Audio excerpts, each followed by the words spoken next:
Yep.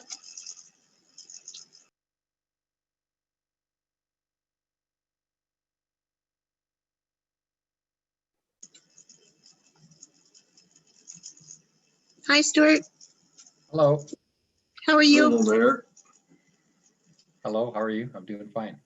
Good. Okay, I would just like to say we are live now, live streaming our council meeting this evening. I would just like to welcome everybody here this evening for our regular council meeting of September 14th, 2020. And I'd like to call the meeting to order, and I would like to ask one of my colleagues if they could make a motion to adopt the agenda. So moved, Mr. Mayor. Moved by Councillor Roth. I'm surprised. You should be. Thanks very much. For those of you joining us, this is a tradition that we've been sharing for the last few years. Councillor Roth calls for adoption of the agenda. I'd just like to ask, does anybody have anything to add to the agenda? Councillor Stevenson, go ahead. Thank you, Mr. Mayor. I would like to bring a notice of motion forward on the Prescott School crosswalk. Okay, thank you very much. That would be good for you to bring that up under 8A. We'll put that under there under councillor statements and updates. So we'll slip that in. And so you have a notice of motion.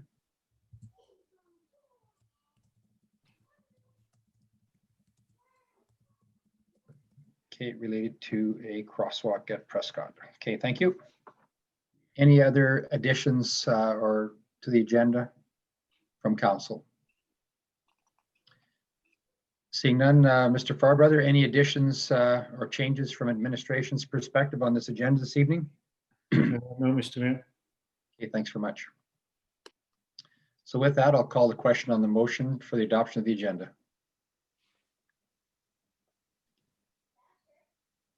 Okay, the only one I didn't see was Councillor Roth. I see his hand now. I just see one part of a finger, but I see it. Okay, good. Okay, that's been carried. Thank you very much. Going to item 2, could I get a motion, please, on the consent agenda?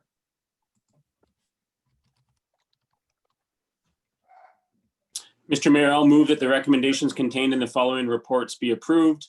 Item 3A, August 17th, 2020, regular council meeting minutes. Okay, thank you very much. Are there any councillors that would request this motion be removed from the agenda, or is this okay?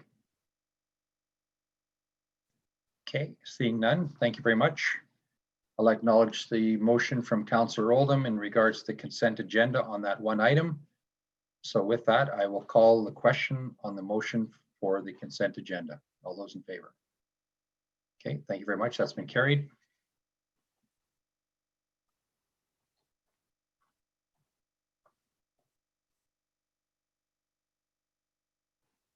Okay, this evening, we're going on to, there's no council presentations or public hearings this evening, but we do have a public delegation.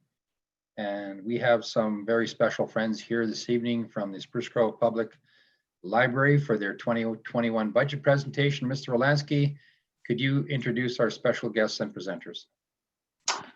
Yes, thank you, Mr. Mayor. On an annual basis, the members of the Spruce Grove Library Board come before council to provide an update on their activities, but as well as governed under the Alberta Libraries Act to present their annual budget and request from council. This evening, we have Finance Chair Tony Zeglin.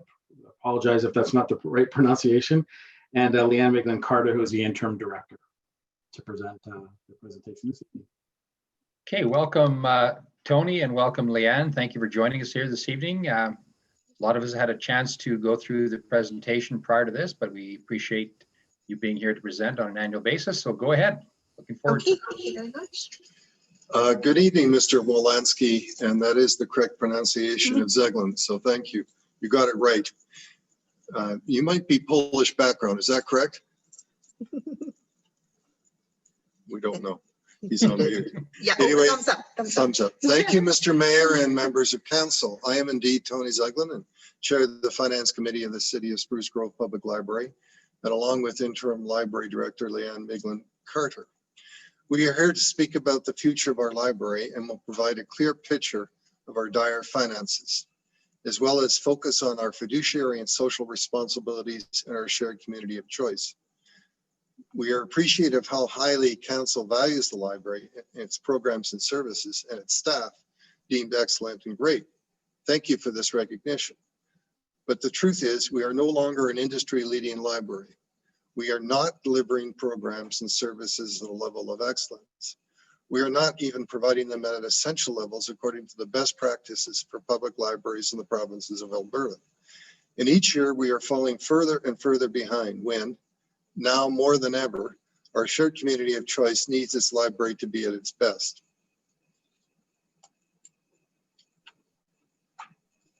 Meet the team who makes it all happen, a group of loyal and dedicated people who consistently make us look as good as possible. The most recent example of their ingenuity and adaptability began on March 13th, 2020, when the team immediately repositioned and took action to best respond and support the public during this uncertain time. The doors to the building were closed, yet the library remained open for the business in the virtual world.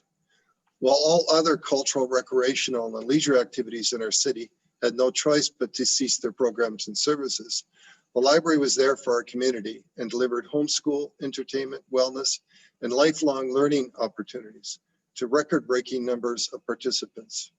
For a pre-COVID-19 comparison, let's first take a look at the highlights from our 2019 annual report.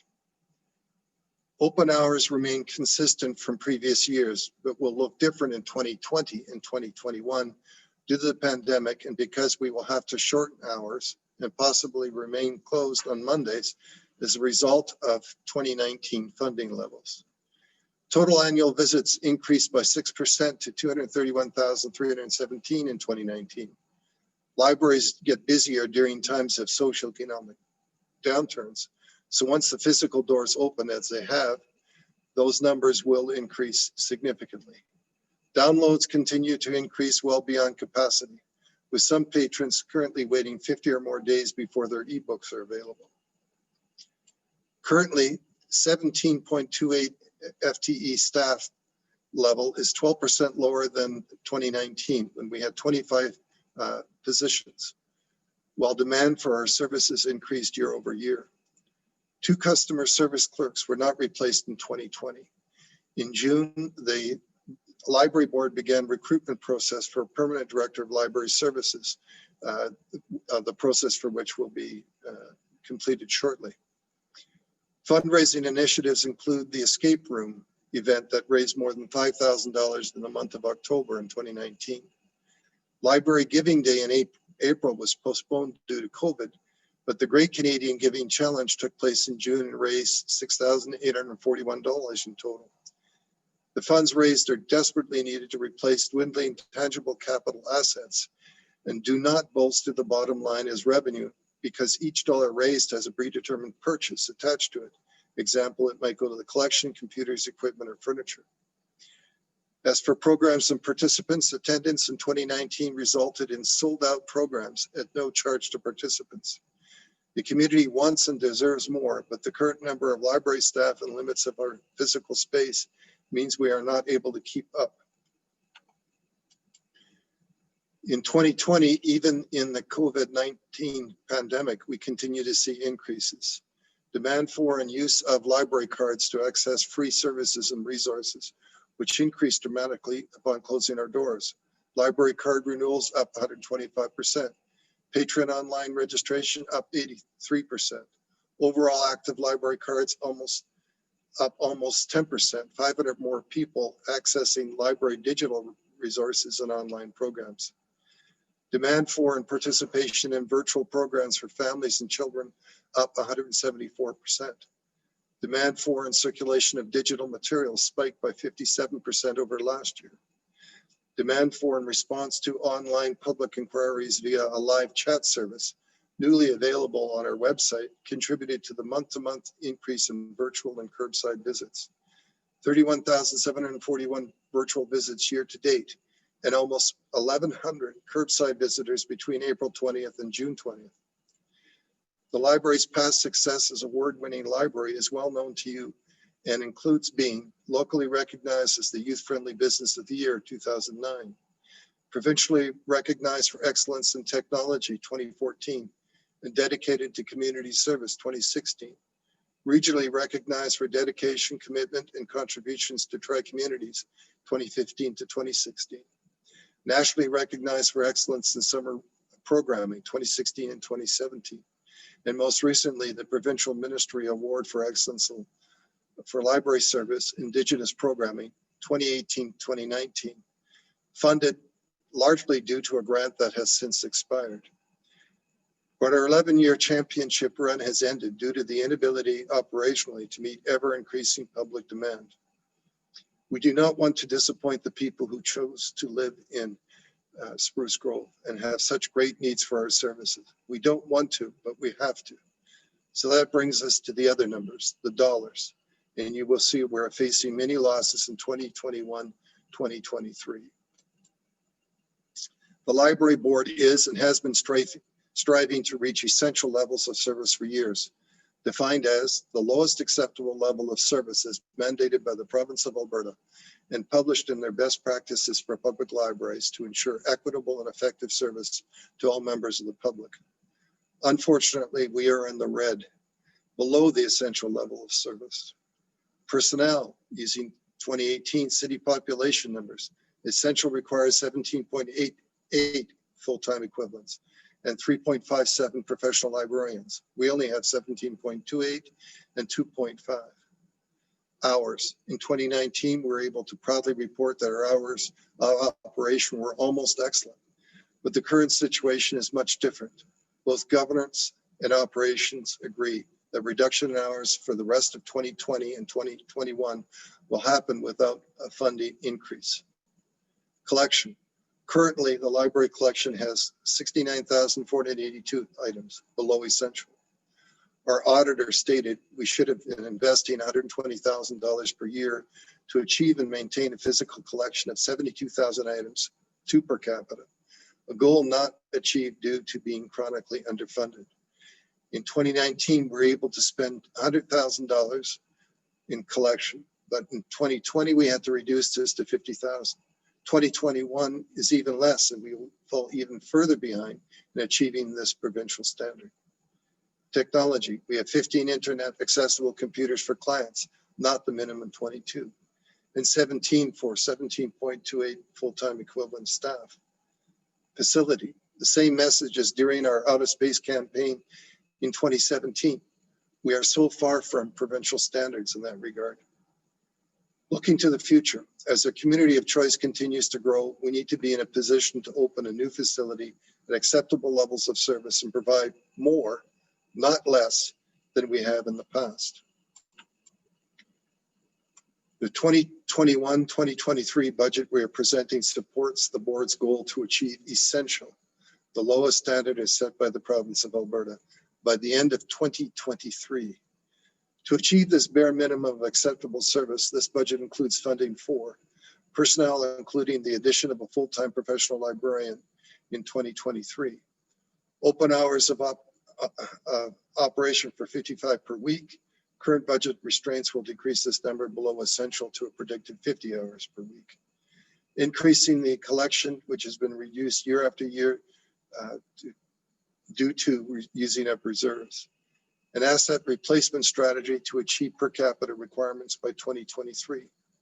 Replace and add to our public computers for a total of 21. After completing a cost-benefit analysis of our expenses, as recommended by our auditor, this is what our bare bones budget looks like, with no more room to trim, without even reaching the minimum essential best practices set by the province.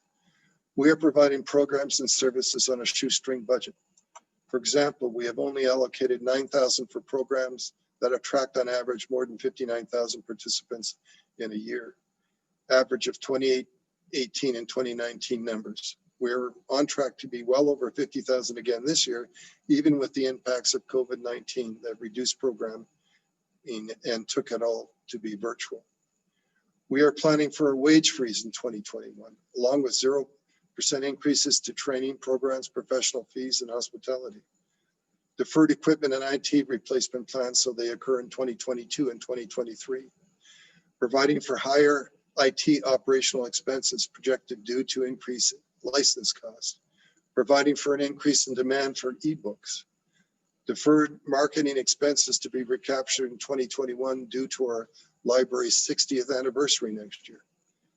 Deferred office expenses to be recaptured in 2021. Staff workstations need new ergonomic and safe chairs. The planned spending on furniture did not happen in 2020.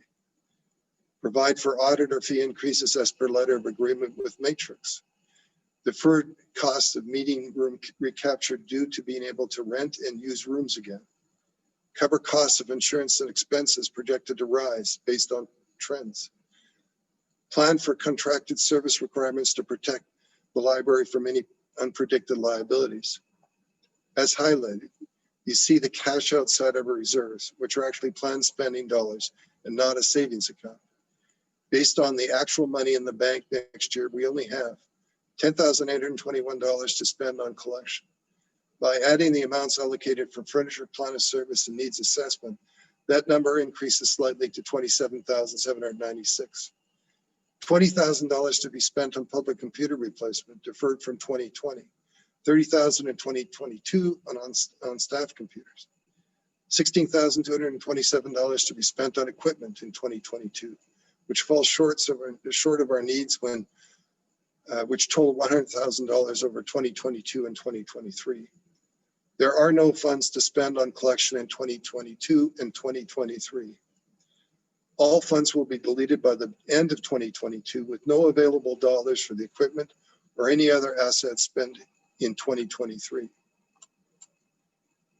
Now for the income side of things and where you come in. The current financial situation of the city has not fallen on deaf ears. The library board has discussed at length how best to present a responsible budget when the economy is so strained. The conclusion was, time and time again, after considering multiple scenarios, that the duty of the library board is to create a budget that responds to community needs and provides for provincially established best practices. So that is what we have done. Why such an increase?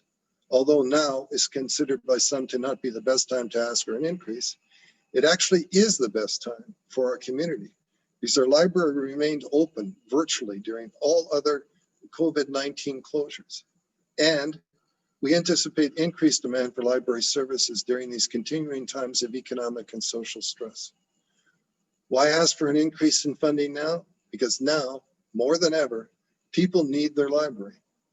We fear a growing deficit relative to our community needs and wants that will occur should we not receive an increase.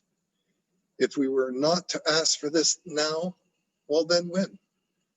And we're not just asking the city for more money. We are asking for an increase in the county of Parkland and the province of Alberta as well. Eventually, we arrived at a 3% increase based on the current AUMA resolution. Thank you, Councillor Roth, to use current population data rather than the 2016 numbers. And county is to continue to promote services to Parkland residents, as the model for this funding is dependent solely on the percentage of county cardholders in the SGPL system. The opportunity to speak to how province and county funding is out of our hands at this point. We have done all we can do from a governance and operational level. No grants are anticipated due to the current situation. Any we do receive are encumbered over and above basic operating expenses. Program revenues remain as low as programs are offered without charge, and revenue is only generated as cost recovery in rare situations. Service revenue may increase due to demand, but our prediction is the income will remain flat. Cards will be given without charge as we must provide barrier-free access to all community members. Meeting revenue is insignificant because we have very limited space available to rent.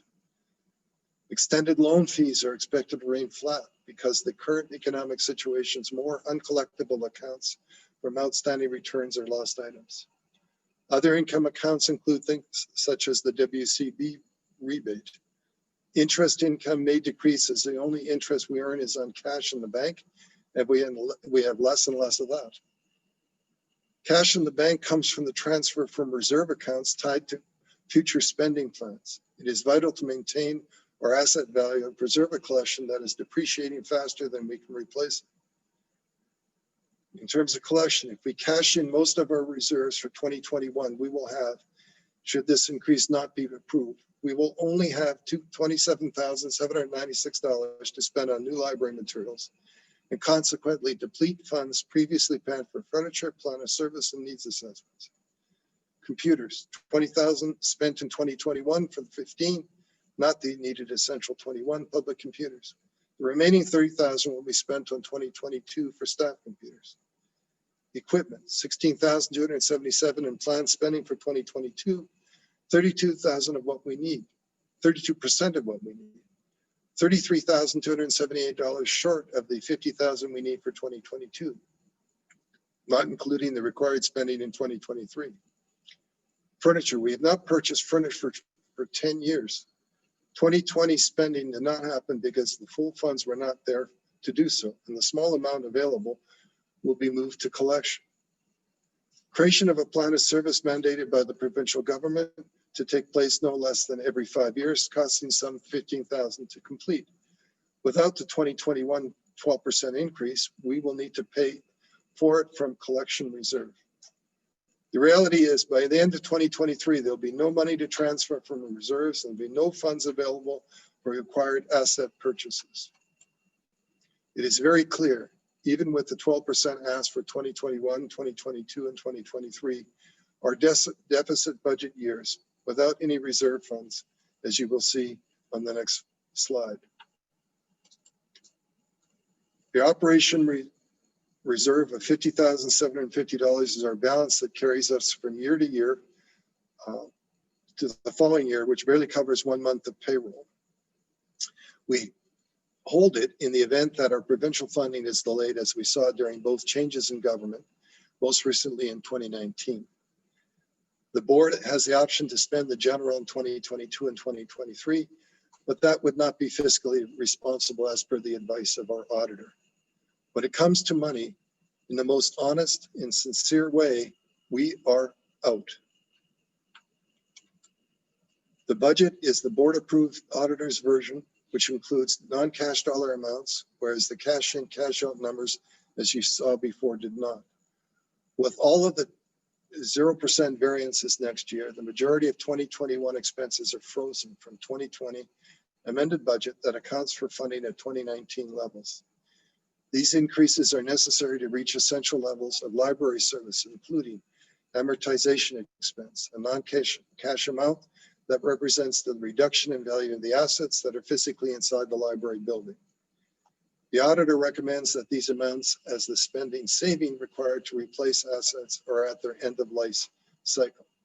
We need to retain qualified and talented staff to deliver our community-led plan of service, providing a welcoming place, practicing and promoting inclusion, and encouraging lifelong literacy. We need to reduce frustration among community members and cardholders who are waiting long periods of time for the materials as demand exceeds our ability to fill requests. During economic downturns, more people need to reduce their household expenses and apply for new jobs, and access to computers with internet and software capabilities is more essential than ever. Next year is our 60th anniversary, which will include fundraising and celebratory events, accounting for the increase in marketing, which took a huge reduction hit in 2020. The expenses you have just seen lay out the why the 12% increase you are looking at is now necessary. In order to achieve the essential levels of service by 2023, this is the winning income budget. These increases are necessary to reach essential levels of library service, including sufficient qualified staff, personnel to deliver high demand services and programs to our community, acceptable hours of operation currently at risk of being reduced, a collection size suitable for the size of Spruce Grove, accessible computers and equipment for both staff and public users, and realistic preparation for the day that we move into a new facility, prepping the field for expansion someday. Again, it is very clear, even with a 12% ask for 2021 and for additional increases in 2022 and 2023, this still is a deficit budget. In this case, the word accumulated implies growth. But as you see here, the value of the library assets is getting lower and lower year after year. It is important to be clear that the accumulated surplus line that you read in our annual financial statements does not reflect the big pile of cash in the bank. It is the total value on paper of all the physical assets in the building, most of which have depreciated and are at the end of their amortization cycle. Therefore, if the Spruce Grove Public Library were to sell all of its contents in the building at a garage sale, no signs on the road though, this is what we would expect to have at the end of the day. This amount decreases over time because of our inability to replace assets at the end of the useful life. As our shared community of choice continues to attract new families, the Spruce Grove Public Library will become busier and busier. The budget before you tonight allows for Spruce Grove Public Library to deliver programs, services, and resources that these residents not only expect, but deserve. We look forward to continue to team up with you and knock it out of the park while we work together and make our library not only the best it should be or the best west of Edmonton, but once again, the best in Alberta and beyond. Thank you. We are happy to take your questions.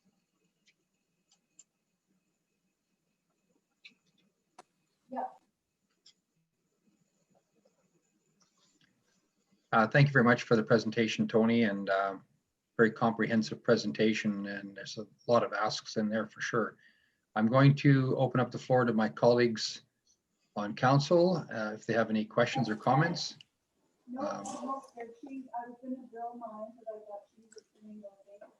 So I'm not sure where the background noise is coming from, but just ask the Spruce Grove Public Library just to mute their screen just temporary until get asked the question.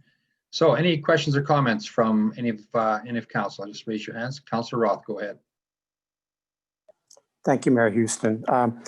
Thank you, Tony, for a very detailed and informational presentation.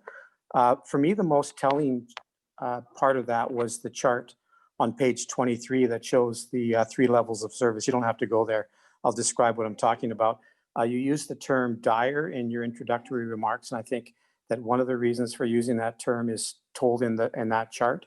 I think that management, despite the funding challenges, management, the board, and every staff member needs to be congratulated for their exceptional work that enables the library to achieve what you have achieved, and to use another term that you used, on a shoestring budget.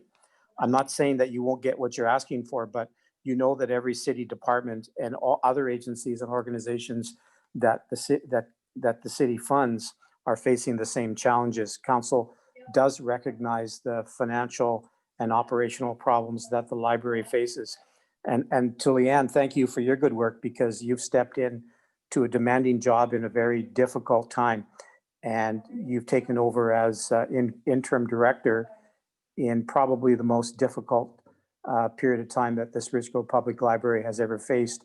And then you got hit like a ton of books with the coronavirus, a pandemic that has rattled the world and has caused a lot of problems everywhere. I want to go back to that chart on page 23. And again, you don't have to go there, but the one that shows the essential, enhanced, and excellent level of service. And I think it would be instructive for council to know that those are not numbers that are devised by library directors to get more funding. So I wonder if maybe Leanne could tell us who develops those numbers and based on what criteria. Sure, I'd be happy to take that question. Thank you, Councillor Roth. Mr. Mayor and Council, in response to that, the Public Library Services Branch, which is under in the Department of Municipal Affairs of the provincial government, has created these best practices so that libraries across the province have some a guide of what would be the level acceptable levels of service for communities within Alberta. Of course, it's divided up into by population and service area. And this is the guide that we follow as directors and management and boards across the province to strive for, because they do allow our legislated plans of service that we are asked to do every 3 to 5 years. That invites the public to tell us what they want. So that's what we do. We don't just make it up. So in order to deliver those plans of service effectively and actually give those people that participated and the rest of the community they represent what they asked for, these are the levels to strive for in implementing those plans of service, so they are indeed an effective tool in delivering service. Otherwise, we wouldn't have a measure, we wouldn't know where we were, and we wouldn't be able to evaluate properly to know where we need to get to improve. And might I add that these standards have been in place not for a year or two or 5 years or 10 years, but for decades. Government after government after government in the province of Alberta have approved these standards, and we are striving to reach the bottom end. Okay, and the message that I wanted to get, and you've both done that effectively, is that these are numbers that are not just pulled out of the air. They're not developed by libraries themselves. They're developed by the government to set a standard for what libraries should strive for, what libraries need to achieve.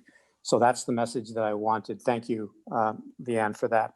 The other thing is, and you don't have to go to it, but on page 22, it talks about the Spruce Grove Public Library lent out for approximately 48,000 items and borrowed approximately 76,000 items. To me, that indicates, and I think that's directly attributable to a lower level of funding, because if you can't buy books and other materials, you don't have them to lend out to your patrons and to send to other libraries. And I've said this on numerous occasions in the past that I use interlibrary loans a lot. And the books that I tend to get, or the books that I tend to want, rarely come from Spruce Grove. They'll come from often the very small libraries, which surprises me that libraries of communities a third or less of our size are sending books to Spruce Grove. So I wonder if, Leanne, you could provide a comment on that. Sure. So for years now, we did kind of get close to being a net lender at one point, but unfortunately quickly again started to become a net borrower, which are the terms that show that within our interlibrary loan system, where we share materials amongst the libraries, so that ensures all Albertans access to millions of materials rather than just thousands in their own community. In doing that, we have not been able to keep up with our purchasing for our collection, as Tony pointed out. So rather than spending the recommended $120,000 a year to keep up with the size of our library as per the auditor, the amount of money we should be reinvesting into our business, because we haven't been doing that, we've been investing less than half at $50,000. We are no longer able to be a net lender and do our kind of pull our own weight within the province as well as locally, because what's happening is we are borrowing more in the interlibrary loans to give to our local patrons. And what that means is they then have to wait, because it's not on the shelf here for them to either pull themselves or for staff to pull for them. It is somewhere, you know, it could be in Medicine Hat, or it could be in Grand Prairie, or it could be in Entwistle. And different things contribute to that. Entwistle may only be open 2 days a week, so the wait is extended. The actual physical distance it has to travel. So all of these compile into inconvenience and frustration for our local cardholders. Okay, and a follow-up question to that is with provincial government cuts, both in potentially library funding and stresses on library funding from municipalities, and the difficulty in the system that is currently in place for sending these materials all over the province. Is this system at risk? Interlibrary loan system? Yeah. We have been told by the PLSB, the Public Library Services Branch, and we just had a cabinet shuffle, which I'm sure many of you are aware of. Previous to the change, Minister Madhu did confirm and reassure libraries that this system was intact, that the government courier and the importance set upon interlibrary loans to ensure all Albertans have access is safe. So according to that statement, I feel confident that that isn't at risk at this exact moment. But as we all know, we can't really predict the future when it comes to these things. And myself, I'm yet to meet with the new Minister Allard and see how we're going with some of those statements that Minister Madhu had made. I want to ask a question that goes back to my first one, and that's the three levels of service. Leanne, do you know how many, and I'm not looking for a number, but how many libraries around the province actually meet, for example, the enhanced level or better? Sure. To be quite honest, it's hard. It's difficult for a lot of libraries. We're not alone in this. So there really aren't that many.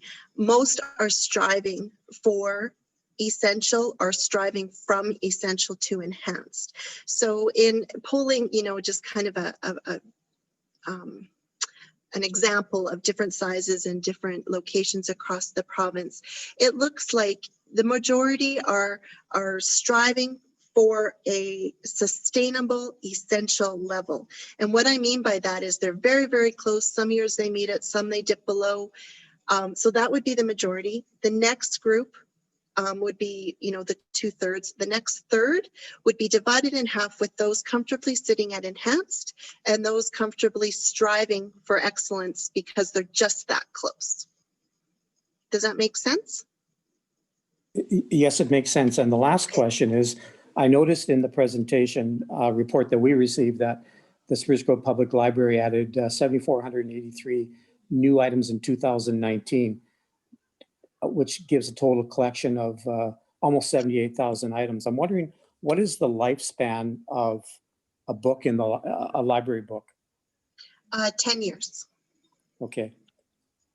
And somewhat more related to the pandemic, but from my reading, I understand that when books come in, they're set aside so that they can either be sanitized or any virus that may exist on the material. And I imagine that the paper, a virus on paper probably doesn't last as long, maybe as a virus on a hardcover book, for example. I don't know if that's correct, but I understand that the life on a book is potentially about 3 days. Is that correct?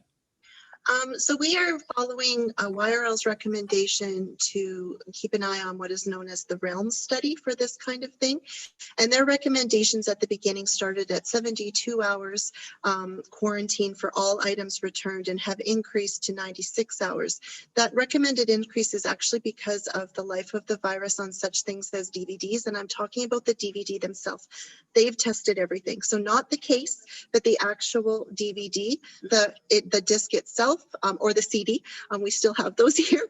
That's where they're finding the virus may have a potentially longer life. So a library could be quarantining different items for different lengths of time, but that's way too onerous. And so we are following the recommended times based on the REALM study that YRL is promoting to us. But we're also, using our voices and asking questions about that, because that's one focused study with the worst case scenario ever for a virus to live on a disk. So we are happy to announce too that there are forthcoming studies that don't challenge REALM, but look into other areas so that people aren't waiting longer unnecessarily. So not only are we following the recommendations, but we're also looking into ways to ensure that they are the most accurate research. Okay, that's all the questions I have. Thank you for your answers. Thank you, Mayor Houston. Okay, thank you. Anybody else? Councillor Acker, go ahead. Thank you, Mr. Mayor. Thank you, Tony and Leanne, for presenting the budget and the outlook. And although it's not a happy announcement or a happy picture, I really appreciate, being factual and giving us the message that we need to hear. And before I begin, I just want to congratulate on the upcoming 60th anniversary for the library next year. I think that's very exciting. And I want to commend the library and the boards of the past for the incredible awards you kind of identified within your presentation of the successes that we have had as a library in our community, and appreciate that a lot of work went into that. Now, when I got your presentation, I've been doing a little digging around just the open data on the province when they talk about libraries and funding and per capita funding. And one thing that I did discover was when I look at Spruce Grove's numbers and what we fund as a city, or even the province in some respects funds us, it seems lower than other comparable size municipalities.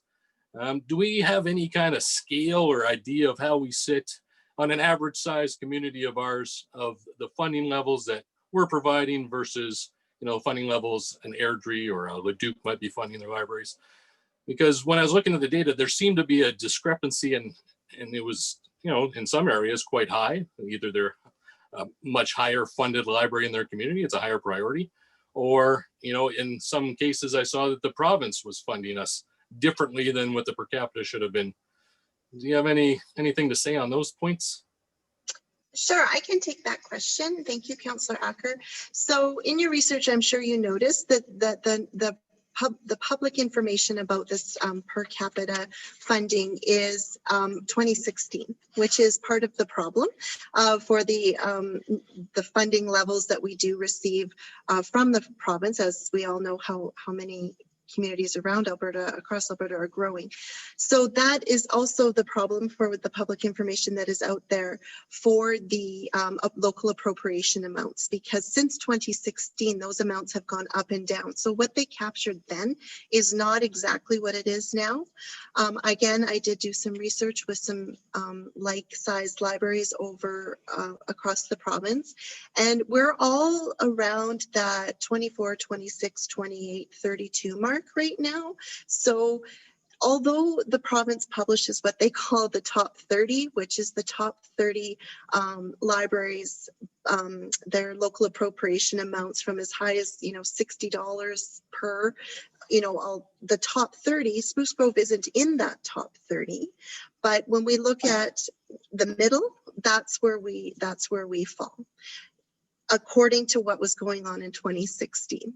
So as you can well imagine, what's happening in 2019, 2020, and looking forward in 21, those numbers no longer potentially represent what those areas are doing. Some have probably gone up because of their situation, and others may have gone down. And right now, who knows? So it's a great source of information. It's just the outdatedness of it makes it really hard to put a lot of stock into those comparisons at this moment.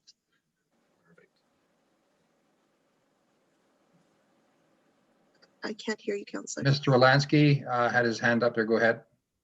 Thanks, Mr. Mayor. I just wanted to add something to Councillor Acker's question. One of the other things is that Leanne mentioned about outdated data, but the other thing that we've always struggled with, even in my previous municipality and across, is apples to apples, and doing those comparisons on there are things that some municipalities provide that others don't. HR help, payroll, some of those things that are some factor in, some don't. So it's really tough sometimes to do that comparison. So that's something we've been trying to get.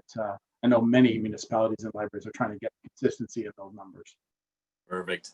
Thank you so much.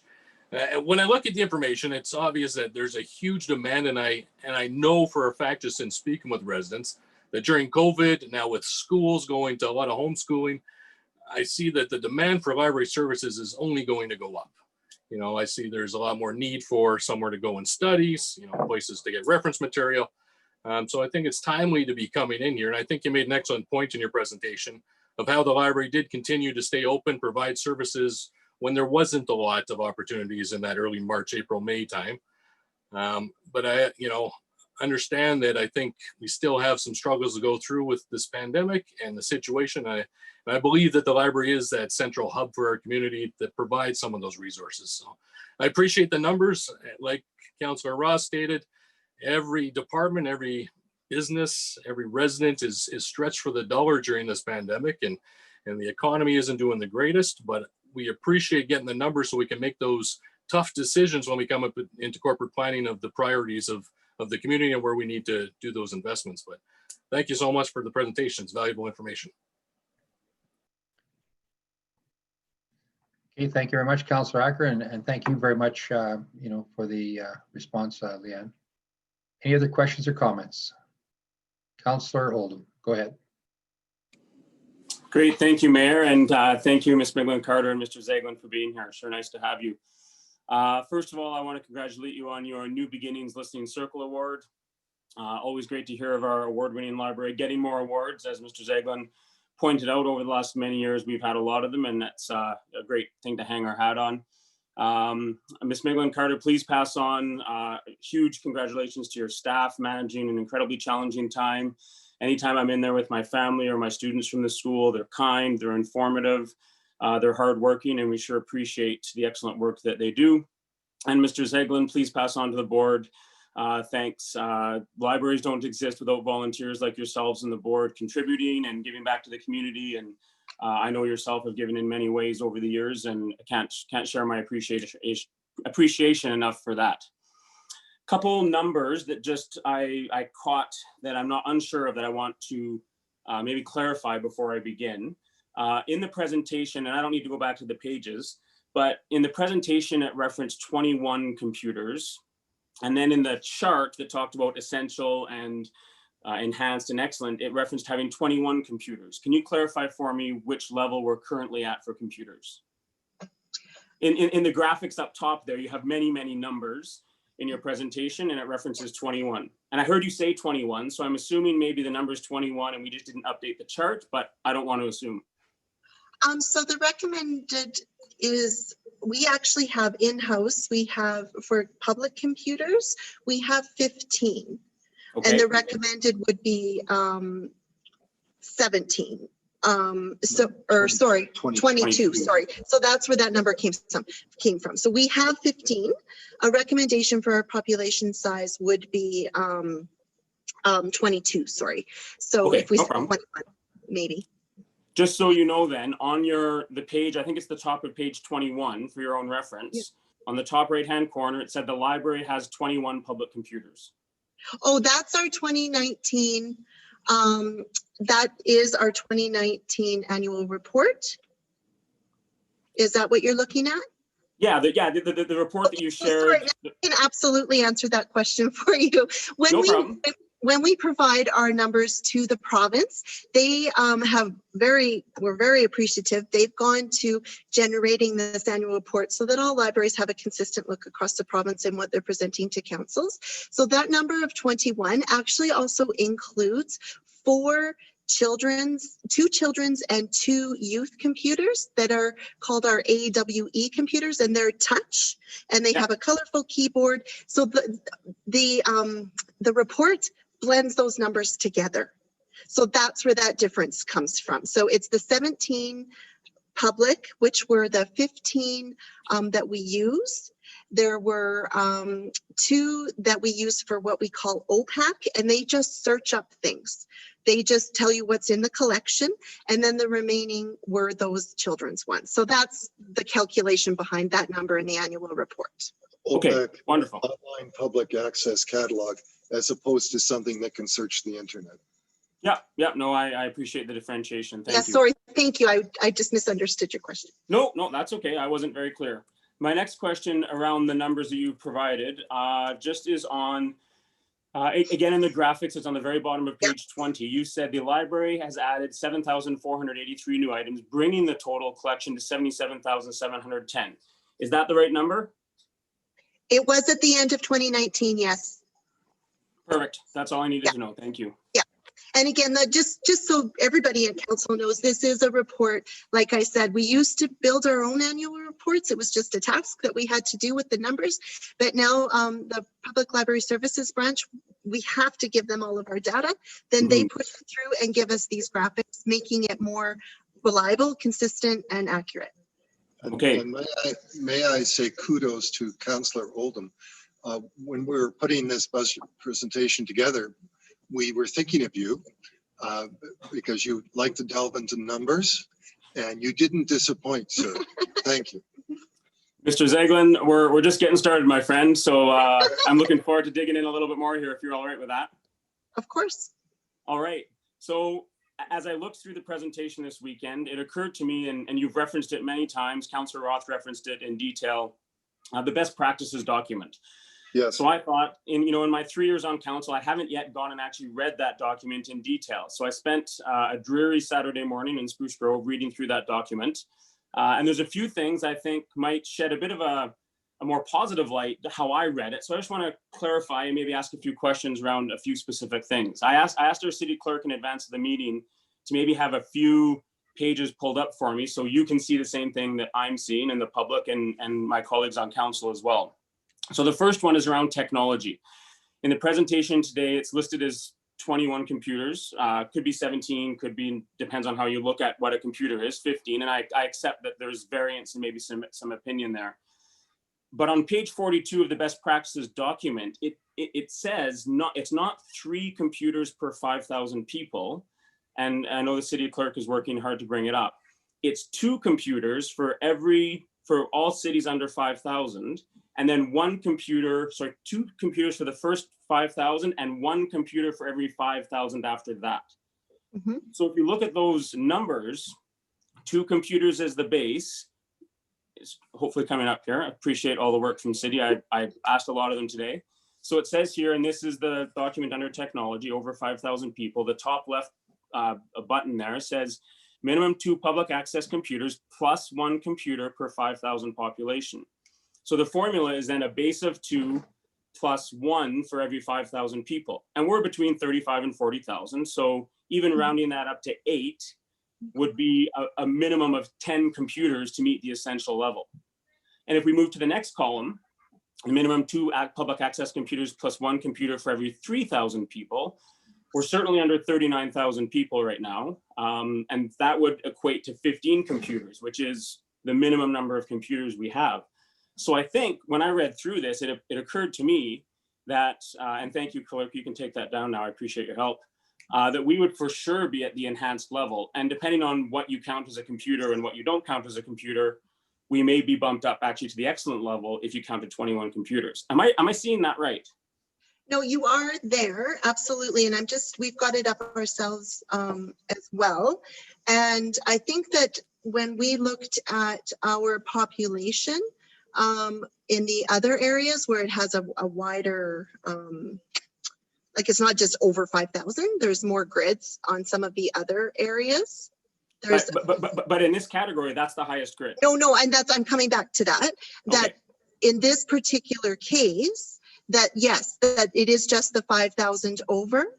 And to be quite honest, Councillor Oldham, I'd have to go back because this is the way we have always reported it to the province, and it's been accepted. So I need to just double check with them on our interpretation and our reporting of that, because when we report to them, we're given, above, below, at, we can then see where we're at. So yeah, I can for sure look into that for you to see why we've been marked below, if in this interpretation, in this formula, it's clearly not.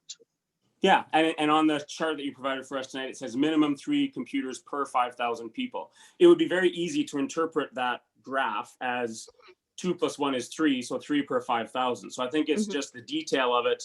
The province may have missed the numbers somehow, so it'd be really good if you could have a look at that and let us know what you're able to find, because my interpretation would be that we're at an enhanced, if not an excellent level. Secondly, the collections. Yeah. It was confirmed, I believe, just a few minutes ago that we're at 77,000 and change in our collection at the end of 2019, with a population of 36 or 7,000 people. That number just divided over would be more than 2. So again, when I looked at the information you shared in that graphic that had 77,000 items in our collection divided by our population, it's 2.07, I believe, which would put us at the essential level, barely, and I recognize that, and there's still work to do on the collection always. That's something that needs to be updated, and we'll lose books, and I don't pretend to be a library expert, but simply looking at the numbers, it looks like we're at an essential level. And I think the clerk might be able to help me and bring up page 17 of the library's practices document. Sure, and we have it up here as well. So Okay. that calculation came from that number and the most recent publicly available census information for the city of Spruce Grove. And when it was divided, it was 1.94. Is that what we said? 1.94, yes. So just slightly below the 2. Okay, and I have a calculator out here. I mean, our population on your chart that you've provided at the top of page 21, it says their city of Spruce Grove population 35,766 as of 2018. So I accounted for 2.5% growth over the last 2 years, which would put us at 37,500 people. So 77,710 divided by 37,500 is 2.07. So there may have just been maybe an old number used or something. But again, by the numbers that you had provided for us, it appears that we're at an essential level. And again, I'm not saying that we don't need more work at it. I just want to make sure that our report card is as accurate as possible. Yep. And go ahead. Yes, I'll show you exactly where that calculation came from. I'll get back to you on that as well. Yeah, that'd be great. And it's interesting to note when I looked at this, that as we grow, and again, we want to provide lots of books and lots of resources, and I'm not saying we want to always meet the bare minimum, but if 2/3 of libraries are really kind of struggling to get there, when we get to 40,000, the number of items per capita actually drops from 2 to 1.7. So if we're at 77,000 items to meet the essential level, and I'm not saying we shouldn't upgrade because that's not my decision, and we certainly need to do that. You know, we're probably going to be at that essential level for the next few years if we're able to maintain a small growth at 77,000. The next thing, if I could ask the clerk to bring up, is page 15. And this refers to the hours of operating.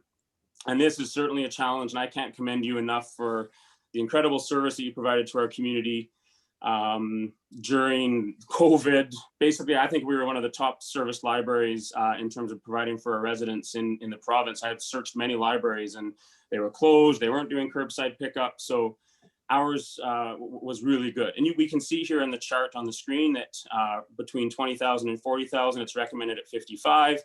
We've been above it, we've been below it, we've been close to the excellent level. But I think another thing to consider here is there's actually another metric.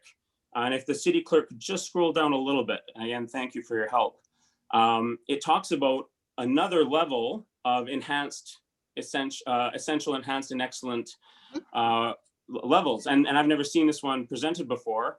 And I went through your policies. I checked around to see if there was ever any full week closures, and I couldn't find any. How many weeks a year are we open? We're open, go ahead, 52 weeks. 52 weeks a year. Yeah. Awesome.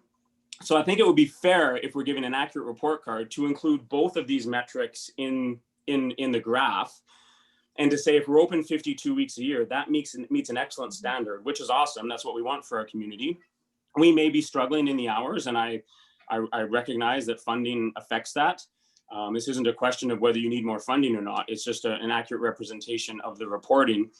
And if you were to look at even if you were to average the two out, I just don't see how we could be recorded as below essential. If you take essential at 46 weeks per year, and then you take the number of hours of 55 hours per week, that gets you to 2,530 hours.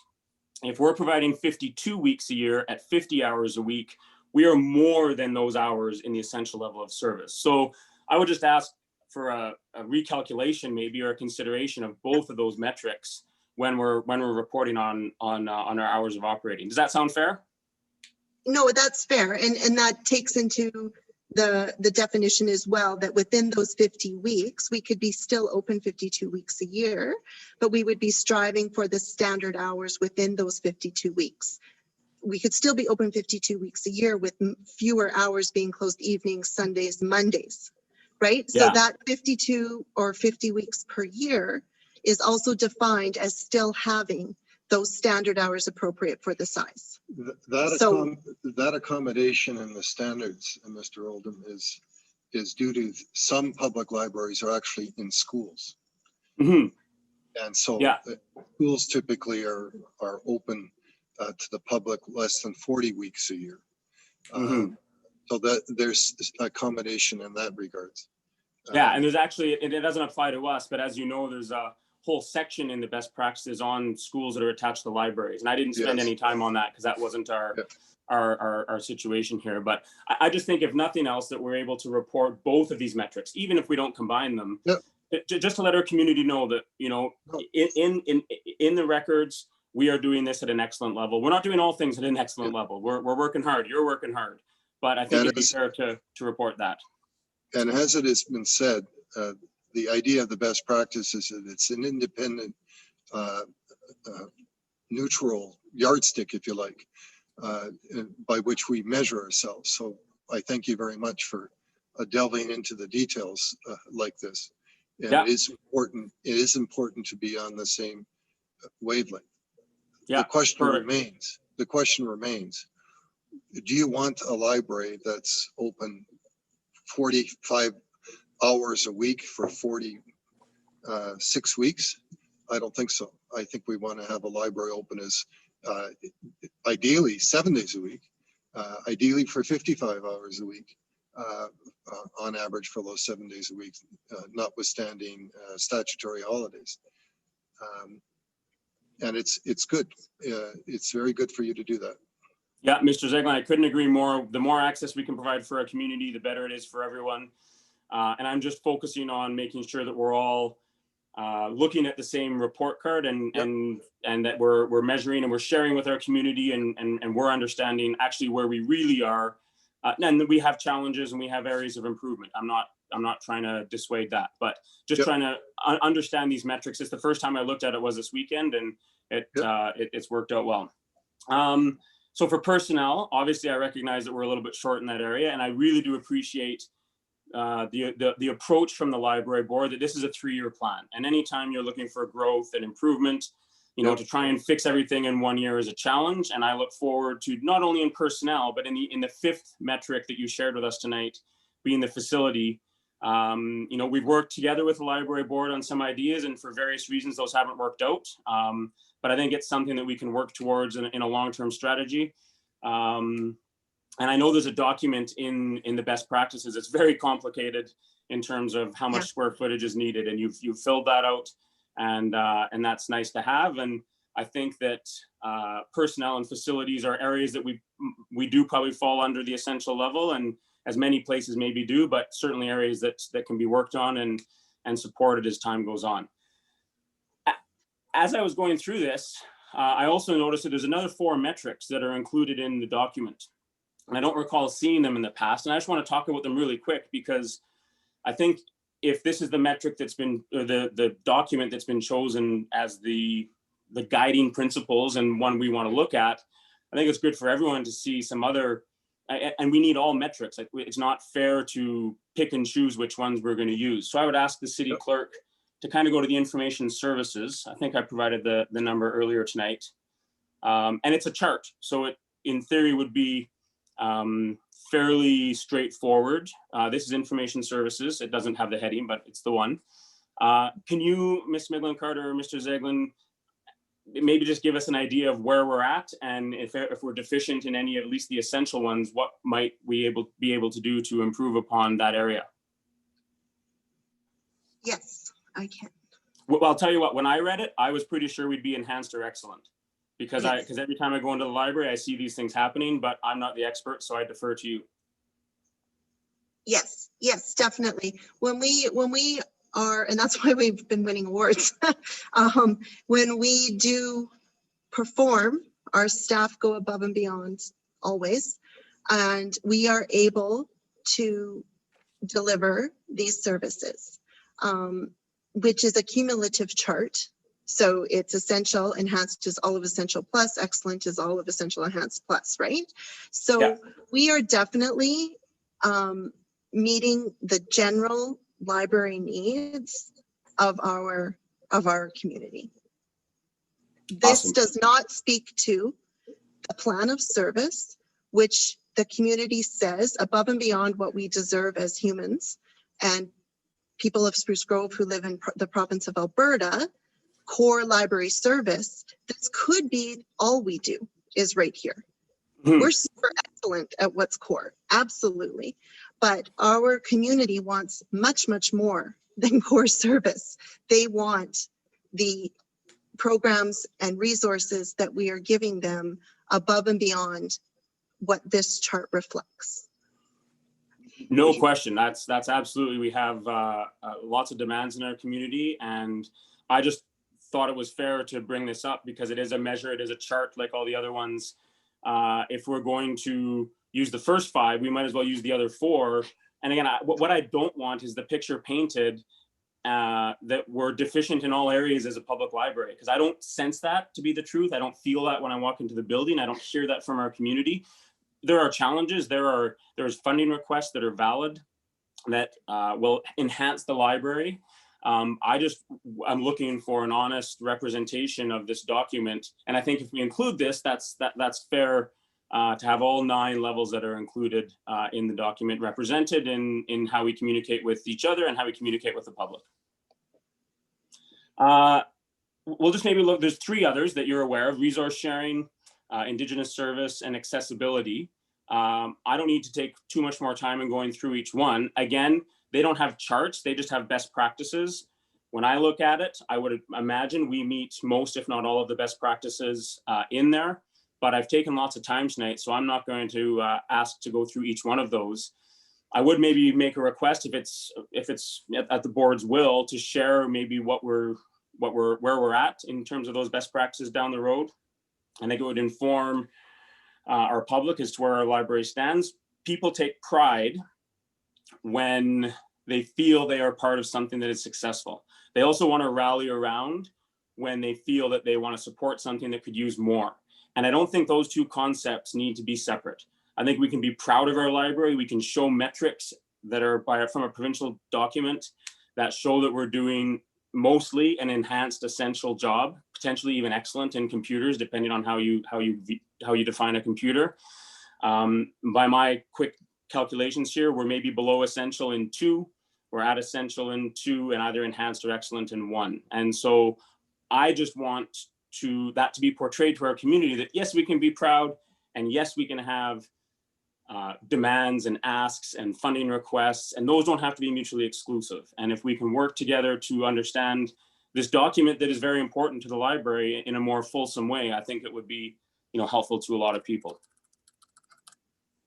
Any comments or thoughts on that in general? It's no problem at all to include those other areas in the chart. And I think what would accompany, expand that chart that we presented and compare based on what you've said this evening. In addition to that, to also provide some definitions of what some of the terms that are used in the best practices documents as well, so that fully explain where we're coming from, but also fully capture where you're coming from. So like you say, they're not mutually exclusive, absolutely not. But to fully represent them properly, I think that also a list of definitions would benefit council. So I'll prepare those as well. A glossary, Sure. so to speak, just to support the document. So it's not just a chart of numbers, and an additional glossary would, I think, really help from what I'm hearing you say. Mm-hmm. So just from, and I know there may be reflection and whatnot, but, and thanks City Clerk, I don't need that page anymore.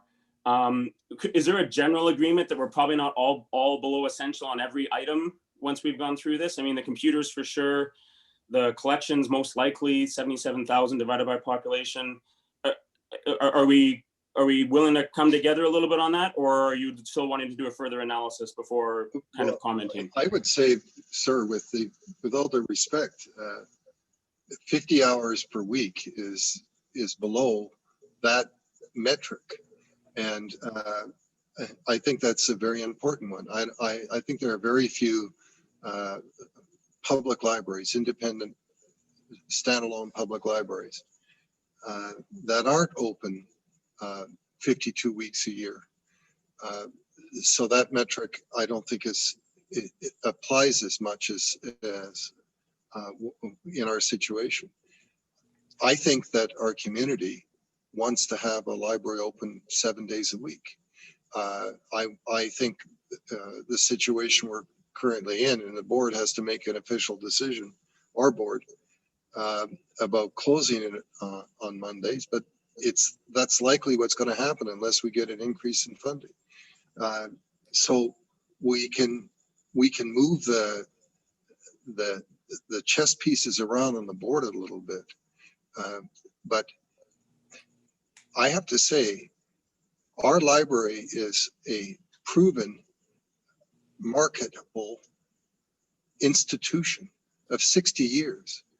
We're not a prospect. We're not a dream. We're not a hope and aspiration that it might work out. We've proven year after year after year after year that we provide a service, and we've proven year after year after year that our community wants more and more of our service. And they wanted it during COVID lockdown, and they want it in our semi-open situation now, and they'll want it when we're done. And they'll want it in year 65, and they'll want it in year 70. And unlike perhaps other proposals that you receive, we're a proven commodity. And I'm in favor of a team with a proven commodity and a proven track record, such as a library. So whether or not the chess pieces are slightly to the left or slightly to below or above a line is not really material. What's really material is what kind of delivery can we provide for our community.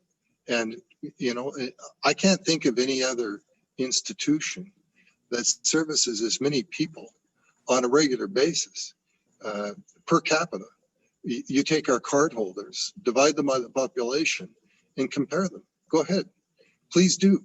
And if I'm wrong, if there's another institution in our community that gets more participation, I'd be glad to hear about it. But I'm not aware of it. Go ahead. May I, Councillor Oldham, just to respond to your ask of, we also just need to remember that tonight we really just wanted to be open and really show our budget like we never had in the past. You yourself expressed just not quite understanding, like, how do these budgets work, which, really opened up extensive discussion amongst management, operations, as well as trustees and governance. And this picture tonight and where we're at in the picture we're presenting tonight with these best practices is based on our 2019 performance. When we come here next year and it's based on our 2020 performance, we're not going to look better. And I think that's what's most important to remember is, yes, absolutely. We're not trying to be all doom and gloom. We're just trying to be realistic about the future. And this is a 3-year budget we're asked to present. So looking down those 3 years, this is where we are right now. We're on the edge. We were excellent in hours almost, like so close that, yes, I'd say we were. That's at risk. We were getting close to having enough full-time equivalents. That's at risk. Our collection is getting smaller and smaller and smaller. It's not at risk. That's happening. The size of that's a whole different discussion. That's out of this discussion. And as far as technology, as you maybe noticed, we have $50,000, $20,000 and $30,000 to try to replace enough public computer service for our community. We're really struggling with the numbers we have presented, opened like we've never done before, to simply show you, yeah, you're absolutely right. And I commend you and thank you for delving so deep into that document. That's where we are right now. That's where we were in 2019. But when we get to the end of this year, it will not look the same as it did in our annual report last year to when we come to you next year. It will be worse. So I just wanted to make that clarification that we're not trying to say we really are awful and we're not. What we're saying is we are on a decline. So we may not be meeting it now. It's going to be even harder over the next 3 years. Does that make sense? I'll let Mr. Zeglin go ahead. I can see he wants to jump in there.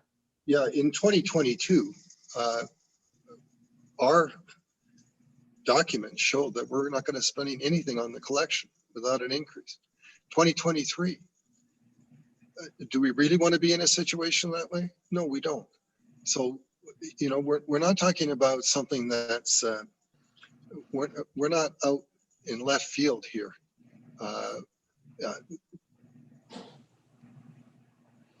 And If- what if we're I- asking, what we're asking for is funds to meet the increases in demand and a quality, because that's why people chose Spruce Grove, for the quality of life, the quality of library experience that they expect and deserve and should receive. Yeah, and I thank you for that. And I intentionally tonight, through my questioning, praised and thanked and recognized I don't have the full picture. I don't know all the metrics. I am not here to say that you're going to get funding or you're not going to get funding or No, it's of course. deserved or it's not. I simply wanted to have a better understanding of this document. It's been used extensively in 3 years. I looked at it very closely, obviously, had some questions around it, and it's a third party to this discussion. So there's no judgment, there's no, it was just simply for me to refer to as a hard copy document and ask questions around. And I hope that we can continue to work with you, have a positive relationship.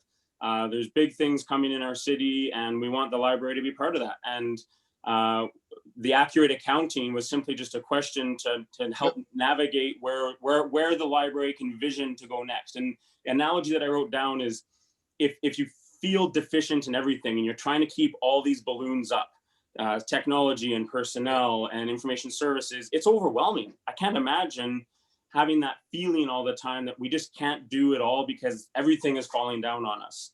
And when I looked at it, I just saw a slightly different picture, and hope that the board can continue to do all the great work, the staff can continue to do all the great work, and we can have a great library for our community, because that's what we all want. And that was my intent of the discussion. I didn't mean to hurt feelings or go past that. So I'll leave it at that for now and let my colleagues speak. Thank you very much for being here and really appreciate all the work you do.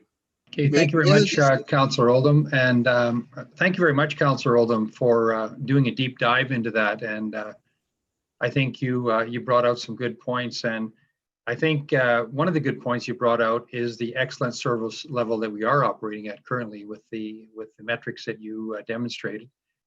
And appreciate that. You know, Tony, you speak extremely passionately about the library. There's no question about it. There's no debate about that. And Leanne, you're doing a great job, and the library is doing a great job. The one thing that I had a question that kind of stood out to me, you know, and we're getting asked this year for a 12% increase. And I could tell you that if we asked our community for a 12% increase across the board, I think it would be wouldn't be very well received under our current situation. Recognizing you know, the demands you have with your budget and your budget presentations, we really appreciate that. A couple of things stood out to me on the revenue side, and when I look at service that we provide in the public library, and I looked at the cost to be a card holder or a member of the Spruce Grove Library.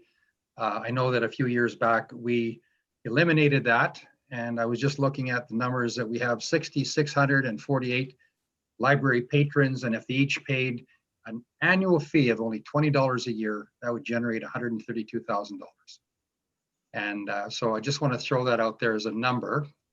I don't want to get into a debate whether or not we should charge or whether we shouldn't charge, but I have to ask my wife, who is a very avid library user. She gets books from the library, a couple of books every month. And I said, would you have a problem paying $20 a year for a library card? And she said, absolutely not. So that would generate a significant a number for the future going forward as well. And when you looked at, if you wanted to multiply that over a 5-year period, that would certainly come to some of the shortfalls and some of the budget requests that you had. The other number I looked at, which I was quite surprised at actually, is programming.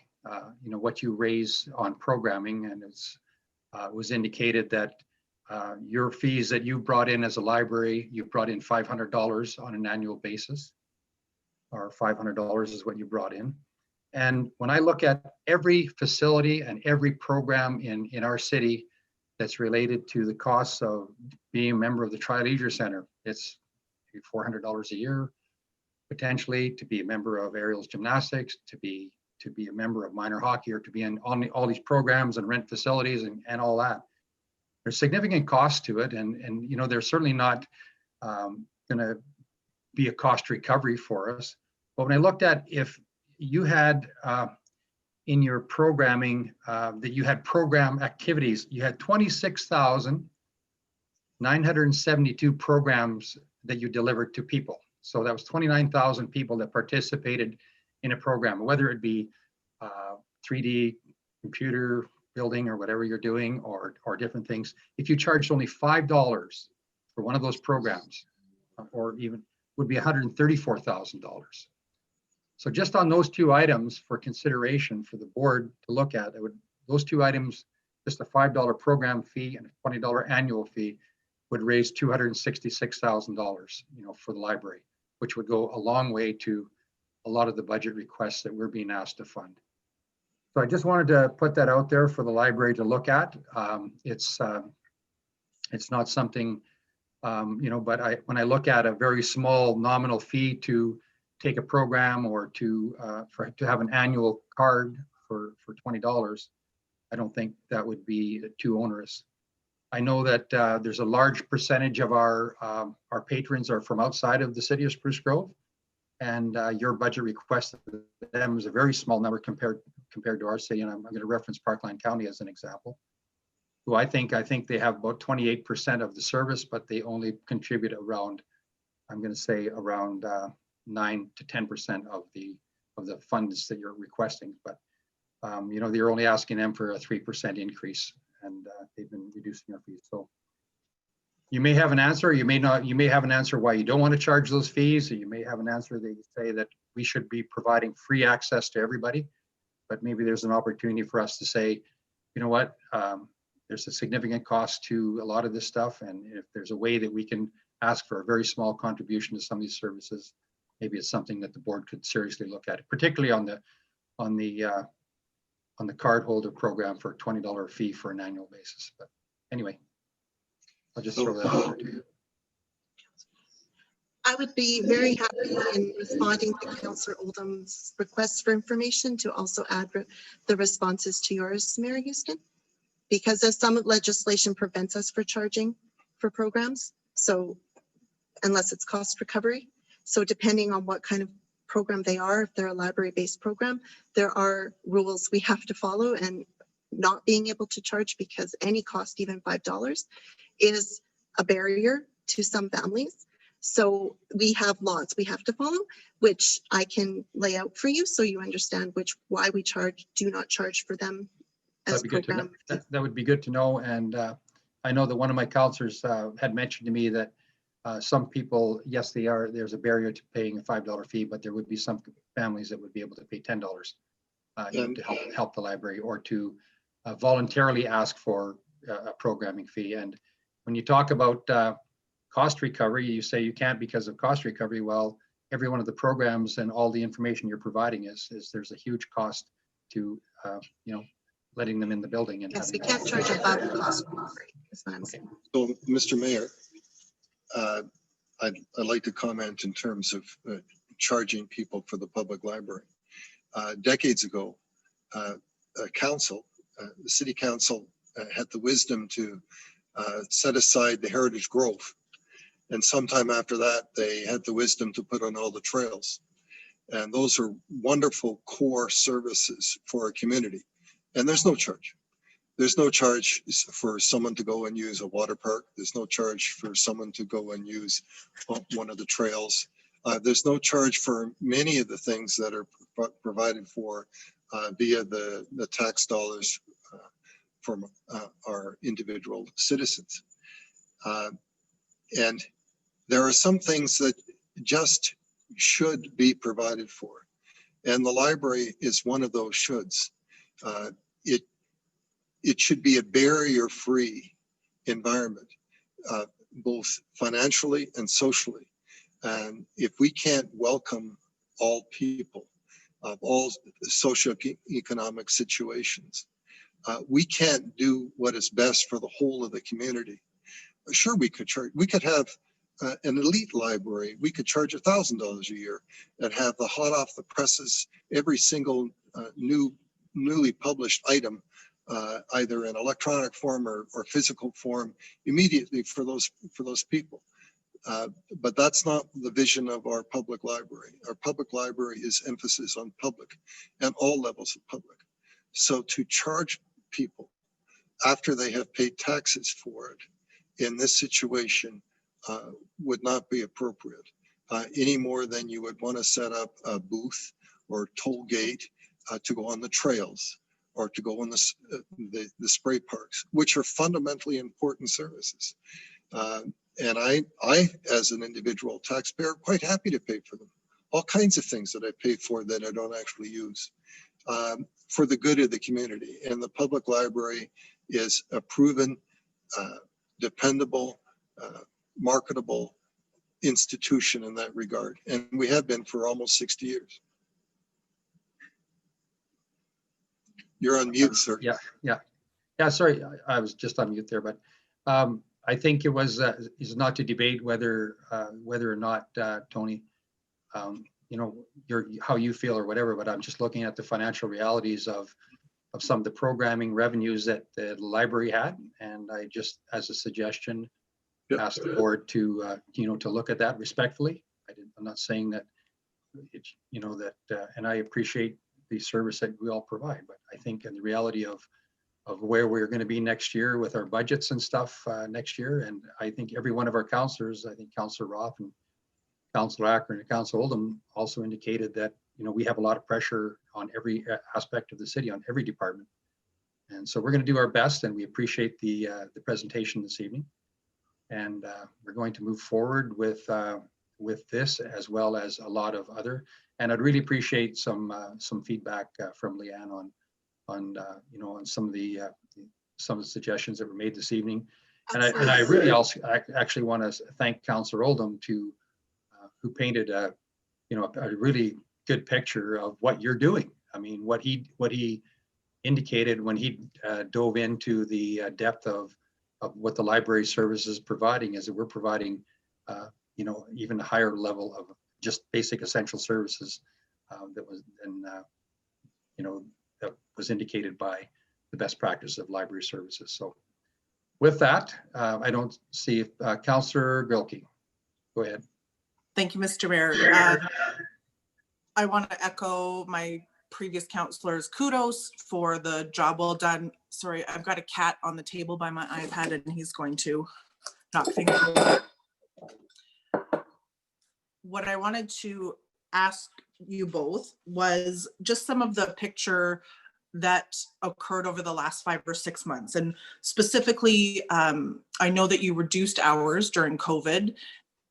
Is it unrational or irrational of me to assume that there might have been a cost savings with that reduction of hours? And if so, can you explain that to me?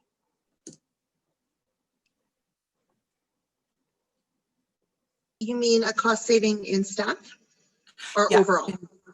Well, I would assume in staff primarily, as that's our biggest expenditure, Yeah, but so as you well know, the Spruce Grove Public Library is not a city department. We do operate independently of that, but we do like to, you know, we respect our relationship, and we're always looking to see how we too can reduce our budgets, reduce our expenses, increase our revenue. That's a everyday job of the director, interim director, and of course the finance committee.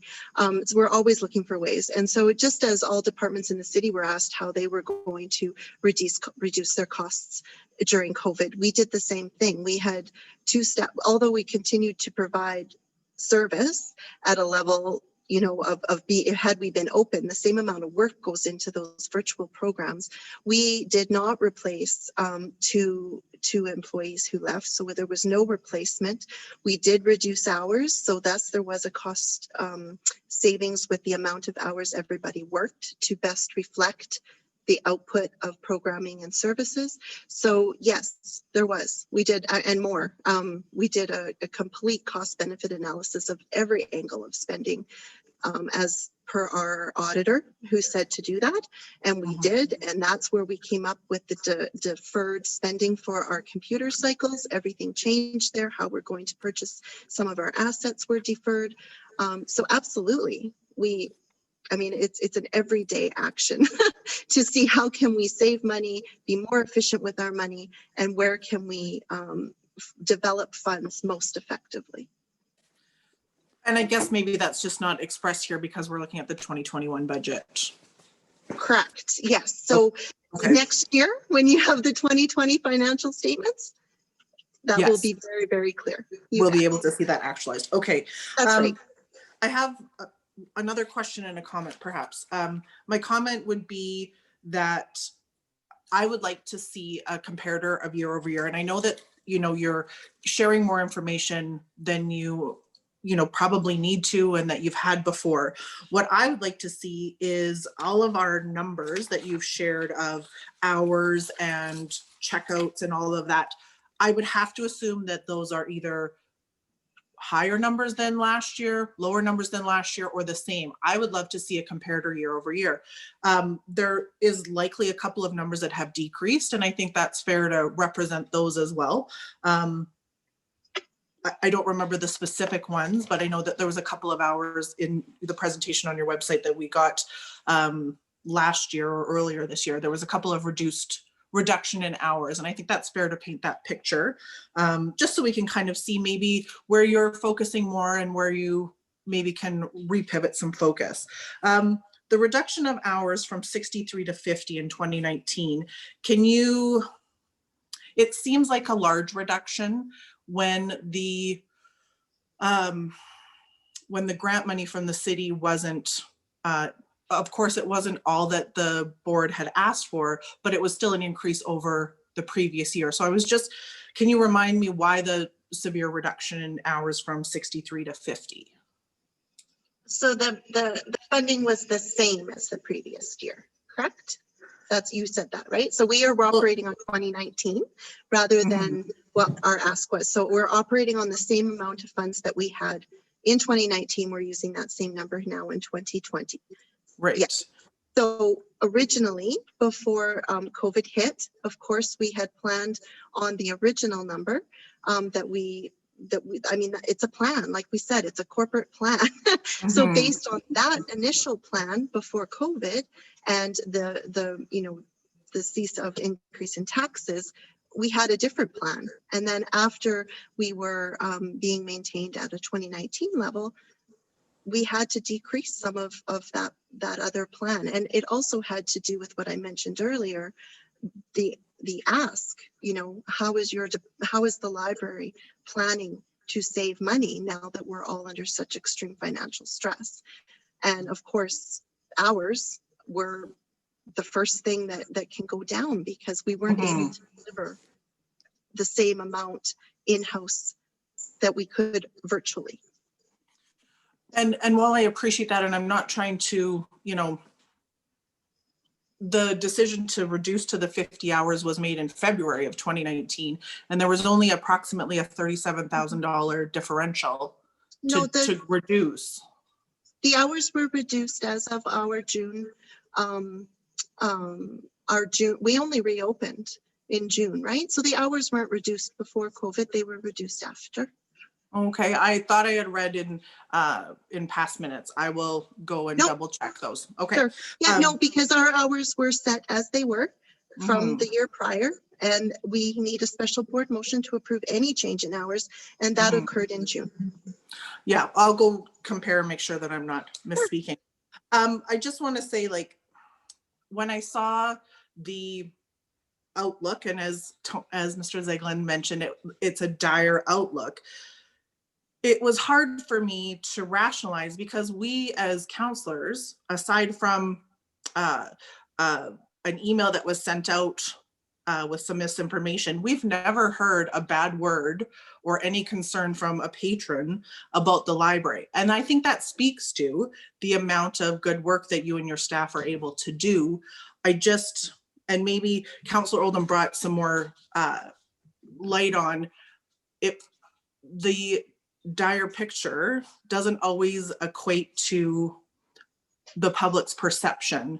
And while, again, I will point to that's the good work that you do, it's hard for us to kind of meet those two expectations, if that makes sense. So I just wanted my final question is, what happens if your expectation from the province and Parkland County are unrealized? As the City of Spruce Grove, we've continued to try to match funding and increase funding, where those other two haven't been so consistent? What happens if your expectation is not met there? Where does that money come from?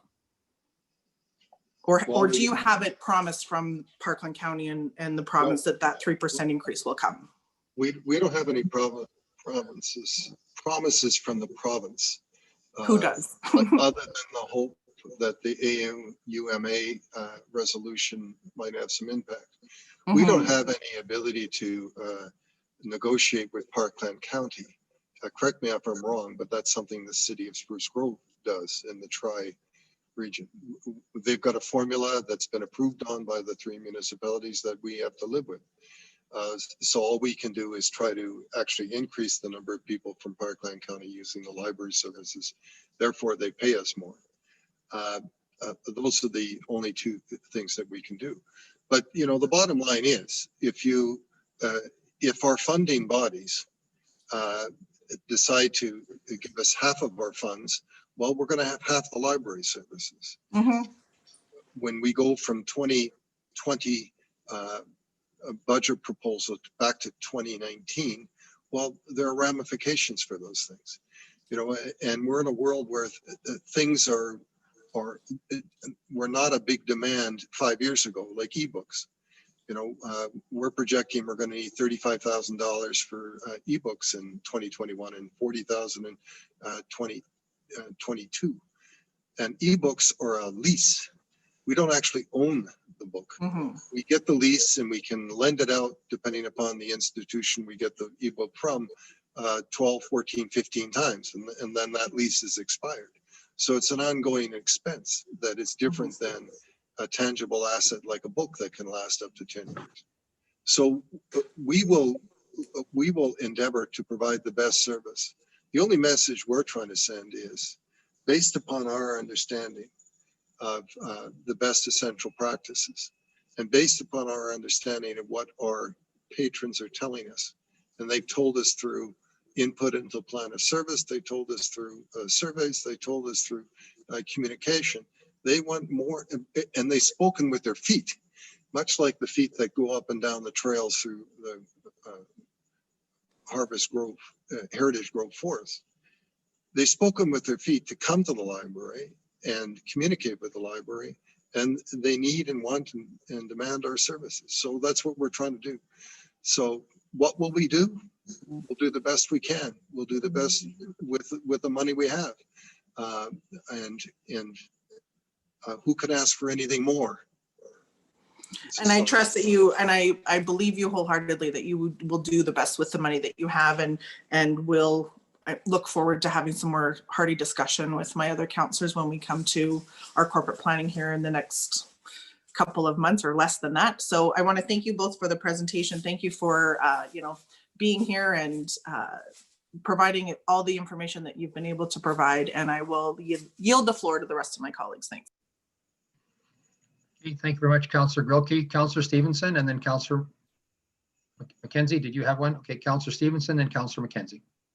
Great. Well, thank you, Mr. Zegland and Ms. Megland being here.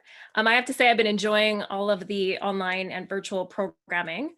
And if Sarah, I watch Sarah doing her story time all the time, and if she doesn't dress up as Katrina Balfe or Claire Fraser from Outlander, I'm going to be very disappointed, because she is like the doppelganger of her. So every time I watch her, I feel like Matthew is just going to come in and save the day for her. So there you go. Adult story time. I'll tell her. That's a great All right, idea.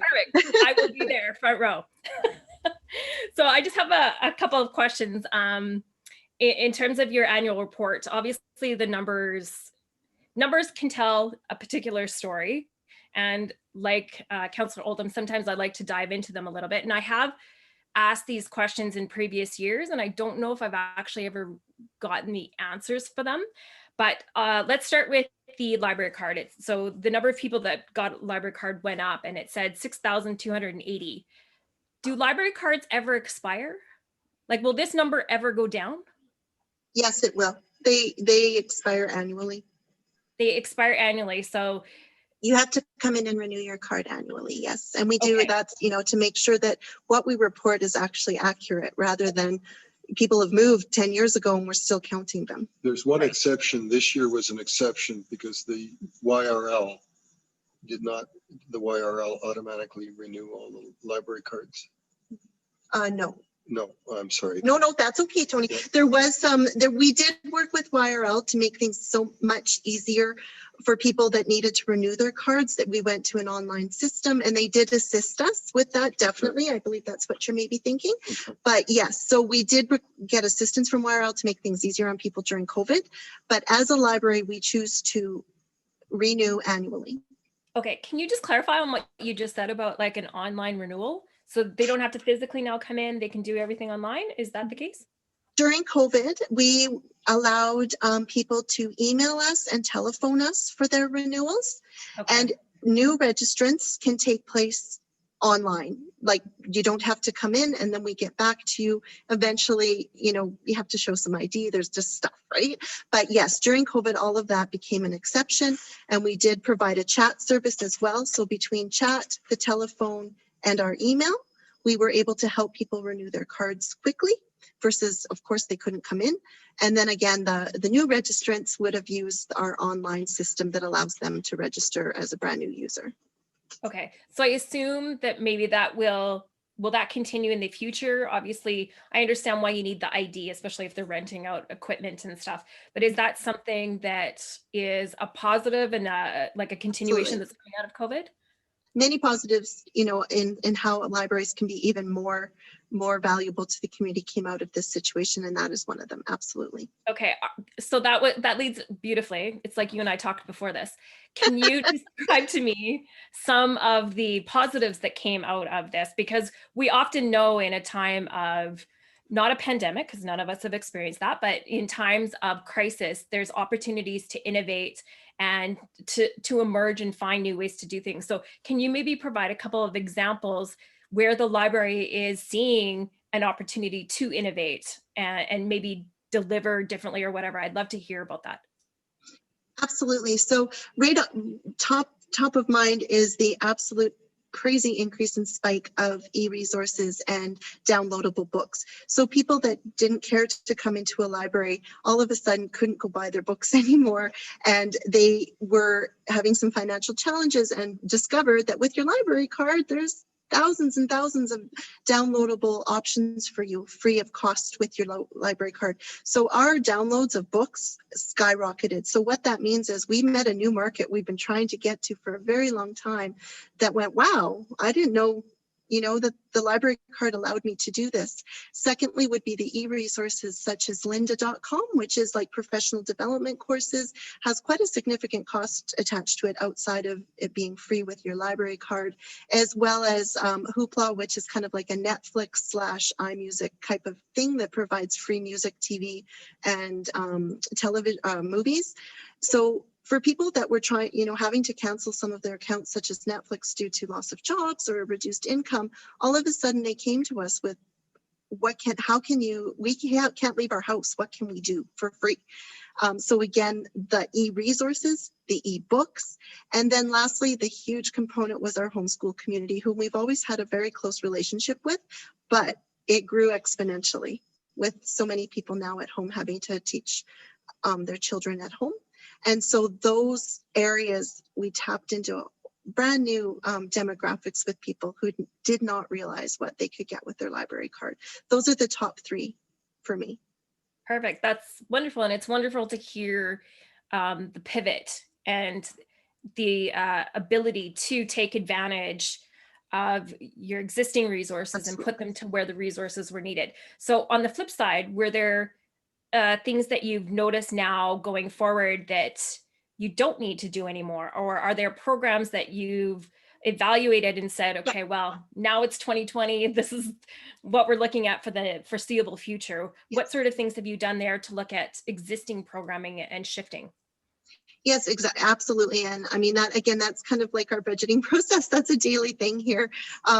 Looking at what we're doing, cost benefit analysis. I mentioned earlier, we have a system we call Stop, Start, Continue. When we have a program or a system, a service, and we stop, start, continue. Are we going to continue this? Are we going to stop it? Do we need to start something new? Is it no longer relevant? This is a procedure that we do bi-weekly with our leadership team. As an actual activity on an agenda, but as far as day to day, this is part of a huge part of what we do. So, for example, the Innovation Lab, which we love so much, is now renamed our Tech Tank, and again with assistance, continued assistance from Rotary. But that whole place was based on community learning, touching, all of those wonderful gadgets, putting on a virtual headset. So we have an ongoing review of how does our Tech Tank look in the future. So that's one example of we have to realistically look on how we continue that service. And in addition to that would be our big events such as Comic-Con went completely virtual in 2020. Many of those virtual components were beyond success we could imagine. So perhaps we do scale back the in-person activities and focus more on those virtual ones, which would be cost saving as well. So absolutely, all that is a consistent effort that is part of almost our everyday. Yeah. Perfect. Okay, thank you for that. Just going back to some of the numbers on page 20. So when we're talking about 231 people walking through the doors, do you actually have the number of the unique visitors? Because obviously we didn't have 231 unique people come to Spruce Grove Public Library as much as we'd like to think that. Yes. Do we have an idea of like how many unique visitors that's included? So we can break that out into unique visits by what they did here. So unique visitors, if we wanted to add up, the participants in programs, the participants that, were on the computers. So these are physical visits before COVID, obviously. We could get a bit of a picture, but this is foot traffic. So we have people that are here every day, all day. So they come in and they leave almost every single day before COVID. So those people are counted as foot traffic, not as individuals. So they represent the amount of bodies going in and out of the library. It may be the same body every single day, a few of them. But so as far as, someone clicking and knowing who's coming and going, no. But it is traffic of bodies that come in and out of here. Okay, but then obviously, because we just went over it, the assumption could be that there's 6,280 active, or annually there's active people in that, around 6,000 people if they've got a library Plus card. their families. Plus their families. Yeah, because a card represents a family.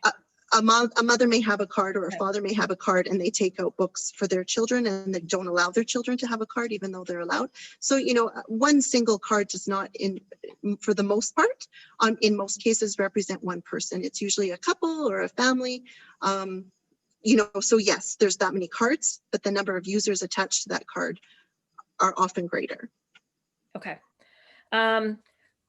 Just touching on the document that Councillor Oldham brought forward, the best practices for Alberta libraries, who wrote that? The government. It's the government. So it's not really a neutral body that wrote it. It's the Department of Municipal Affairs. Okay. So government staff. Yeah. So they set the standards, even though they only account for approximately 17% of the budget, and we're 77% of the budget. So they're setting a standard where they're only, and that's why we did our resolution to OMA to say, look, you're only using 2016 population. Mr. Wolanski? Yes, Mr. Mayor, thanks. Just to provide some clarity on that, because I know it was kind of brought up earlier. It is Municipal Affairs document that puts it out.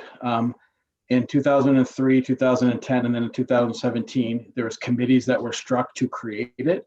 And those committees were, the stakeholders were solely library representatives from the systems and the larger small libraries. So those are the input, only library representatives to Municipal Affairs, who then wrote the document. That's not to offer an opinion on whether that was enough consultation, but just to provide context on that, because we've talked a little bit about independent before, but it is only library representatives that provided input into those standards, and they were library representatives on those committees that develop them for municipal affairs. So it's And the only Public library Library people that put, Services branch. so only libraries had input onto this? Like there was no, Well, Correct. there must have been municipalities involved. It is a municipal branch. So. No, I don't- right in the standards, right on the standards, the document itself, it does list in the background that it was only made up of library staff, library directors, and library representatives from the systems. And even in 17, it was only sent to the municipal libraries for input, not municipalities or government or public. Just to provide that context. Again, not Okay. saying that's good or bad or indifferent, just for clarity on Councillor Stevenson's question.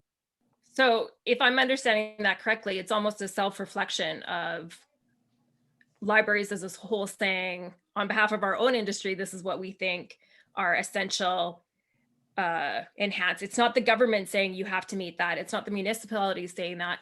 It's the libraries as a whole looking collectively together to say this is where we think the minimum should be, but this is where we're striving towards. Am I interpreting that right? I think your interpretation is correct in that they sought expertise from the industry.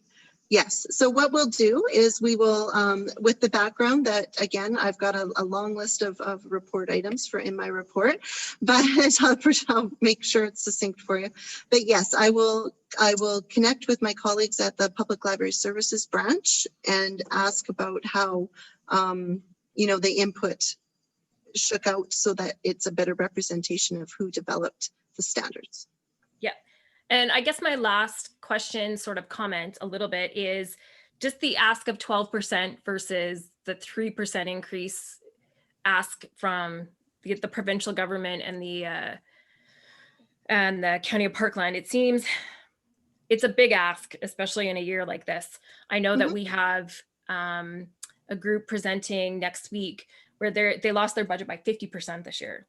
And so their next year's budget is half of what they were expecting to work on this year. And then obviously COVID happened. So there's a lot of groups that are really, really hurting and that provide amazing services. And it's hard to compare apples to oranges, and we're not looking to compare apples to oranges. It's a big giant fruit basket of amazing services and opportunities that we have in the city, and people can pick and choose which ones they want. And certainly it's going to be a difficult year for us as a city, obviously, with, people are still in a situation that we don't even know if we're getting out of anytime soon and stuff. So I'm just curious, why did you consider other scenarios as a board of 12%? Did you consider a plan B, like 6%, 3%? Do you have those scenarios? Or are you going to deal with, I guess what I don't want to get into is, let's say we do find a way to give you the increase and we have COVID wave 2.0 come again. We don't want to have to go through the same thing again, where it was looked upon that we didn't support the library. And, as Councillor Grlick said, some misinformation was put out there. We don't want to be in that situation, but we also have to be really realistic on what we can put on our residents during this time. So I'm just curious as a board, what you've done to figure out your future scenarios. The finance committee and the board worked on this proposal, this ask, with one goal in mind, and that is to provide a level of service based upon this best practices document and our understanding of what our clientele and the citizens want. And, when we look at the numbers, one number stands out: 17%, almost 1 in 5 people. And if you count them by families, because families are represented by the client cards. So maybe 25%, I don't know, of the people of Spruce Grove use the public library. And what other institution can say that other than, walking on the streets and driving the roads?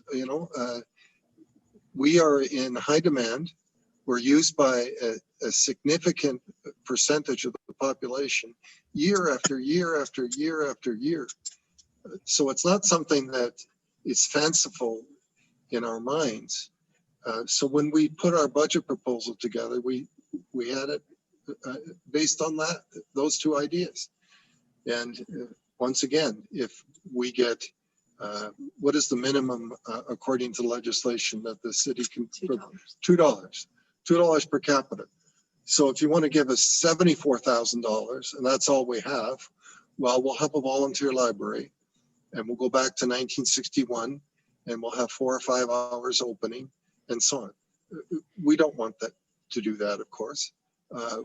We want to provide what we understand our community wants. That's what we're after, you know, and we're a volunteer board. You know, we don't have any irons in the fire. We don't get anything other than thank you for doing a good job as a volunteer board and appreciation for giving back to the community. That's what we get out of it. And we do it for the altruistic causes that I've outlined. So if somebody else can say at a minimum 17 and maybe 20, maybe 25% of the city of Spruce Grove community uses the library, plus residents from Parkland County and from Stony Plain, because they have a share in those card numbers too. Well, I'd be interested in knowing what that institution is. And, you know, it's a fundamental service that we provide, and it's a service that they deserve to have. And Councillor Stevenson, if I can just add to you too, just to add to the response to your question, when we opened tonight, you know, there was a lot of discussion and a lot of thought of what do we do. I include myself in the discussion because it was but the decision was, how do we not tell the truth? How do we not be honest about where we are? And like we said, we hear you, we hear the province, we hear councillors, we appreciate your appreciation of us and how hard we work. And that fuels us. However, we also didn't want to diminish the reality of where we are. So the ask, so to speak, is an honest picture of where we're at. And then, like we've said, whatever the outcome is, we will provide the best library service we can with those numbers. But this is at least so that next year there's no surprises, or in 2023 there's no surprises. This is, I feel, that one of the first years that we've really said, look, this is everything. And that's following up with Councillor Oldham's request that can we have a better look at how this process works. So it wasn't arbitrary. It wasn't the moon, as Tony mentioned. It was just a clear representation of where we are at. Okay, thank you very much for those responses, and thank you very much again, Tony, for you continuing to advocate on behalf of the library. I hope that answers your question, Councillor Stevenson. We have one more on the queue that I would like to give an opportunity, and that is Councillor McKenzie. Okay, thank you very much, Councillor Stevenson. Yeah, thank you, Mr. Mayor, through you to the library board and Mr. Zeglin and Mrs. Garland. Thank you for your presentation tonight. I really appreciate it. I really liked your ball analogy, and in the presentation you talk about we're Team Spruce Grove, and let's score a home run for the community. I agree, but I think in order to score that home run, we do need to look at the next play. And sometimes I think doing the same play doesn't always get you the same results. And so I really think that we need to really truly look at the next play, and how challenge the administration and the board as to how we move forward. I really appreciated today seeing the budget, the way that it was presented, and I know that we had challenged and talked about that. One of the things that I struggled with is, like, I know you talk on page 28 about the reserves, and I know you're showing us the reserves at the end of 2020. I would have also liked to have seen a little bit of a budget versus actual of a year to date for the 2020, because while I respect that, yes, because of COVID, you had a little bit of budget cuts and we've had to cut some hours and do that sort of thing. I do think that there was, I think it was Councillor Grokey and Stevenson both had said there may have been opportunities to capitalize on some of that. So I think it would have been really nice to see, you know, that actual year to date. I understand that, you know, in the future, we're going to get the financial statements and see where we truly are at. But I'm just wondering, how accurate do you believe those reserves on page 28 truly are? To the penny. Go ahead. They're to the penny, Okay. Chantal. They really are. Yeah. And we can certainly, you know, that is the amount in the reserve, the statements on my desk. That is it. That's what's there. But you're still predicting that at December 31st, 2020. We actually don't know. What if we have another big, huge surge of COVID and we're shut down again? And that's where I'm saying. So, you know, I get it. So you're saying that is to the penny, to the year to date, as to what you are still predicting by December 31st, 2020. Those are the correct on that? Yes, those are the amounts. Those reserve amounts are reserve, not touched, except for what they are earmarked for. That is the amount. Yes, if I'm hearing you correctly. Yes, and that's what they are pre-designated for, are those expenses we've shown you. Yes. Okay. And I guess, you know, I just would like to have seen those still that year to date, along with the projection of, are we going to be in a surplus or a deficit for 2020? You know, would have been nice to lead us into 21, 22, 23, but that's great. Just so you notice on, actually, I'm surprised Councillor Odom didn't point this out, but on page 28, when you look at the computers and software, I believe there is a bit of a mistake, because you show the 50,000 and then you're showing that you're spending the 30 in 2021 and then it shows 0. But I think it should be you're spending 20 in 2021. That's the remaining balance. 30. That's the remaining balance in that year. So 2020 will be spent. So the remaining balance is 30. The following year, 30 will be spent. So the balance is 0. Yes, and now I understand that, because the 16,227 is, or 277 is being spent in 2022. Okay, perfect. So that's no problem. I was going to touch on the computer numbers, but Councillor Oldham touched on that. Fantastic. Councillor Oldham also, I really appreciated the making us look at the best practices a little bit better. I have to admit, you know, I've glanced at it in the past, but never into the detail. And I love looking at all the different metrics and maybe focusing a little bit more on the positive. That's just more of a comment. One of the questions that I do really want to touch base on is the hours of operation. And when we look at the 63 that we had in 2019, so that is 63 hours per week. Am I understanding that? Okay. That's correct. So now when we have the 50 hours in 2020, so that's obviously an average per week. That's what we're running right now. That's what we're running right now. So I guess I guess one of my questions is, because if as Councillor Oldham was pointing out, if we're open for 40 or 50 weeks at 50 hours a week, that gives us 2,500 hours for the whole year. But we also were closed for how many weeks?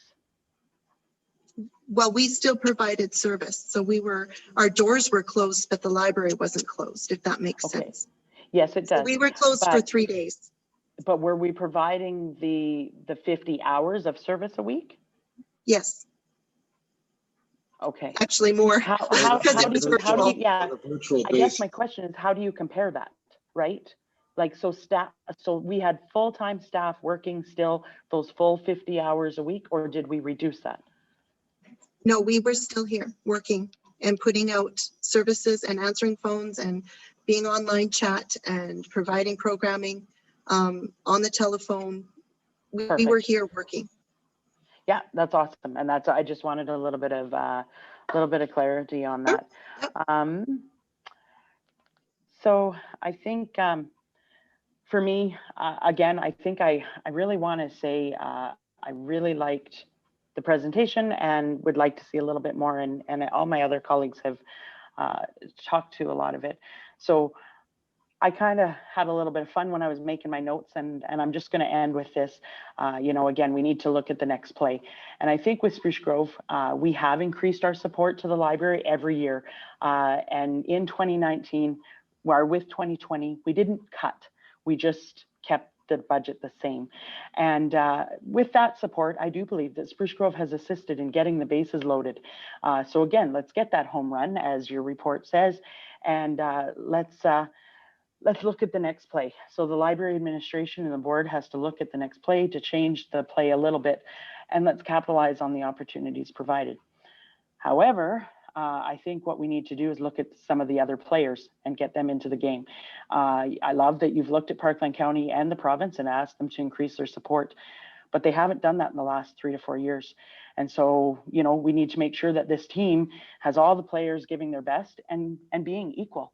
And when I see the different percentages of the different municipalities and with the province, it makes me kind of wonder. So if the players are not equal, then maybe we should also not give them the same play time. Maybe that's something to look at, looking at the analogy. And then also the final thing is, earlier today, I know we talked about the report card, or in the baseball terms, we could say our scorecard.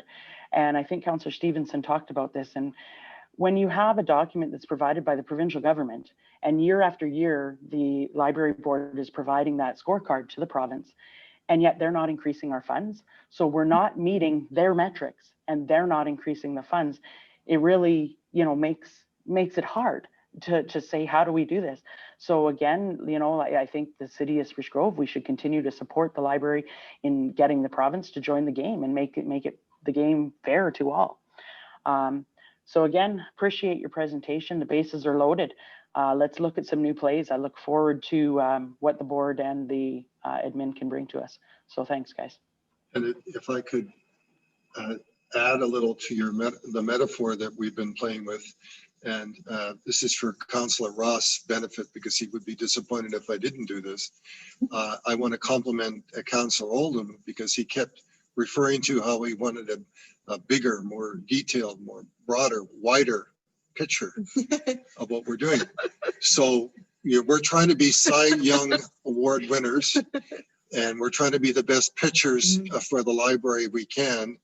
And all of your questions have made us better thinkers about what we're trying to do and why we're doing it. And we hope we have conveyed and covered our bases as best we can and been able to deliver from the mound upon which we speak. And we hope that we will have a successful season. Okay, thank you very much for all the questions and comments from council. And again, thank you for the passion from the library board. It comes and resonates very well through you, Tony, and Leanne. You're doing a fantastic job at the library as well. I just wanted to, say that, we want to continue to meet the demands and goals of our community, and there's a big demand on you, and we recognize that. We would like to see, would hope, a little more percentage toward our partners on the ask as far as Parkland County goes, and particularly the province. I want to remind at least and say that we believe, or I believe as the mayor and council, that we're your best partners in the city, and we service a lot of people within the region. And percentages that we serve outside our community are very high, and those are being carried by the residents of Spruce Grove. And we would like to have a little bit more of an effort, from the board to try and pursue some of those if that's possible. And we'll do our best behind the scenes as well to advocate on your behalf as well. But we appreciate that. We appreciate the level of service you're providing and recognizing it's a high level, and we appreciate that. I think one of the things that was demonstrated, I'll just very briefly touch on, is the amount of virtual that we were able to achieve. And I think if we continue on that road of virtually providing library service, it's going to be a huge advantage to getting the message out that you need. Anyway, I want to say thank you very much for the presentation. And I think it was probably the longest library board presentation and question period we've had in the history of the city. There's no question. So that's the nature of the group I work with, but they're engaged and they're on it. And thanks everyone for your questions. So with that, thanks again. I will ask one of my colleagues on City Council to accept for information the report from the library. Councillor Roth, go ahead. Mr. Mayor, I'll move that the Spruce Grove Public Library 2021 budget presentation be received as information. Thank you very much. Thank you very much. I'll call the question on the motion. Okay, that's been carried. I'd like to call a 5-minute recess for a very short comfort break, and we'll be back right after this.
turn and we'll get going.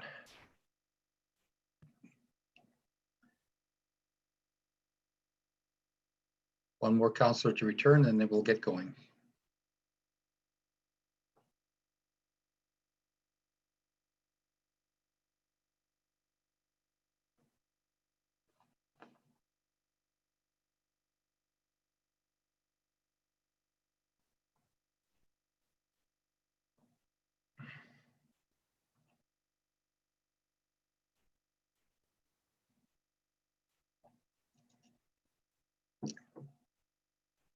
Okay, thank you very much, everybody.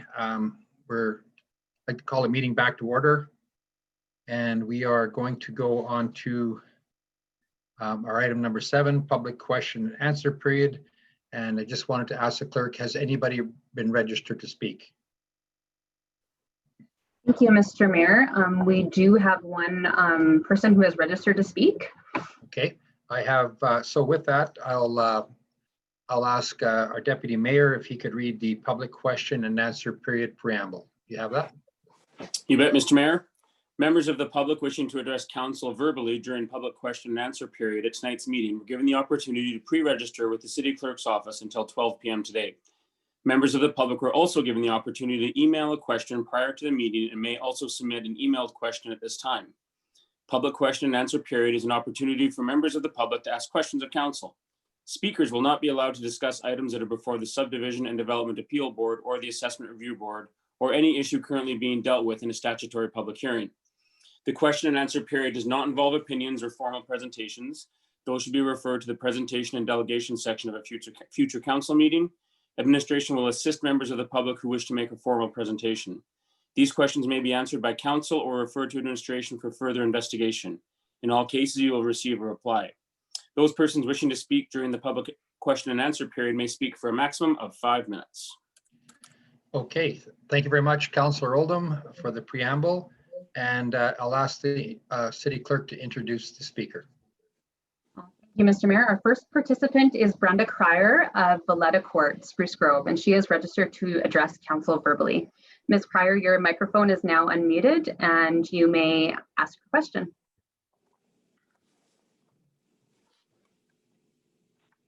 Good evening. Can you hear me? Yes, we can hear you.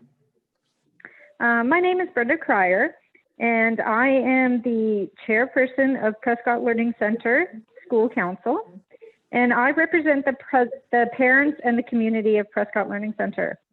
We have been advocating for flashing crosswalk lights across Pioneer Road by Prescott Way for approximately 3 years.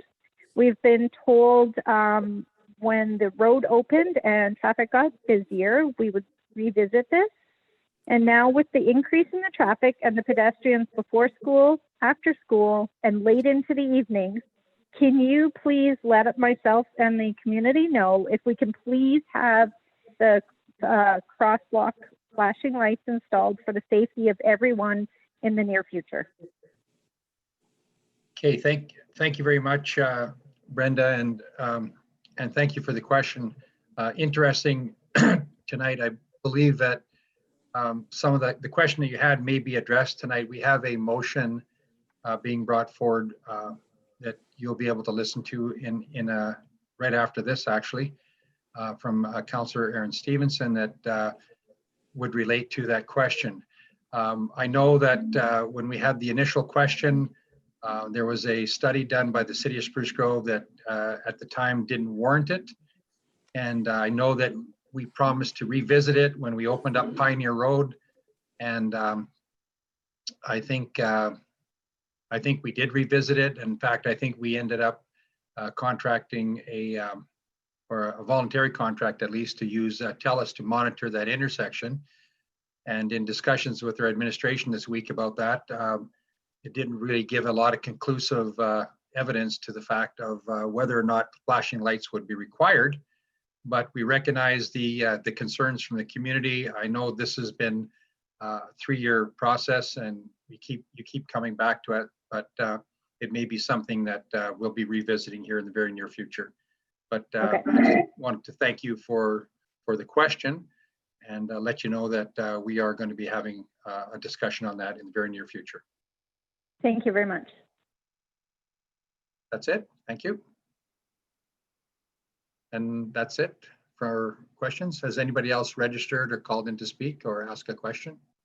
Thank you, Mr. Mayor. We've just checked your email address and there's been no further questions submitted this evening. Okay, thank you very much. That concludes question and answer period. And now we'll go on to item 8 under Councillor Statements and Updates. Councillor Stevenson, you had requested to add an agenda item, which was a notice of motion. Go ahead.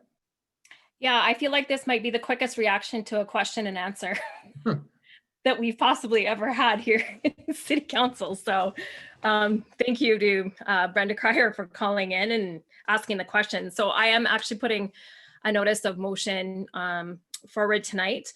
And the notice of motion reads that Council direct administration to install appropriate crosswalk lights at the Prescott School crosswalk on Pioneer Road, and that council contingency funds up to $16,000 be used to pay for the installation. Okay, thank you very much. And Councillor Stevenson, that is a notice of motion, so it's not debatable.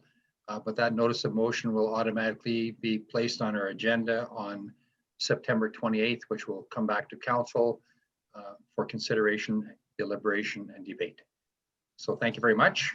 And that would conclude the item number 8, notice of motion by Councillor Stevenson. Okay, thank you. Moving forward, we're going to go on to administrative updates. I'm going to ask our city manager, Mr. Farbrother, if he could do a update on COVID-19. Thank you.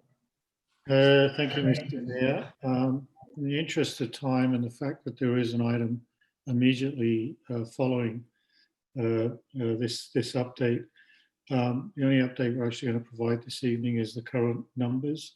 So as of 4 o'clock today, Spruce Grove had 4 active cases. Since the beginning of COVID, it's been a total of 31 cases and 27 recovered. Parkland County has 4 currently, and Stony Plain has 5. City of Edmonton remains under a watch. And so, you know, our numbers, you know, relative to pretty much throughout the pandemic have predominantly stayed in this kind of order of magnitude. That's my update. Thank you. Thank you very much, Mr. Farbrother. Any questions or comments from council in regards to Mr. Farbrother's update? Seeing none, could I get a motion, please, to accept Mr. Farbrother's report for information? Councillor Grilke, go ahead. I so move that we accept Mr. Farbrother's update as information. Okay, thank you very much, Councillor Grilke. I'll call the question on the motion. Okay, Councillor McKenzie, I didn't see your vote. Okay, thank you. That's everybody. That was unanimous. Going on to 9B, City of Spruce Grove recovery efforts from COVID-19. We have an update from Mrs. Boche.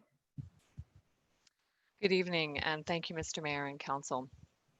I'm just going to share my screen and put up the PowerPoint that is in your package.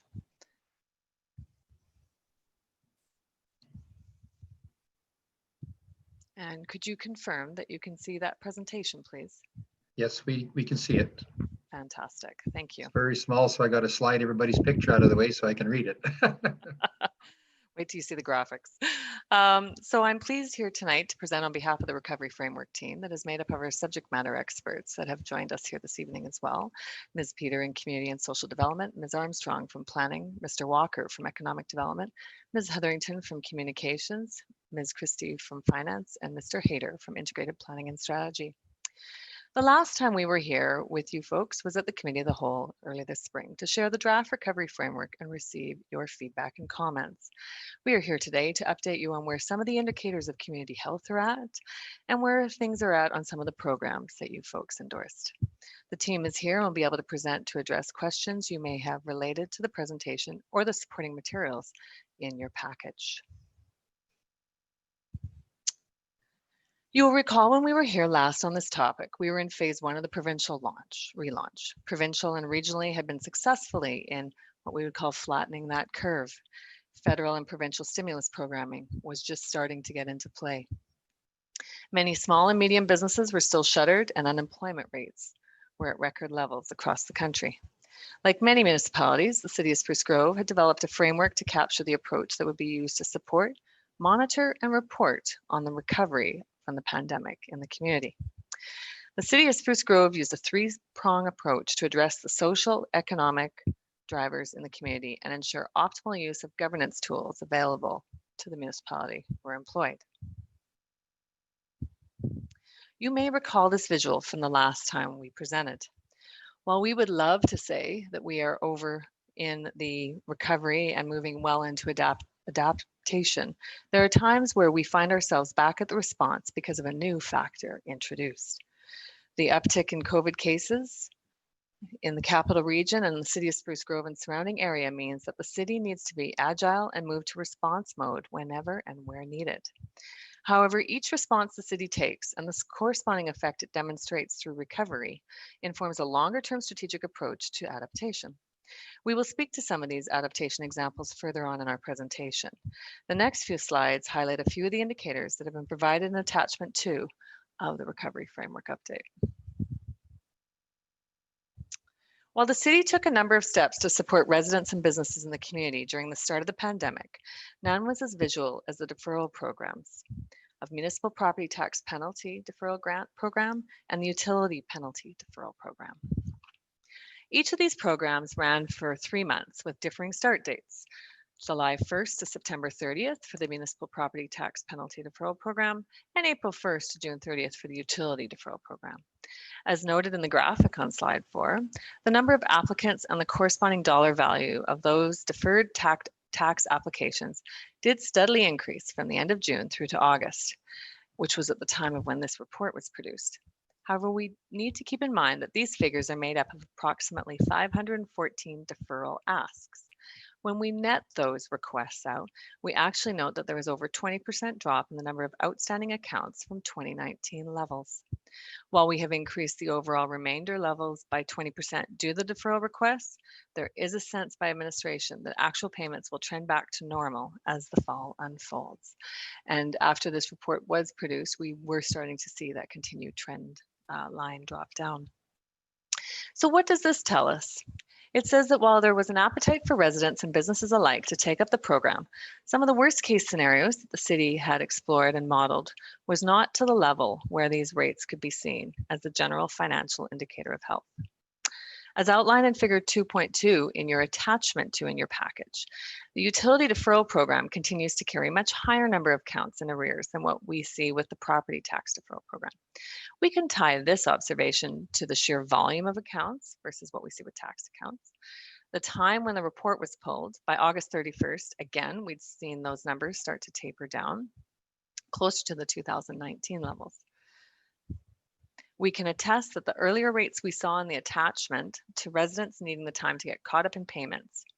Additionally, the city had eased some of its typical collection processes during this time to provide residents that time to catch up as well.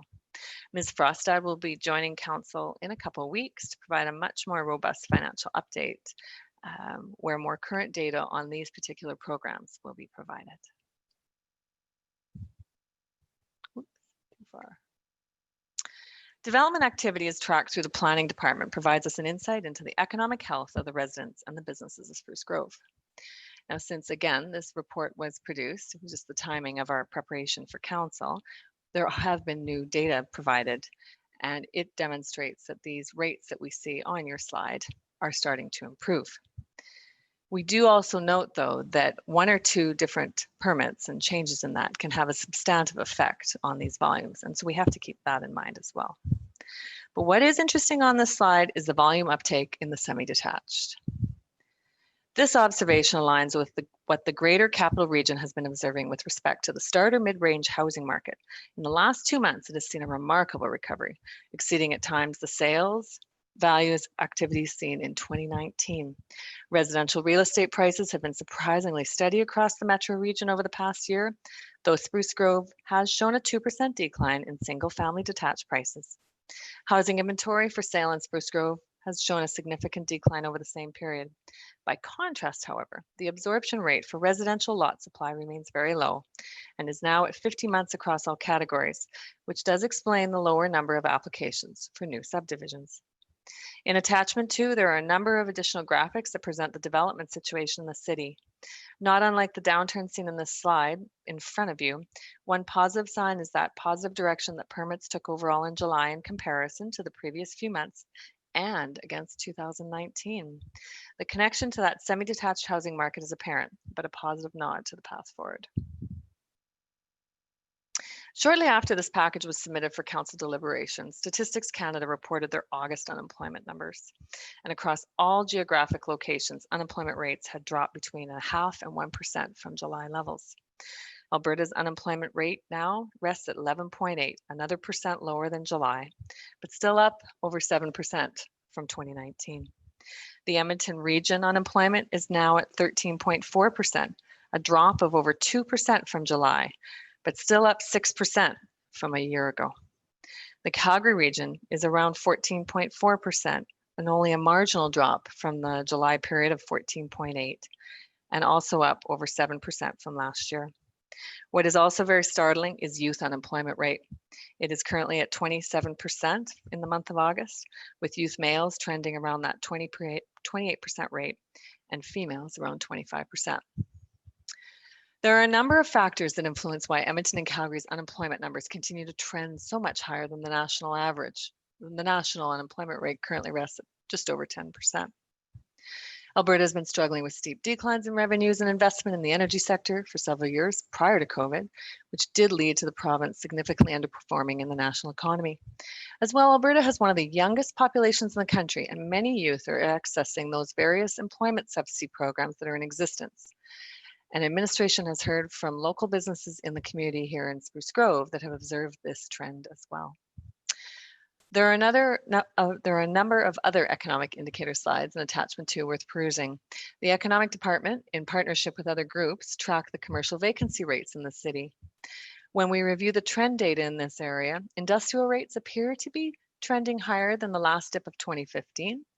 Office rates are holding their own from the last 5 years, and retail is also holding on, although trend data in retail is difficult to track over time due to the upswing in retail space brought on in 2018. A number of surveys also demonstrated the degree of disruption on businesses. In early summer, a business survey for the tri-municipal area suggested that over 83% of businesses surveyed had experienced a decrease in revenues. 21% had disruption in supplies or materials they depend on, and 45% expected an impact on business due to staff isolation. This number will correlate with a future slide that you'll see on social programming here in the community. Business sentiment is becoming more positive from the lows in March 2020. Another tri-municipal business survey is underway with results to be tabulated in the coming week or two. And administration will come back on these results when we bring forward the recovery survey results that recently closed. Data collected by the local family and community support services and the provincial 211 line inform administration to some extent the nature of what residents are coping with during this difficult time. It is clear that certain issues are much more prevalent than others and demonstrate that Spruce Grove is not unique in that sense. Attachment 3 in your package provides a greater narrative that speaks to the challenges in the community and the corresponding actions being taken as a result. Focus area includes mental well-being, supporting vulnerable populations, and community capacity building.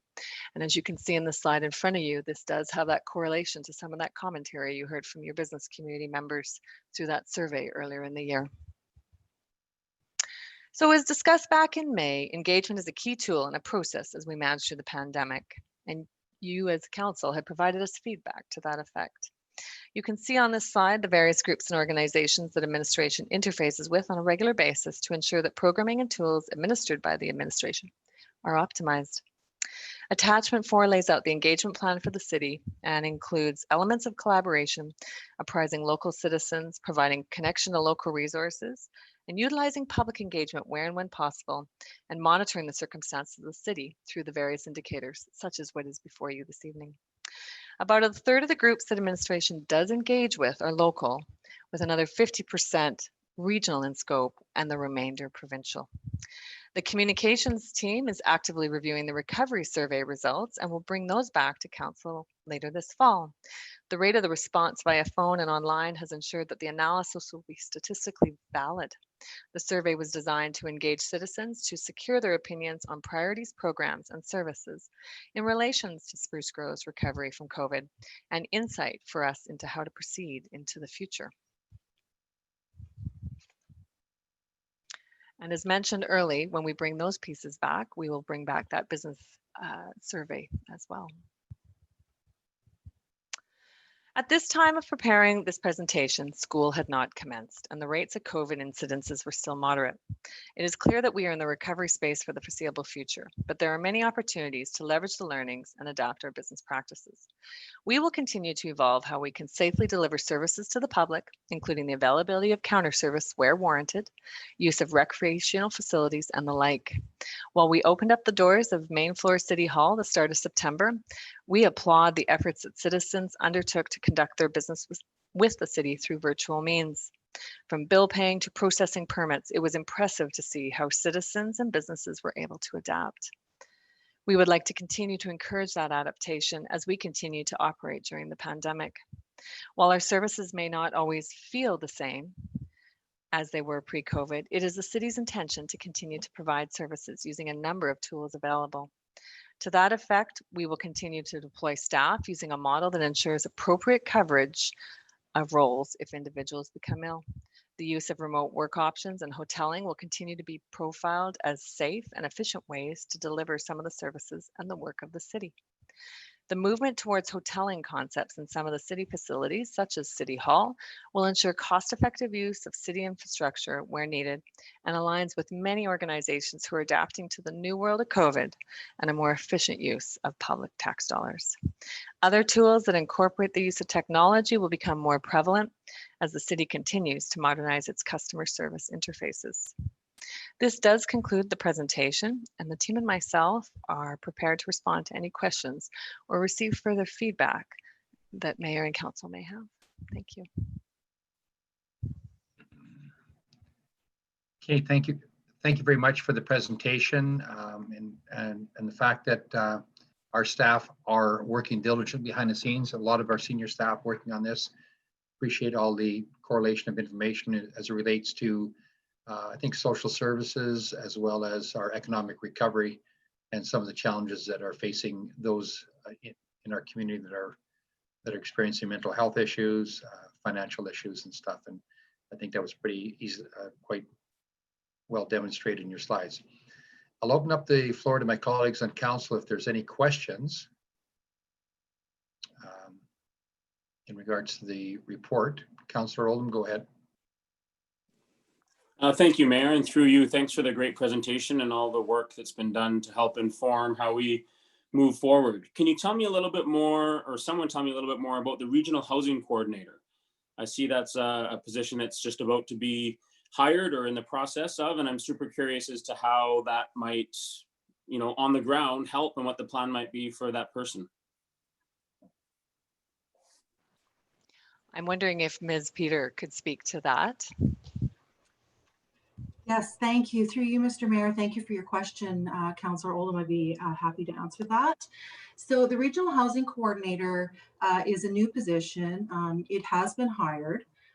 It is funded through the Reaching Home federal dollars as distributed through the ARDN, and it is a partnership initiative that we have in place with the town of Stony Plain, or Stony Plain FCSS. The position is to support access to the diverse housing needs within the community, and it is very specific in its scope to doing that, because oftentimes when we are approached by individuals from the community who are challenged with some of their housing needs, some of the issues that they're facing are very complex, and so this position is specifically to assist the very diverse range of needs that people experience with their housing, and it is serving the tri-region. It's not just a City of Spruce Grove position, it's serving the region. That sounds like a wonderful program, and I look forward to hearing more about how that person evolves in their role as time goes on. Mrs. Peter, while you're with us, this might be for you and maybe not, but under the food security portion of the document, there's a reference to food vouchers, and that's not something I've been familiar with in the past. Could you explain to all of us what a food voucher gets someone? And I assume they may be accessed directly through NeighborLink, but that would be great information to have if you could help us out. Yes, absolutely. Through you, Mr. Mayor.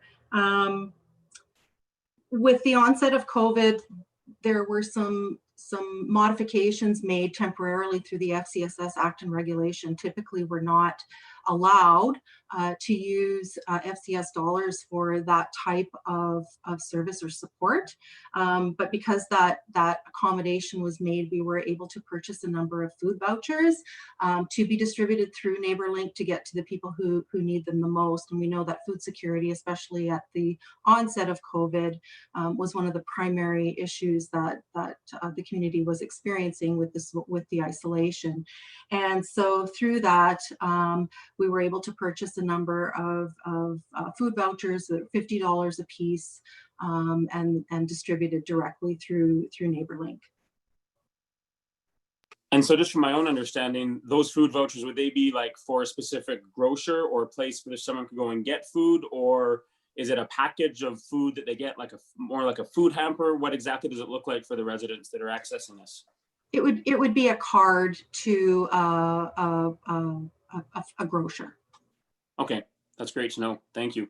And one more question, I think that might fall under your, well, for sure falls under your category, is I'm just wondering, with all these extra calls, way more calls, especially in the mental health, how is FCSS managing these calls and the needs for support? I mean, I know FCSS has been stretched historically in terms of all the various programs. So are there other areas that aren't needing as much focus? As Councillor Stevenson pointed out previously with the library, sometimes when there's a higher need here, maybe there's a lower need somewhere else, or how are you managing that increased need?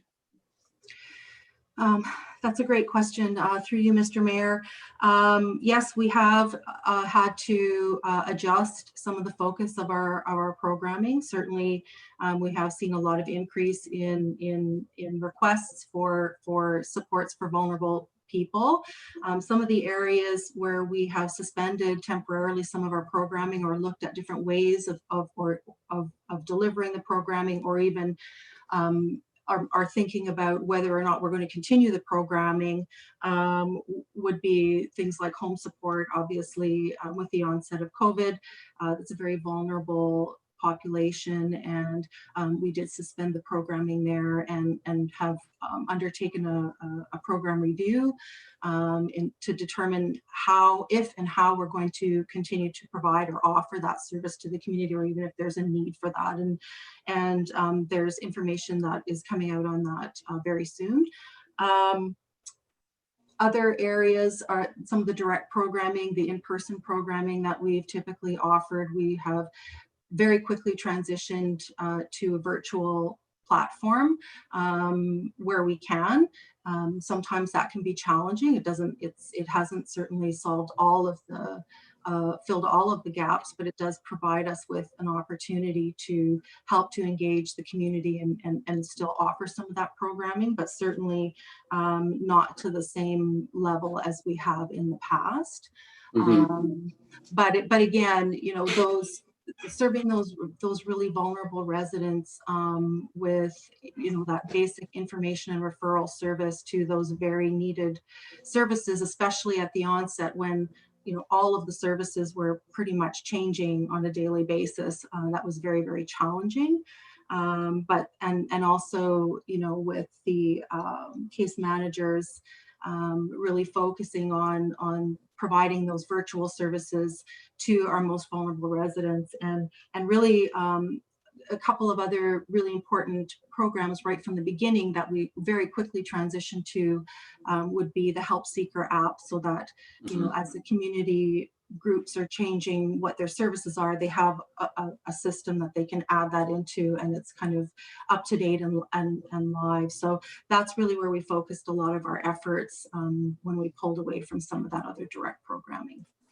Yeah, well, I applaud you and your team for pivoting so quickly and making changes. And I know that we're, as Ms. Boje, mentioned, we're not near the end of it, and we're going to go back and forth between stages. And thank you for all the work you're doing to help our vulnerable residents, and continue to do so as time goes on. One other question, it's probably not for Ms. Peter, but I'll ask, and it's my final one. Is there a plan for businesses or residents who will not be able to catch up on their utility or tax accounts now that the deferral programs are nearing and are coming to an end? Are they simply going to be in arrears and will be sent notices? Is there another plan in place, or what are the options there? At this juncture, we're going to continue to, through you, Mr. Mayor, to Councillor Oldham. At this juncture, we're going to continue to monitor those payments as they come through. It is early for us to make a firm assessment of whether or not we're going to continue to have deferral challenges. Literally between, I think the report was pulled probably the third week of August to by the last week of August, and Darlene, Ms. Christie or Ms. Frostad could speak to this better. The numbers have dropped already quite substantively. So at this juncture, we don't have a firm plan to respond to your query with, but we are monitoring it closely and will certainly evaluate if we do continue to see a substantive gap. Well, that's great. I'm glad to hear many people are catching up and in a position to do that. And I think it was a great service we were able to provide our residents for those months that it might have been needed. That's all I have for now. I'll defer to my colleagues for more questions. Thank you.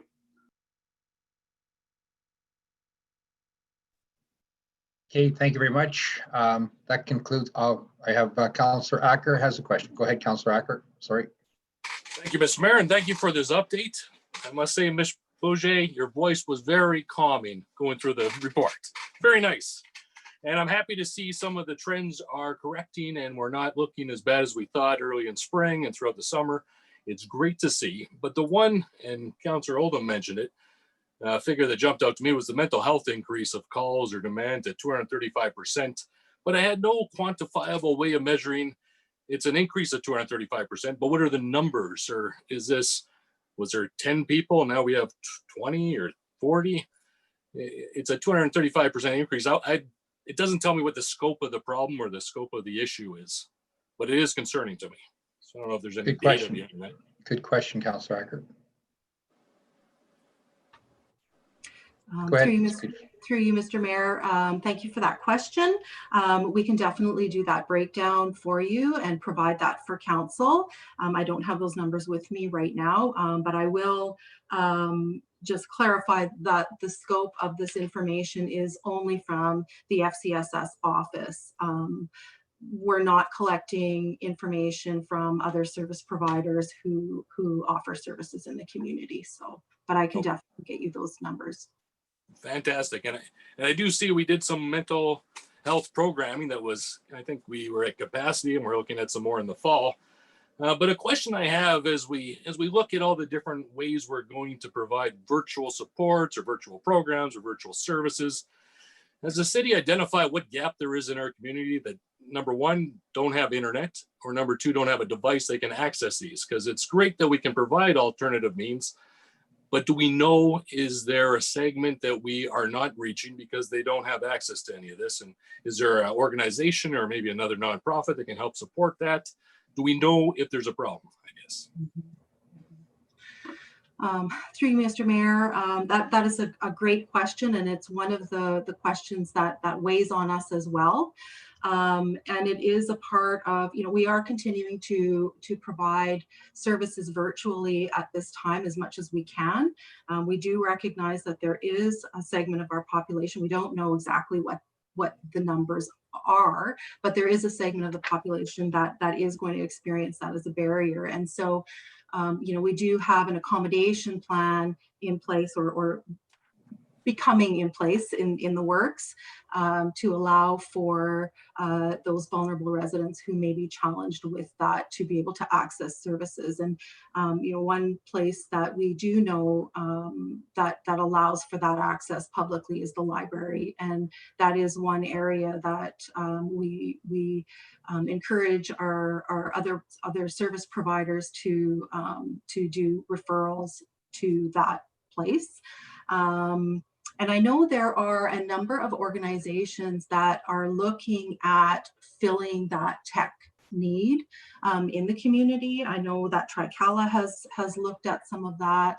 And I believe there are a couple of other organizations that are looking to find ways to connect people, including some of our very vulnerable seniors who are very isolated. Fantastic. No, thank you so much. And if I may add through you, Mr. Mayor, as well, what we've observed in those first week or two of the main floor of City Hall being open and that reception service running, the volume is limited, but it does seem that many of the people that needed to access those other services outside of Ms. Peters' area of expertise we're able to, for the most part, utilize the technology, telephone, and other means, but we are monitoring that very closely. And that does speak to where are we adapting our services differently versus where do we need to look back and find that middle ground between COVID, pre and post. Thank you. Fantastic. Well, thank you so much. It was just something weighing on my mind as I see we do surveys online, we do a lot of Facebook communications, but I do know there's people in our community that have no access, either just due to circumstances or by choice, to have any access to the internet or devices. So we still got to be able to tap into them and provide some services to them. So thank you so much. I know you're on top of it, and thank you for the report. Okay, thank you. Councillor Stevenson. Great, thank you. And I guess this is where, all of our services in the community start to come together, where many people would access the library, for example, if they didn't have internet access. So to be able to go to the library and use a computer to be able to get those accesses. I just want to reiterate what my other colleagues are saying. I think this is a really good document, and I appreciate that it's not one-sided. Oftentimes people want to focus just on the economic recovery versus all the other pieces that come. Like, you can't have economic recovery if you don't have social recovery as well. And I think throughout this pandemic, we've seen just how easy it is to feel that you are not mentally healthy. I think all of us have gone through bouts of loneliness, social isolation, the fact that you don't get to leave your house. And now that we're going back into winter, where you're naturally maybe a little bit more isolated than maybe you are in the summer, there is that concern again that we could go into a bit of a dip. And winter also brings in that mental health issue. So I do appreciate that the city's been putting out lots of information and people are accessing it. And I do think even if they're not accessing it, the fact that they're seeing that message consistently does remind people that they are not alone and that there is help. So I do commend the city for taking such an active approach with, spreading the message about mental wellness. It's really important that all of us appreciate it and recognize it and check in on each other as well. So I just want to thank you for that. In terms of the economic recovery, I think we're slowly emerging. As a region, we seem to have lots of plans, but I'm wondering if there's any plans for the tri-region in particular. Like, we hear what Edmonton Global is doing in the EMRB, but as a tri-region, is there a focus there on what we can do to help each other? There's the CAOs do connect. Actually, there's a call tomorrow to try at times to sort of coordinate responses. So whether it's been in terms of facilities opening or not opening and common messages, but there is still a recognition that essentially there are three independent bodies of government And so those policy decisions may align and they may not. I would suggest that as we get into the regional discussions that are taking place, what COVID has really indicated is that most of the stuff we do isn't boundary based. There's natural catchment areas. They're not all the same, but they don't most of the time they don't actually line up with the municipal boundary. So, where that conversation takes us, time will tell. Great, thank you. And just lastly, I think the one thing I've seen is our community come together. Just the number of even Facebook groups of community members creating like shop local groups and really just trying to make sure that people are aware of new businesses opening or businesses that are struggling to go and patronize them and stuff. So I just want to say even thank you to our residents and people within the region that everybody's pitching into this together. And I don't think anyone's looking at any level of government to solve it all. There is this real concept that there is opportunity for all of us to work together here through every level, regardless if we're government or just a resident. So I really appreciate this, and I appreciate the flexibility of it as well. As you mentioned, Ms. Bourget, at the beginning, there's going to be ebbs and flows, and hopefully we don't ever see a second wave, but we're going to see ripples for sure. And so we have to be flexible, understanding how we can move through that, so that we don't not find ourselves in a situation we were in, because I think we did handle it to the best of our abilities. And I commend the administration for guiding us through that. But it's really good to see a flexible document that we can work with throughout this. So hats off to you. So thank you for this. Thanks. Okay, thank you. Mr. Walker, did you look like you wanted to chime in there? Did you want to add something on the economic development recovery? Yes, thanks, Mr. Mayor. Just to add to what's been said, in terms of the three municipalities working together, I mean, we do an awful lot in conjunction with the Greater Parkland Regional Chamber of Commerce. So, for example, on the promoting shop local and open for business directories, stuff like that. This is all being promoted by the three municipalities, but we're working through the chamber. And given the fact the chamber, as you're all aware, basically is now a regional body. I mean, this provides a very quick way of being able to get a message out and so on. We've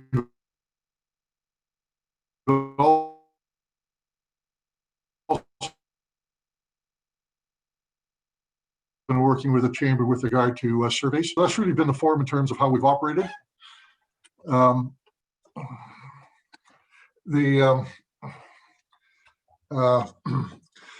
In terms of the other work, a lot of it's being coordinated through Global now, and there's been an awful lot of work being done through Global, particularly on looking at recovery initiatives going forward.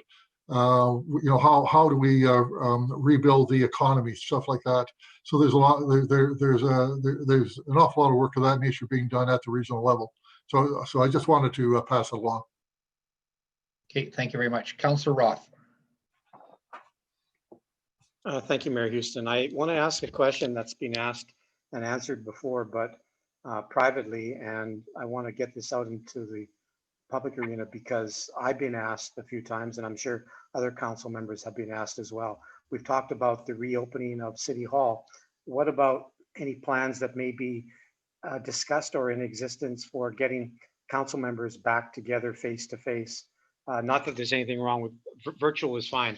It enables us to get more people to attend council meetings. The council meeting, a recent council meeting, I think we had as many as 117 people attend, and that rarely happens. So I'm wondering, when will it be advised that council members start to meet face to face again in council chambers? What will that look like? And then a secondary question is, will this be something that we can provide on an ongoing basis so that council members who may be away can log into meetings remotely? Through you, Mr. Mayor. Thank you for the question, Councillor Roth. So yes, we've had the opportunity to discuss with many of you with respect to how long we want to perpetuate the pure virtual means versus some mixture combination thereof in your council chambers. And at this juncture, we have recommended, at least for the immediate term, that we could continue to do this virtual process. As per your remarks, Councillor Roth, the uptick in participation in local governance, we have seen quite dramatic growth there. But we have as well prepared council chambers. We're in the process of just finalizing that with a few more pieces of personal protection equipment, so that when we do open up chambers, that we could do it as partial participation in public or in physical proximity, I should say, and some combination thereof. We are also looking at continuing to do the council meetings through a Zoom type of functionality to enable this live streaming. As many of you might be aware, the technology that supports the council chambers at this juncture doesn't enable us to be fluid and maintain this virtual streaming that we've been able to do through pandemic, so it's a blessing in disguise from that perspective. And so we are looking at those options. They will have their own growing pains, no doubt, as we did earlier in some of our council meetings. But we are looking at that iterative process. The other piece to keep in mind is that the province has at this juncture not pulled the order yet, which allows us to continue to conduct these proceedings through a virtual means, as well as having the public participate through a virtual means. So we're supporting and applauding when we continue these processes, a bit of as a model the way as well, particularly as we see that ebbing and flowing on the COVID cases, as Mr. Farbrother alluded to earlier. With respect to going into the future, because we're going to look at offering those virtual options to participate, we do anticipate that council will be able to access those meetings even if they can't physically be on site. Okay, so I guess the bottom line is a work in progress to be announced. Stay tuned. Thank you. Thank you. And a bit of a hybrid to start, I guess, is the answer. Any other questions or comments? Seeing none, could I get a motion from one of my colleagues on council to accept the City of Spruce Grove recovery efforts for COVID-19 update for information?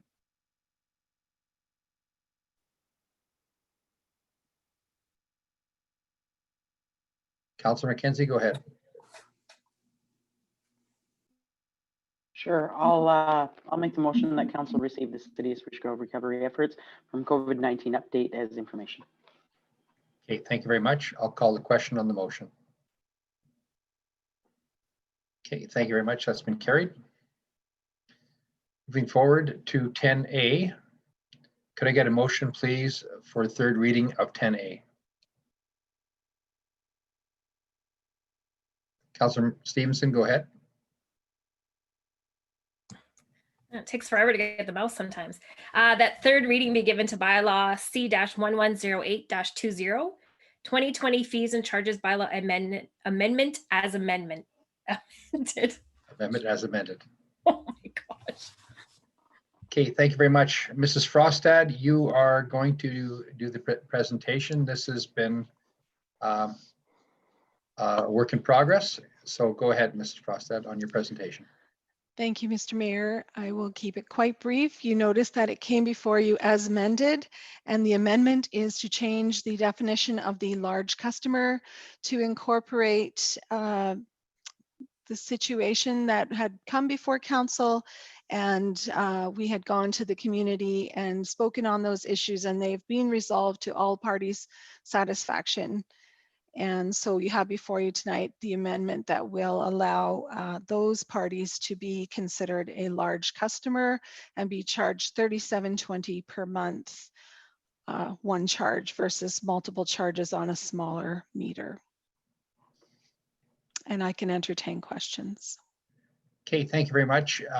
Just to the public that's weighing in on this, this is a fees and charges bylaw for our stormwater utility. that would, so if you could just give a very brief update on what that is, that would be appreciated. Thank you, Mr. Mayor. This is the third reading of a bylaw that will instate a storm utility rate for the community beginning on October 1st. There are two rates, one for small customers, so those customers who have a meter size of 1 inch or less, and large customers who have a meter size of 1 inch or greater. Or the large customer can now also be small customers with multiple meters that meet 4 particular criteria. So they must be a not-for-profit, they must deliver affordable housing and occupy a single parcel of land and have a private storm network within their property. So this will allow us to, in the future, fund the infrastructure repair and the care of the assets of the storm network for the city. Okay, thank you very much, Mrs. Frostad. And it was interesting when we started working through this report. I know that council had this discussion back in November of 2019 as a way to fund what we'd call significant costs associated with managing upwards of over, I think it was 45 or was it 50 stormwater management systems in the city. And I think many council members have had the requests from residents who talk about the systems that are within their properties that require, whether it be dredging or different things that happen with our storm systems. But this one was to come to council in April, and because of COVID, we deferred this increase until to be brought back to council in September to be implemented on October 1st. And these fees and charges would be on their utility bill as a stormwater utility fee, and it would relate to approximately, was it $7.20 per month? Mr. Mayor, it is $7.30, I believe, for the small customer and $37.20 for the large customer. Okay, thank you very much. I'll open up the floor to colleagues in council. I'll start with Councillor Roth. Councillor Roth, go ahead. Thank you, Mayor Houston. And your comment, Mayor Houston, about it appearing on a utility bill makes me wonder, makes me think that because people will start to see this, they're going to start to wonder, and they'll have questions about what we're doing and why we're doing this. What's the rationale behind it? So I'm wondering about any communications plans that are in the works where we can put this message out to the community. This is what we're doing. This is why we're doing it. It's, yes, it's an extra fee, but this is the rationale why an extra fee is being charged. Mr. Mayor, I believe Ms. Hetherington is available this evening to speak to that. Okay, Ms. Hetherington, go ahead. Through you, Mr. Mayor, to Councillor Roth.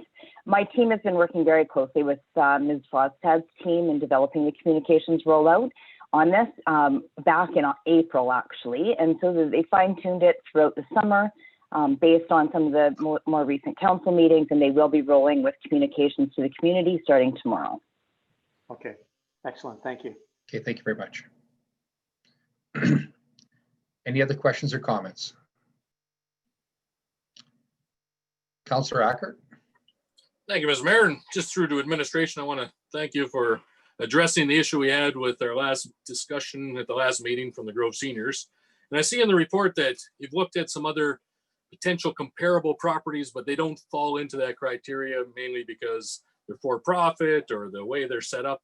But are you confident that we aren't missing anything in our community that could be adversely affected by implementing the rate in the way that it would be with the multimeter for an area? Because I know that the conditions in here, I think the 4 conditions are very specific, and it would take quite a specific property to meet those. Are we just as confident that there's no other parcels that we had to be worried about? Mr. Mayor, we did look at all of the properties within the city that fall under one owner with multiple meters. Some were commercial and a couple were residential in nature. They were similar, however, to other multifamily situations, whereas the Grove Seniors was more in line with the exempt seniors lodge category. And the customers that are currently falling under a residential situation with multiple meters are situations where they could be future condominiumized and would be more in line with, you know, a similar property with multiple meters. So we felt that those ones did not meet the same criteria.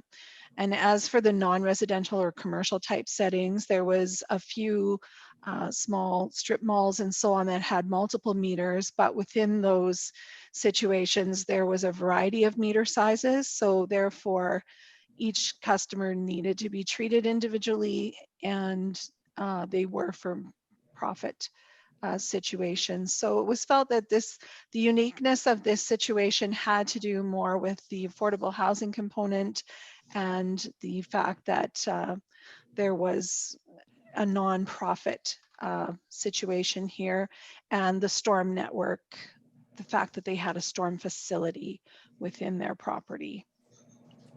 Fantastic. Well explained, and I just wanted to make sure. So thank you so much for looking into that. Appreciate it. Okay, thank you very much. Don't see any other questions or comments from council in regards to the third reading. Councillor McKenzie, were you raising your hand? Okay, go ahead. Didn't see it. I just saw part of a knuckle. Yeah, sorry. I just wanted, for clarity, we have when I'm looking at the document and when I look at the actual RFD, we've got two documents. One is the actual bylaw and one is the redlined copy. And I'm just wondering, the redlined copy, are we only increasing the storm, or is there other increases that are happening? Mr. Mayor, this bylaw is specifically for storm. It's an amendment to the 2020 fees and charges. So you will soon see in a month or so a 2021 fees and charges bylaw, in which case we would bring you any fee changes that relate to that budget.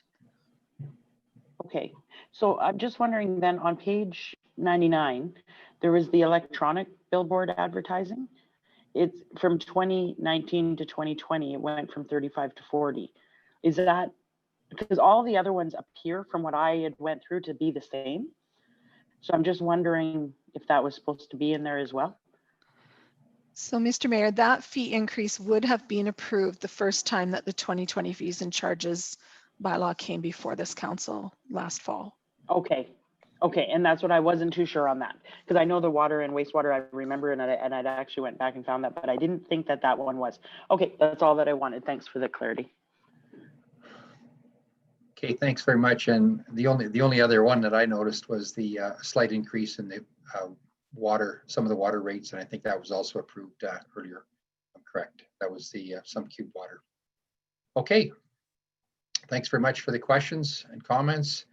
I'll call the question on the motion for third reading on the 2020 fees and charges bylaw for third reading. I'll call the question on the motion. All those in favor? Okay, that's carried unanimously. Thank you very much. Moving on to business items, we have a review of municipal order that's called the Rendell Appeal. Mrs. Gray, could you provide an overview of the process for the review of a municipal order? And I know this is covered under the Municipal Government Act, and this is one way, and the only way currently that this will be allowed. So go ahead. Certainly. Thank you, Mr. Mayor. So as you mentioned, the Municipal Government Act grants certain rights of appeal for persons who have received a written order to remedy contraventions of a bylaw under Section 545 or 546 of the Municipal Government Act. On an appeal of a Municipal Government Act order, council may choose to confirm the municipal order as valid, substitute a requirement of the order, vary the requirements of the order, or cancel the municipal order. So council will be reviewing this evening an appeal by Noel Rendell of order SGES 2020-002350. The process of this review will be as follows. The mayor will confirm with council if there are any conflicts they wish to disclose. The respondent on the City of Spruce Grove will make a presentation first. There will be an opportunity for council to ask questions. The appellant will then make a presentation. There will be an opportunity for council to ask questions for clarification. The mayor will ask the respondent and the appellant if they have any witnesses they would like to introduce. And finally, the mayor will open up the floor to council for discussion and decision by way of a council resolution. Thank you, Mr. Mayor. Okay, thank you very much. As we, so what I would like to do right now is I have to ask, are there any councillors who wish to disclose any conflicts at this time? And that could be, you know, knowing the appellant or having a, or have gone and looked at the property in regards to the question, or is there anybody here that would like to disclose that they have a conflict? Okay, seeing no one, I'm going to Inspector Adamants to provide his presentation, and then council will ask, will provide an opportunity for council to ask questions. Go ahead, Mr. Adamants. Good evening, Your Worship, Mayor Houston and councillors. Very simply, on August 12th, 2020, Spruce Grove Enforcement Services received a complaint from a citizen of Spruce Grove that they had difficulties traveling, moving their RV through an alley due to overgrown vegetation. One of Spruce Grove enforcement officers attended the location and observed vegetation encroaching upon the alley. As a result, the enforcement officer issued a door knocker for voluntary compliance. And Madam Clerk, if you can pull it, or if not, I can share a screen, the photographs. If not, I can share my screen. I can pull it up. Through you, Mr. Mayor, to Inspector Adamants, if you just give us one moment, we will put them up on the screen. Okay.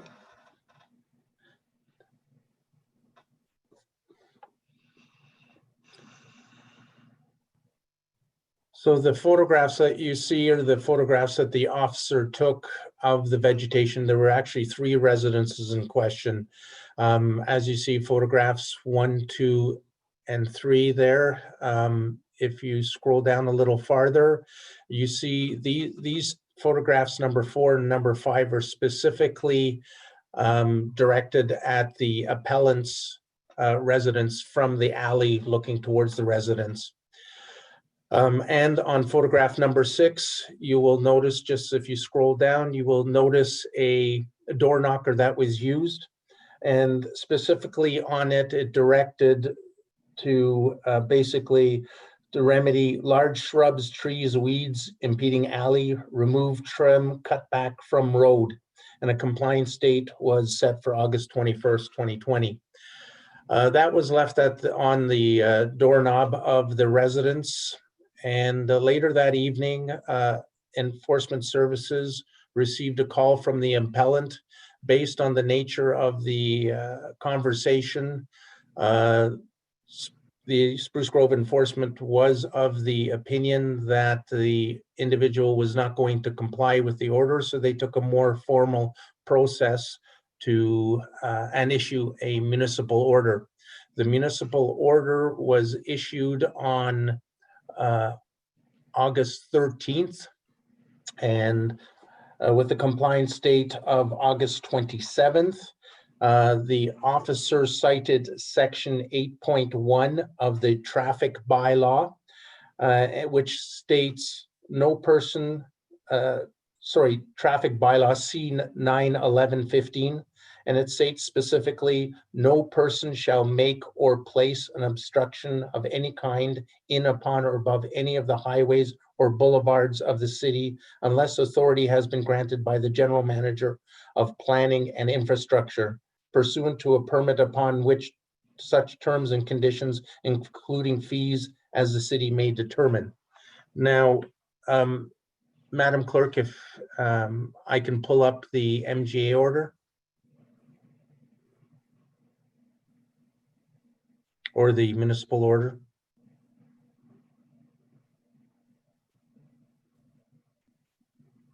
Yeah.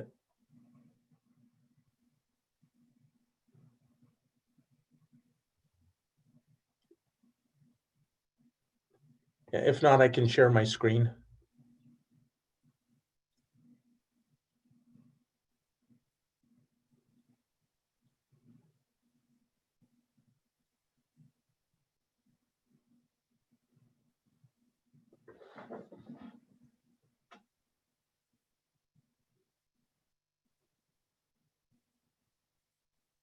Okay.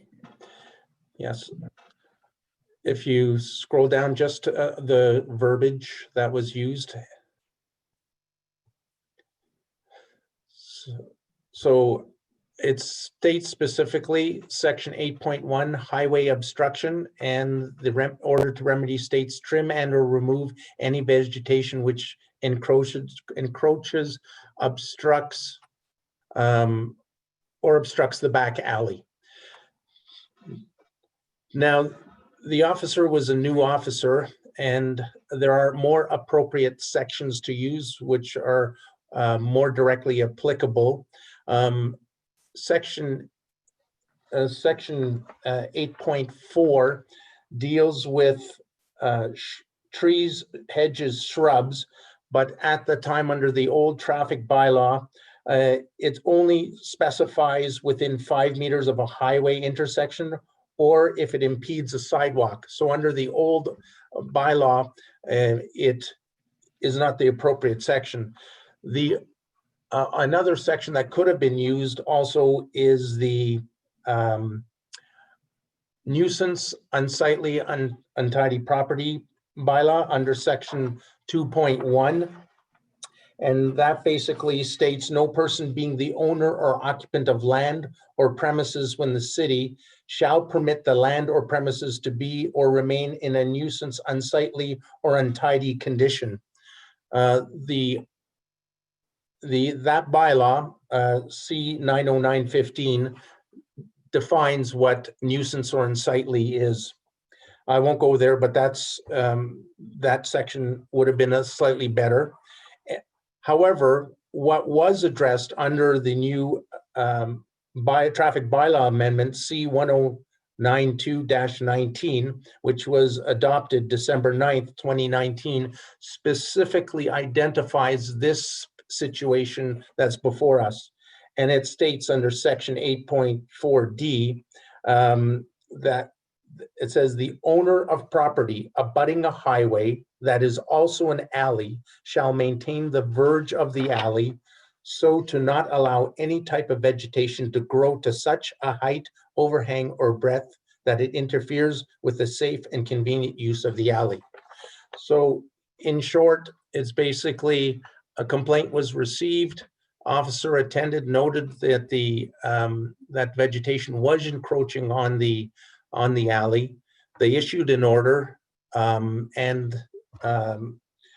with a compliant state.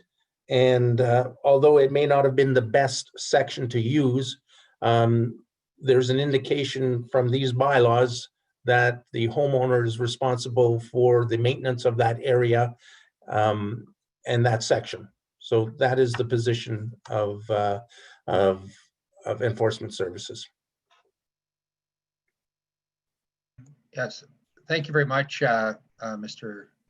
Inspector Adamants. And I was when I was reviewing the file, I felt that that when the explanation that you gave in regards to what would have been more of an appropriate section to file the compliance issue under, I understood it wasn't actually the best one, but the intent was there. So I guess the question in regards to that's not why we're here to determine whether or not this ticket is valid or not. Is we're here to determine whether or not there's a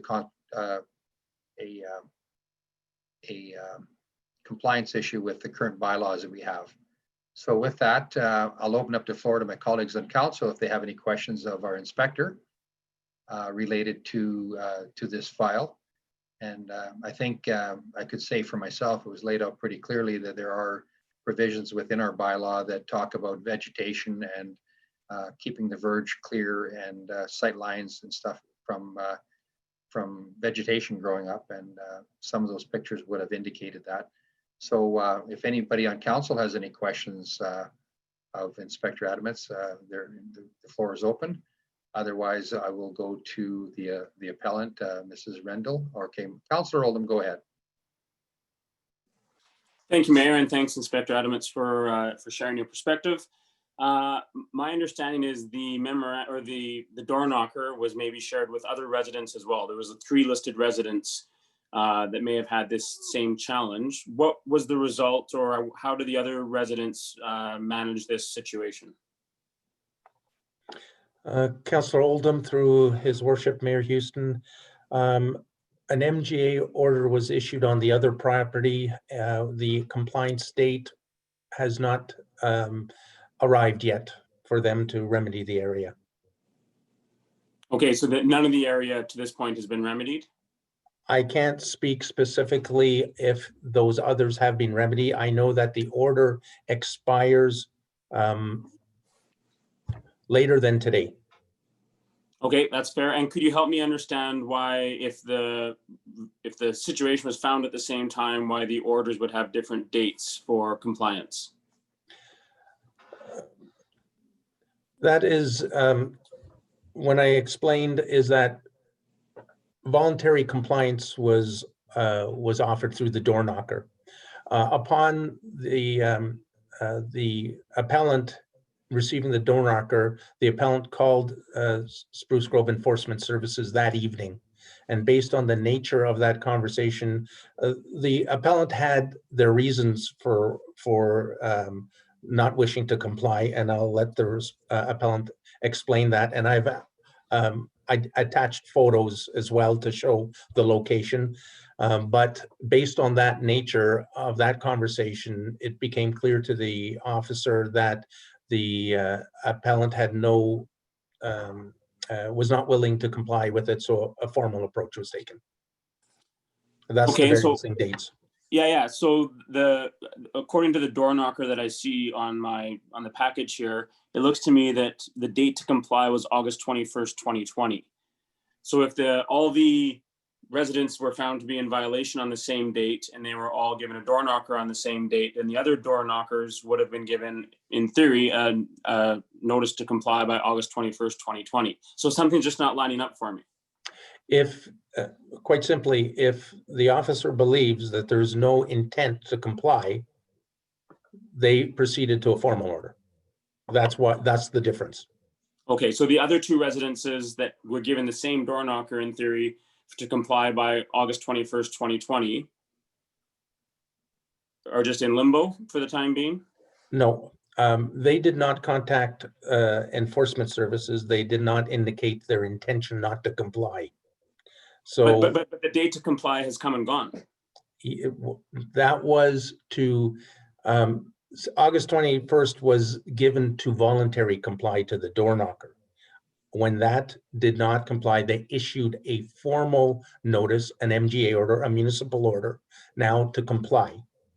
Okay. So that expiry date for those orders has not yet expired. Okay, thanks for that clarification. Appreciate it. Okay, thank you. Councillor Acker, go ahead. Thank you, Mr. Mayor. Just a question. I don't understand the process, so maybe you can elaborate on me. But based on what you presented so far, under bylaw C911.15, it didn't really fall under the criteria, but I understanding we do have other statutes and bylaws that specifically are defined to this. Is there the ability for an officer to revoke and reissue a municipal order with the correct bylaw at that time? Or is that why we're here, to maybe change that order? Because when I look at the order and the information and evidence you presented, the 5 meters from the highway intersection, or if it impedes a sidewalk, doesn't seem to meet the criteria to clean up. And that's, I think, just an issue of the ticket. And you mentioned, maybe we have a new officer on, but is there the ability to rescind that and reissue a ticket incorrectly, or is that why we're here? Councillor Acker, through his worship, Mayor Houston, this is not a ticket. There was no fine specified. It's more of an order to comply. Once it was issued, the appellant exercised their right to appeal. For example, I'll give you, if you use the ticket analogy, if we went to court and there was an error on the ticket, Crown could say, I'd like to amend this ticket to read this. So in this case here, the intent was there is an obstruction, and the officer was not familiar. Basically, to go back, last year we had a similar incident, and there was a confusion on what sections to use because there was a gap specifically addressing this specific issue. As a consequence, the section 8.4D was specifically written. The officer was not aware of that, so they applied an obstruction, which isn't the most ideal one. So as Madam Clerk had indicated, council can confirm, vary, or cancel the order. So if we went back and issued the order, basically an order has been issued to comply. And it's now, is it the intent of council to examine not necessarily the validity of it, but based on what the appellant says, is the intent valid? Because yes, one can always reissue it, but the matter is before, and it can also be varied. Okay, no, thank you so much. I appreciate it. Okay, thank you very much. Are any other questions or comments of Inspector Adamants? Okay, seeing none, I'm going to ask the appellant, Mrs. Noelle Rendell, to provide her presentation, and then I'm going to ask council that they may ask questions of the appellant for clarification. Go ahead, Mrs. Rendell. Very much. So as Mr. Adamant referred to, We're having a little bit of a hard time hearing you.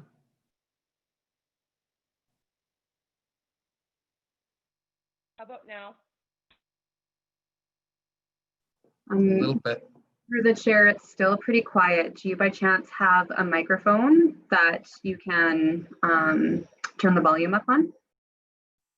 I'm up as loud as I can be. Through you, Mr. Mayor, perhaps we can send Ms. Rendell the contact information to call in on your phone, and we'd likely be able to hear you a little bit more clearly. If we could request a 5-minute recess. Okay, I'd like to call for a 5-minute recess, and that will give Mrs. Rendell an opportunity to call in and with her phone, and that will be able to hear. Yes, we're having a really difficult time hearing you, but we'll get that sorted out and be back in 5 minutes. Thank you, Mr. Mayor.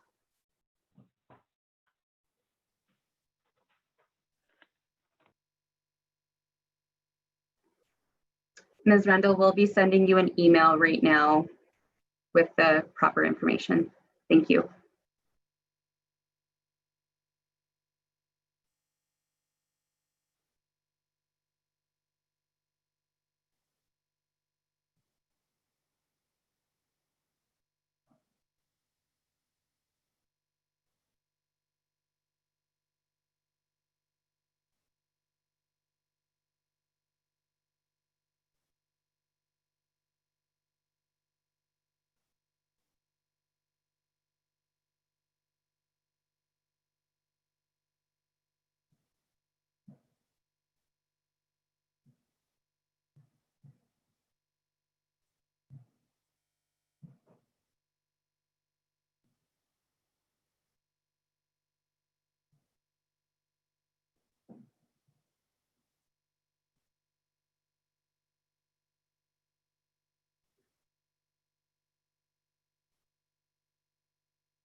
Carolyn, I'm going to do a test. Thank you, Ms. Boucher.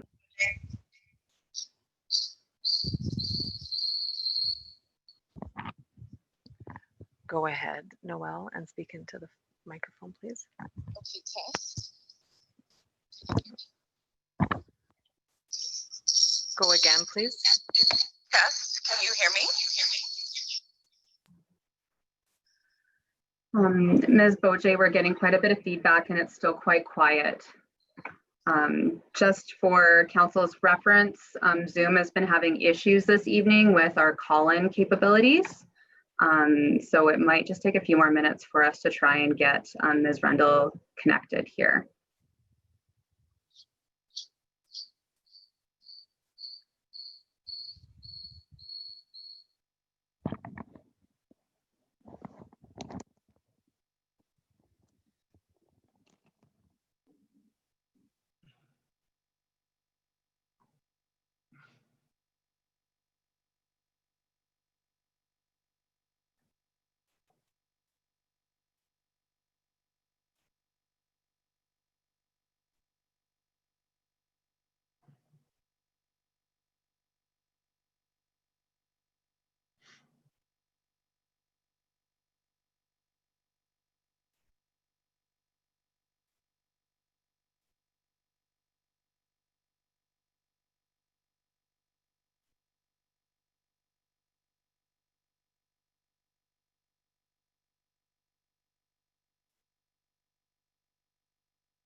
Could you hear it now if I talk?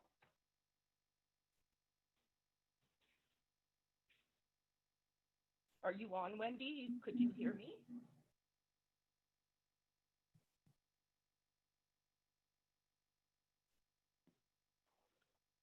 Sure. Okay, can you hear me now?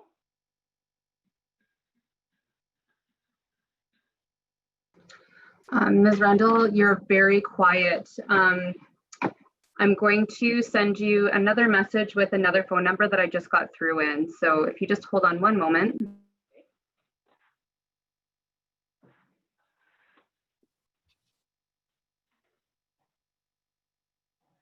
Quick question. Yeah, which one is that? The first one that I have? Carolyn, Yes, Mr. Farbrother. if we continue to have technical difficulties, is there any issue with us just delaying this? Yes, we can certainly defer this, the remainder of this review to the September 28th council meeting, or alternatively, council can set a special council meeting date to conduct this review. So, okay. Well, I think we should either cut to that quickly and move on, or persevere for as long as it takes to do it. So we don't, let's not get caught in the middle where we spend 20 minutes and then decide to defer. Okay, just a suggestion to the clerk. As you continue to work through, I'm not sure if you're able to continue to work through the technical issue. If we could, go to the next item. without deferring it right now, if you could maybe continue to work to see if you can get a better connection.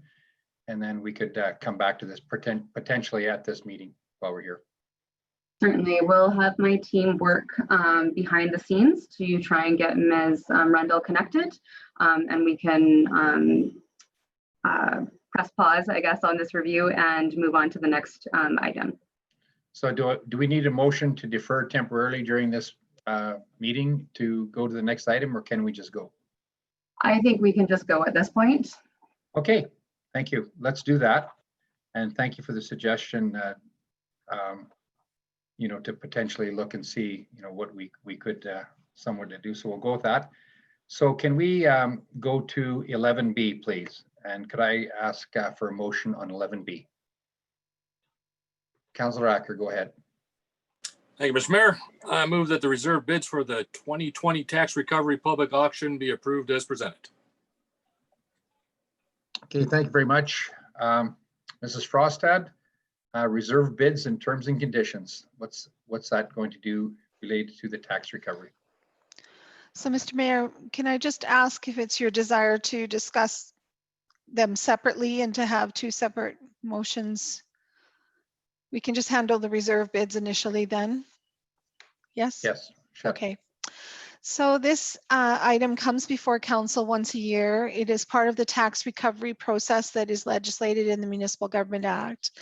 And it requires us to create a listing of properties for which there is a tax recovery process going on. And we have to set reserve bids should those properties actually go to auction at the close of the process. So when the properties were initially listed in the beginning of April of 2019, there was 153 on the regular reserve bids and 9 on the designated mobile home properties.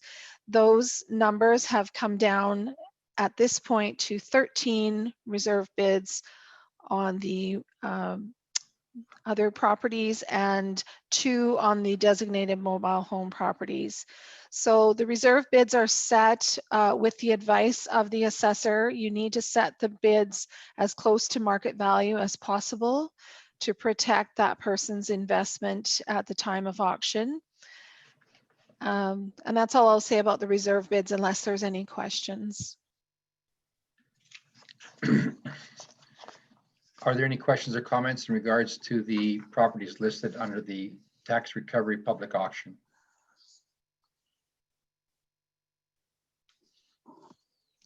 Okay, seeing none, I'll call the question on the motion. Okay, that's been carried. Could I get a second motion as well on item 11B? Mr. Mayor, I'll Wilkie? move. Thank you, Mr. Mayor. I'll move that the terms and conditions for the 2020 tax recovery public auction be approved as presented.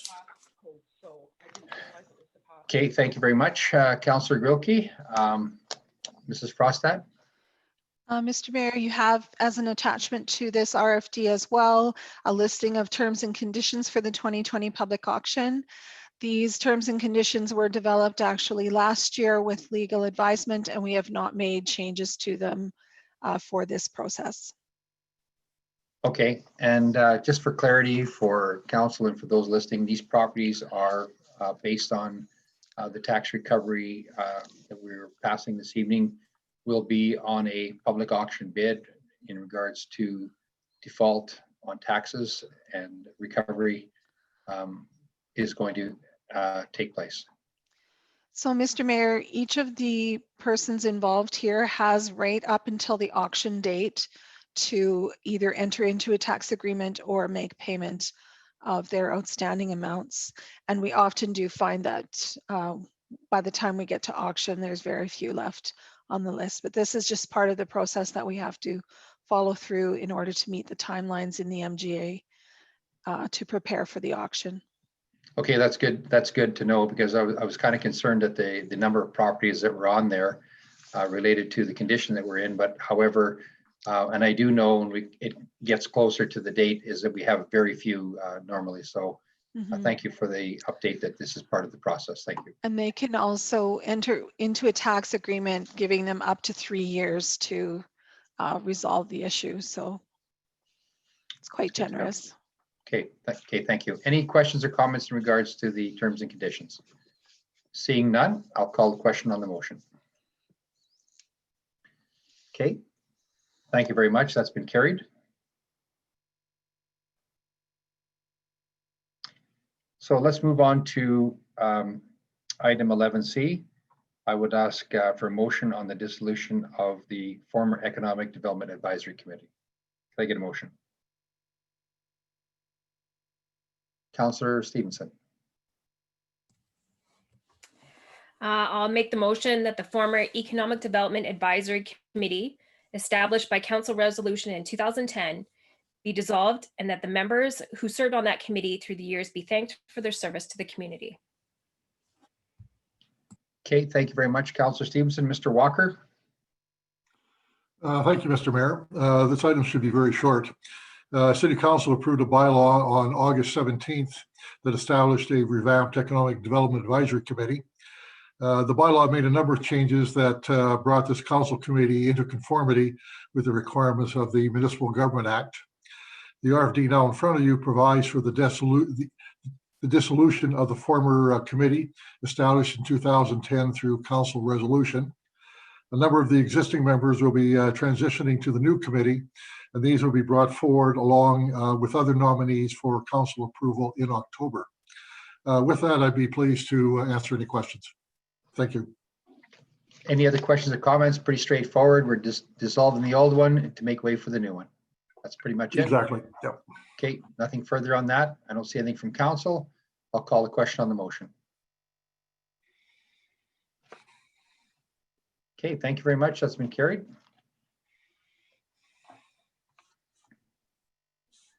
Moving forward to 11D, the municipal stimulus funding recommended project. Could I ask one of our councillors to make a motion for this proposed motion on the stimulus package funding? Mr. Mayor, I'll move that council request administration to submit the broadband strategy capital project to be funded through municipal capital stimulus program, and that council, upon confirmation that the broadband strategy capital project is funded by the municipal capital stimulus program for $4,251,472, approve $550,000 to be allocated from available municipal sustainability initiative funding to complete the construction of the project. Okay, thank you very much, Councillor Oldham. You said that with a smile. I think you like the project by the way you're responding, but thanks for the motion. I was just chuckling. I was just chuckling to myself, stumbling over words. That's all.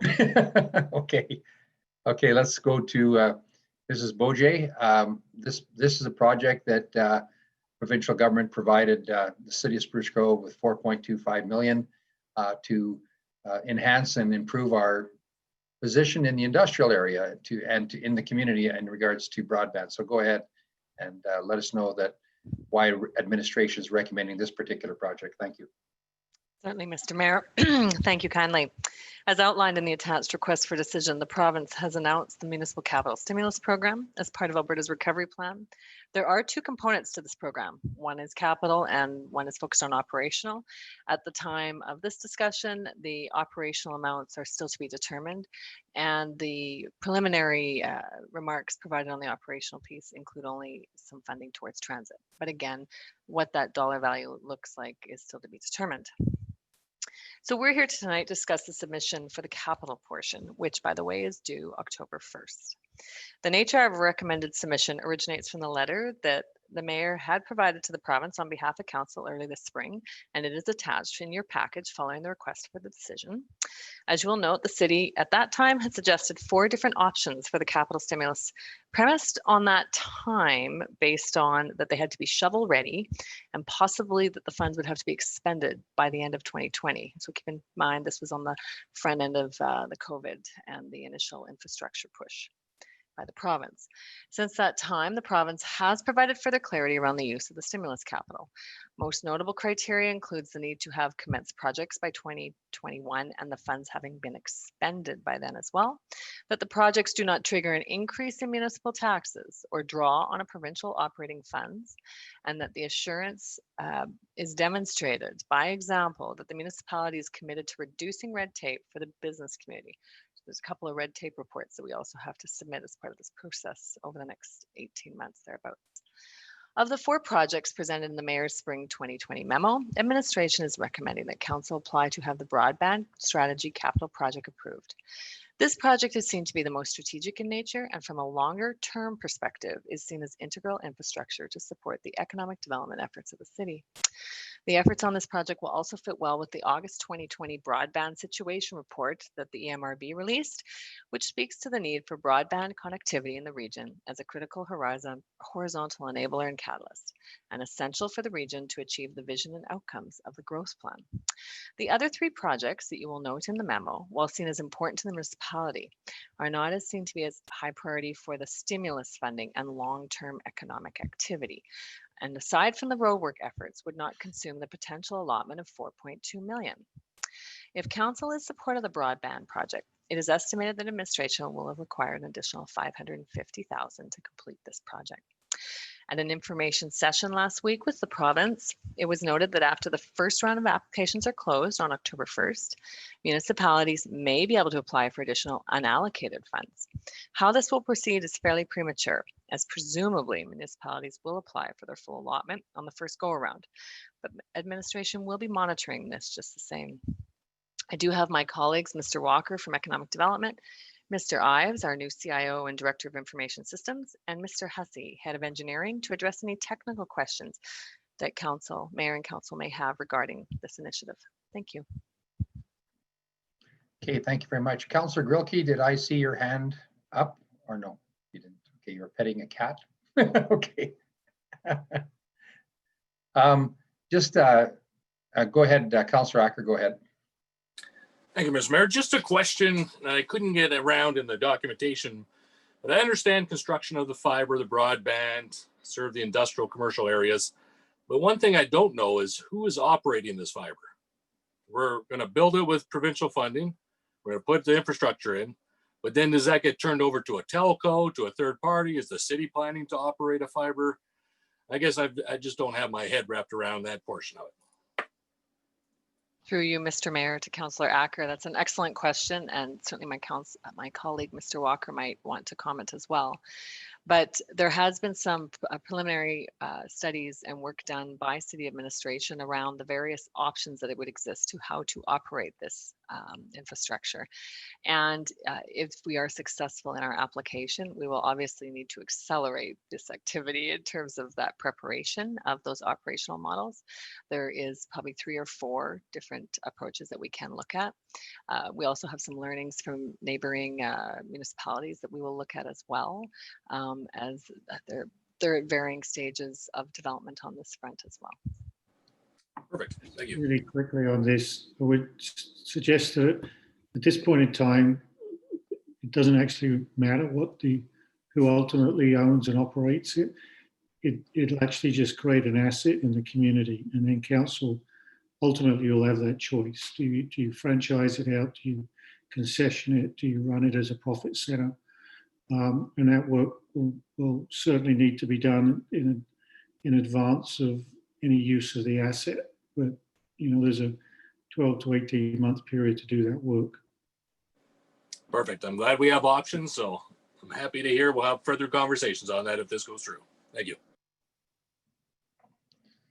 Okay, thank you very much, Councillor Acker. Councillor Oldham, did you have a question? No. I just wanted to add, I know Councillor Stevenson and Councillor McKenzie connection with the EMRB have been connected with a big push by the EMRB to look at broadband as a critical enabler for us to realize economic potential in the region. And this is something that's very strategic for the city of Spruce Grove. And with the question that Councillor Acker had in regards to how to operate it, that you know, and Mr. Farber said that's to be determined, but it can be operated like a utility for those that access it and use it. And it's going to be an asset owned by the city, and certainly support the, you know, the efforts of our administration to identify this. I know that's been high on our radar. I know Mr. Walker had a couple of major projects that he wanted. This is was one of the ones that he had indicated, and the fact that the stimulus came out with 4.25 million for the city, we'll see a strategic move for the city that will set us up for the future. So I'm certainly supportive of this project based on the other options that we have, and I think this one will serve us well, and it would be I think a real feather in the cap for the city of Spruce Grove and this council to authorize this to be presented to the province, and keep our fingers crossed that we would get an approval on that. And so I'm very supportive of it. I don't know if anybody else has any questions or comments, but Councillor Stevenson. Thank you, Mr. Mayor. I'm super supportive of this one. Not only because I've been pushing smart cities, and this is obviously one of the foundations that you need to have a smart city, but I think we've been told over the last few years by Mr. Walker, either through our EDAC committee or some of the updates, that we desperately need broadband in our industrial areas. And we often hear that we lose potential companies coming to our industrial area because they just don't have the access to the internet that they need. And broadband, I think, is certainly going to make us a lot more competitive in that. And I do appreciate that this is really going to push us, you know, to finish broadband. We're going to see it in our city center. We're going to start to connect it and stuff. So I'm like super excited when I saw that this was the initiative that we're going forward with. I think it's going to be a game changer for the industrial area to have broadband. So I'm very supportive. Okay, thank you very much. Mr. Walker? Just a comment as well. This, you know, we've been talking about the industrial area. This will be really, really important for our commercial areas as well. And so essentially, when we're talking about the build out, it's really really focused on businesses in general, and it's you know, it's an absolutely critical thing to have in place in terms of future development. We're not going to be able to even retain the kind of businesses we want unless we're prepared, and unless we have a broadband in place that will allow them to be competitive, as well as being able to attract new investment. We're now hearing, like, when companies are now looking for new sites, the access to fiber, for example, is within the top 3 or 4 of their location requirements. So this is how really critical it is for the city going forward. And over the next number of months, as we do some work with regard to delivery models, you know, there are going to be a number of options which will be available to us. So it's all work that's really critically important, and certainly it's a big step forward in terms of being able to step forward with regard to our future economic development. And I think with the work being done by the EMRB as well, that is certainly recognized. I know Global has also weighed in on it. And again, this was one of their major initiatives that they had included as part of the economic recovery program. So this is all well timed and critically important for Spruce Grove's future. Thank you. Okay, thank you very much. Great job on bringing this forward. Any other questions or comments? Seeing none, I'll call a question on the motion. Okay, thank you very much. That's been carried. Let's go on to 11E. We're moving right along here.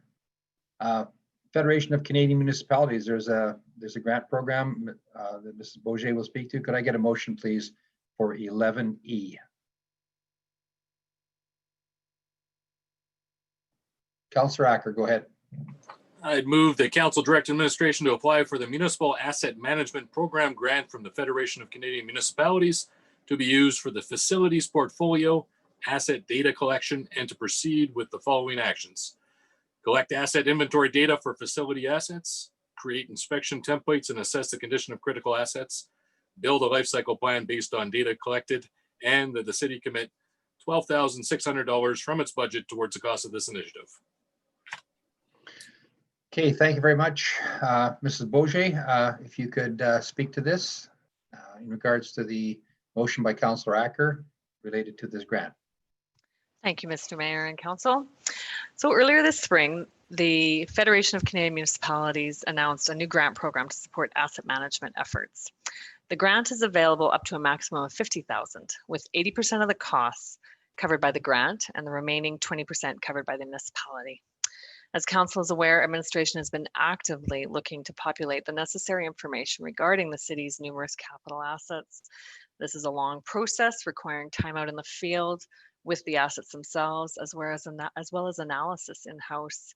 Administration is developing the capabilities and the capacities in the area of asset health assessment, but we are still in the early stages of this learning.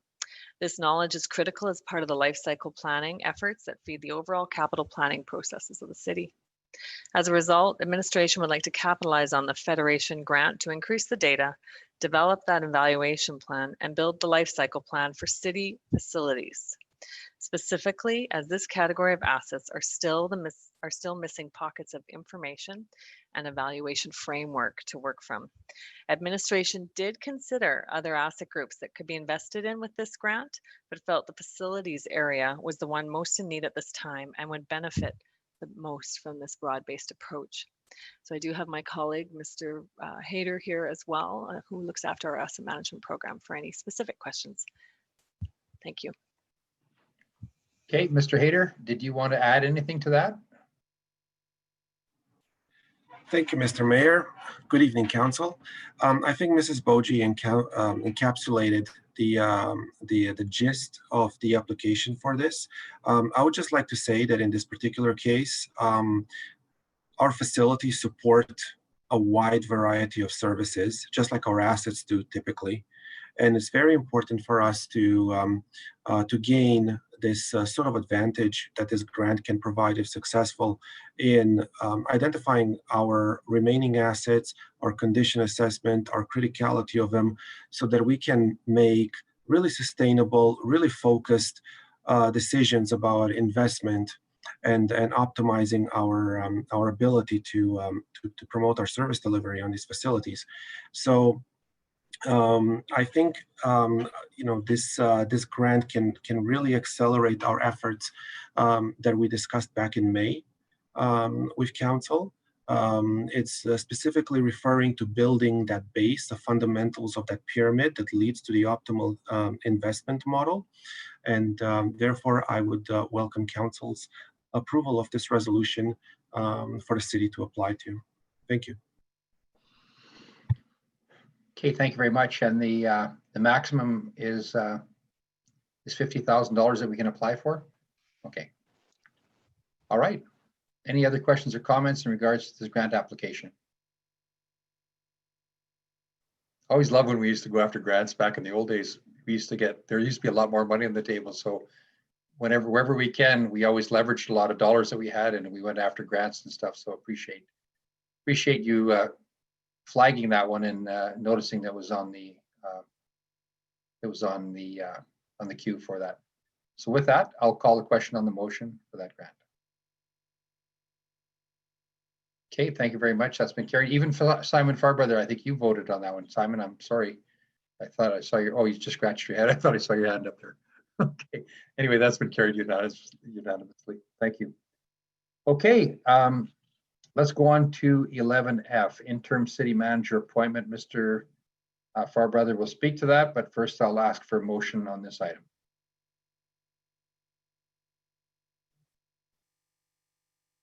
Councillor Grillke. Mr. Mayor, I'll move that Mr. David Wolanski be appointed as the interim city manager effective September 25th, 2020 until such time as a new city manager is appointed. Okay, thank you very much, Mr. Farbrother. This is a requirement of an exciting news story that you shared with us about a month ago in regards to a new job opportunity, which means that you're going to be departing the city for an exciting job with the UNESCO World Heritage Site in Saudi Arabia. And while you're gone, we have to hunt for another city manager. and Mr. Wolanski is before us, council this evening for a decision. Go ahead. I think you've summed it up very well, Mr. Okay. Over to you. Okay, I think that pretty much summation, Mr. Wolanski will be the interim city manager on the approval of council. And so Mr. Wolanski turned the light on in his office, come to life. Mr. Wolanski, working as a council to make a decision this evening on you leading the team through our budget process and stuff as we search for a new city manager. Did you want to weigh in on anything, or? No, that just was putting my light on in case anybody had any questions, but grateful that Councilor Grocke actually passed the motion. It's quiet there for a second. And just big shoes to fill. I'm only a size 9, so hopefully be able to do that with the team we have behind me, and grateful for council's hopefully support and confidence in me. Thank Okay, you. any other questions or comments from council? Seeing Councilor Roth. I just want to say that this might be our last opportunity in a council meeting, because this is Mr. Fairbrother's last council meeting, other than possibly committee of the whole. I'm not sure if we have one next week, but Simon, it's been a pleasure working with you over 2 different versions of Simon Fairbrother. I was on the council that hired you a number of years ago, and then just over a year ago too. And I think you've done a masterful job. You've come in at a time, and you've led the team through a very difficult time with the pandemic, and you've rallied the troops around you. And I know you've been well accepted by all of your staff, and I just want to wish you well. And when I talked to you, like the day after I heard this news, I told you that I was disappointed to see you go, but I understand that you got a good opportunity, and wish you well. And I'm sure that my council colleagues will, if anybody else speaks, will reiterate that. So we're sorry to lose you, but I know you're moving on to a wonderful opportunity, and we wish you well. Thank you very much. I will be here next week for the committee of the whole. This is the last council meeting, however. Yeah. Okay, Councilor Grocke. I just wasn't sure if we were all going to do this now, so I can wait until next meeting because we're getting a little bit late. Would you prefer that, Mr. Fairbrother? Because I know you love the attention, obviously. Do we wait till the committee? I'll just say it. Thank you very much for your service. As I told you in person, even though that was quite some time ago, I didn't want to like you when we first were doing the hiring process. I didn't want to, pick somebody that had already been in Spruce Grove, and I'm gonna say my truth, but you've turned out to be just, and you're a hard person not to like. You're very confident and compassionate, and a quiet confidence, and an excellent leader. And so thank you very much for your service the second time around. That's great. Okay, so anyway, the question at hand is, Simon, you've done a great job. We're going to have an opportunity to share some thoughts down the road a little ways, and we'll have an opportunity to do that. But at the end, in the interim, we have to appoint an interim city manager to take over.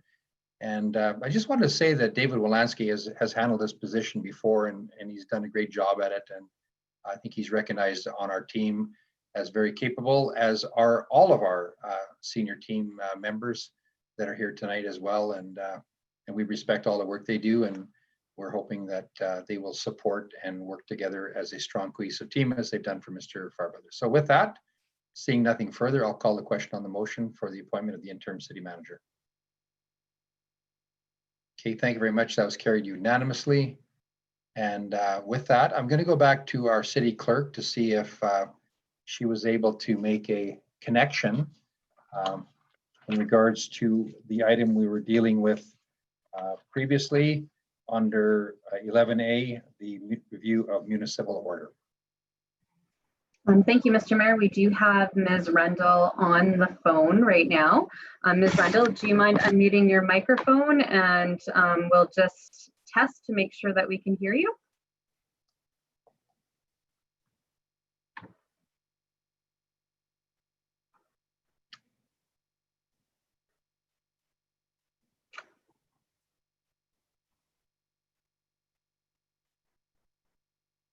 Funny, our system shows that she's here, however. I think through you, Mr. Mayor, it might be best if we defer this item to an alternate date, whether council wishes to set a special council meeting for it or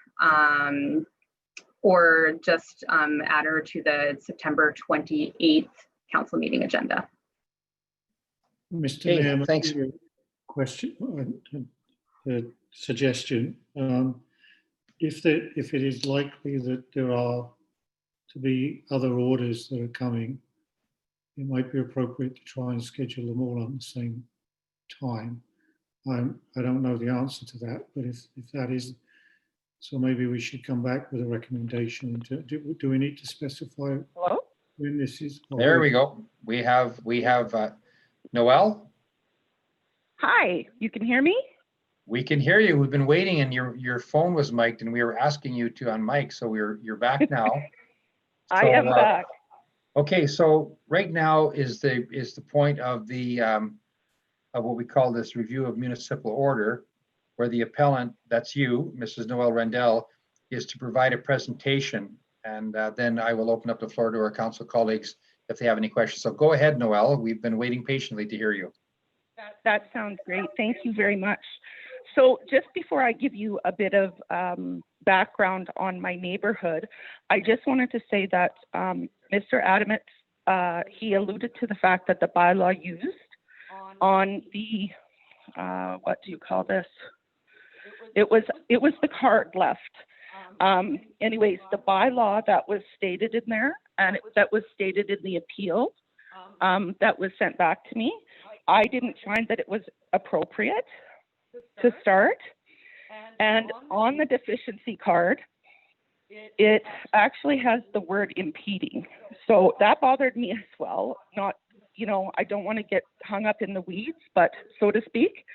But to obstruct is to block or cause harmful or annoying delays, interfere with progress of something. And quite honestly, I've taken my trailer and my truck through there many times. So quite honestly, I think it's a disgruntled neighbor. I don't know how big the trailer is that they were trying to get through, but I can easily get my trailer through the back, and it's not like I am blocking the alleyway from them getting through. Now, that being said, our neighborhood backs onto an older neighborhood. So it's one of those neighborhoods where the older neighborhood has the back alley access, and they have the garbage pickup and the garages in the back. Then the developer came and they put a new development backing onto that. So my backyard is onto the alleyway, and his garage is onto the alleyway. So at some point, the city approved and inspected this area, but the people that live along this road, we have no access to the alley. So when my neighborhood was set up, my fence and everything from the developer was put up, everything was done, and this whole row of houses has no access to the alleyway. So if I'm to keep up on what is the back alleyway, I have to take my bin and my lawnmower and whatever tools I have to walk them around a block and a half.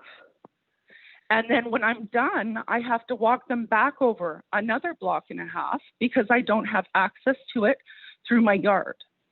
Now, that being said, I moved in here in 2012. From 2012 to 2018, somebody was maintaining that. Now, I assumed that that was Public Works that was maintaining that because it was not me. And it certainly wasn't probably the neighbor behind me. I can guarantee you that. Now, all of a sudden, Public Works is not taking care of it, and now it's supposed to fall on the property owners who have no access to the back alleyway. So, needless to say, I don't know how most people are able to get back there to maintain it. I know that some of my neighbors down the road, the neighbors that they back onto, have nicely offered when they're in their back alley doing their stuff that they zip through their on the other side and clear their stuff too. But some of us aren't that lucky. And like I said, we don't have access to the alleyway.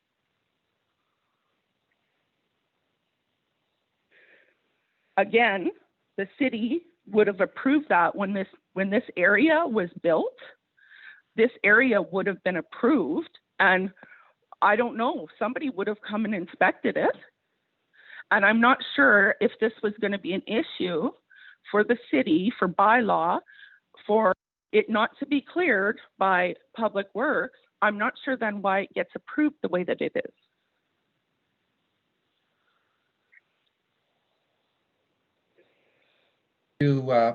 Just a sec. I'm going to open up the floor to my colleagues on council if they have any questions for clarification.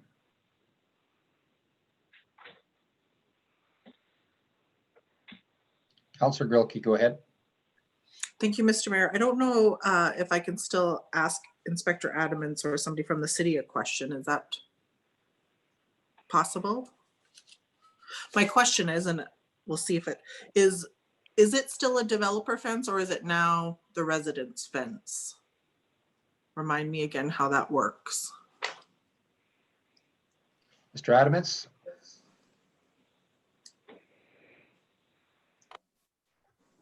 I'm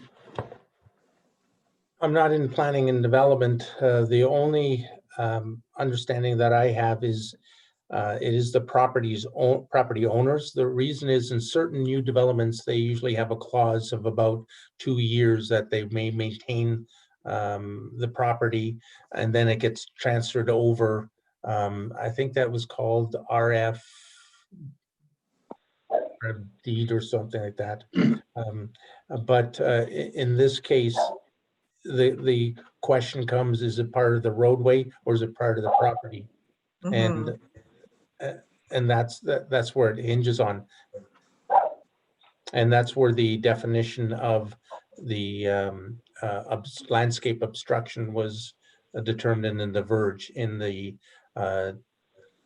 December 9th, 2019. Okay, thank you. I'll defer to Mr. Lavassier. Thank you, Mr. Mayor. So for developer fences, the engineering design standards require that they be located on private property. So I can't remember the exact distance, but it's in and around 0.15 meters that the fence be located on private property, not public property. So the fence in turn, a developer fence would in turn turn over to the resident of that parcel or the owner of that parcel. Okay. And I guess a follow-up question would be,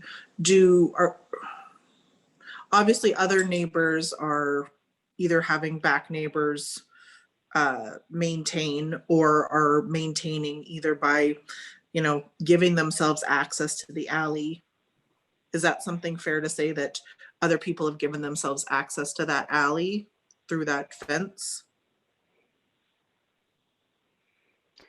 Through you, Mr. Mayor, I haven't been on site in that area, so I can't comment whether or not gates were added along that stretch of fence or not. But typically, an access gate could be a solution for that.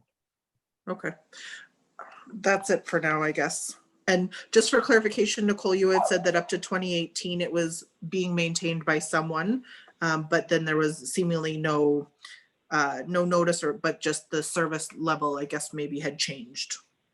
Is that fair? It's been being maintained until about 2018. And since 2018, so of course, there was a complaint last year and there was a complaint this year. And because obviously nobody's maintaining it anymore, so that's what's happening. So I don't know, that's obviously what's stemming it is a complaint, whether that's the same complainant or not, but that's obviously what's stemming it. Now, some of the places, like I said, their neighbors across the alleyway happily come over and cut it for them. There are a couple places where they have trailers or boats, so they've added a gate on the back. But there's many of us that have not done that. And you know what, I think that if they're going to start doing, if these neighborhoods are going to be approved, then the city should be making the developer put the gates on the back then.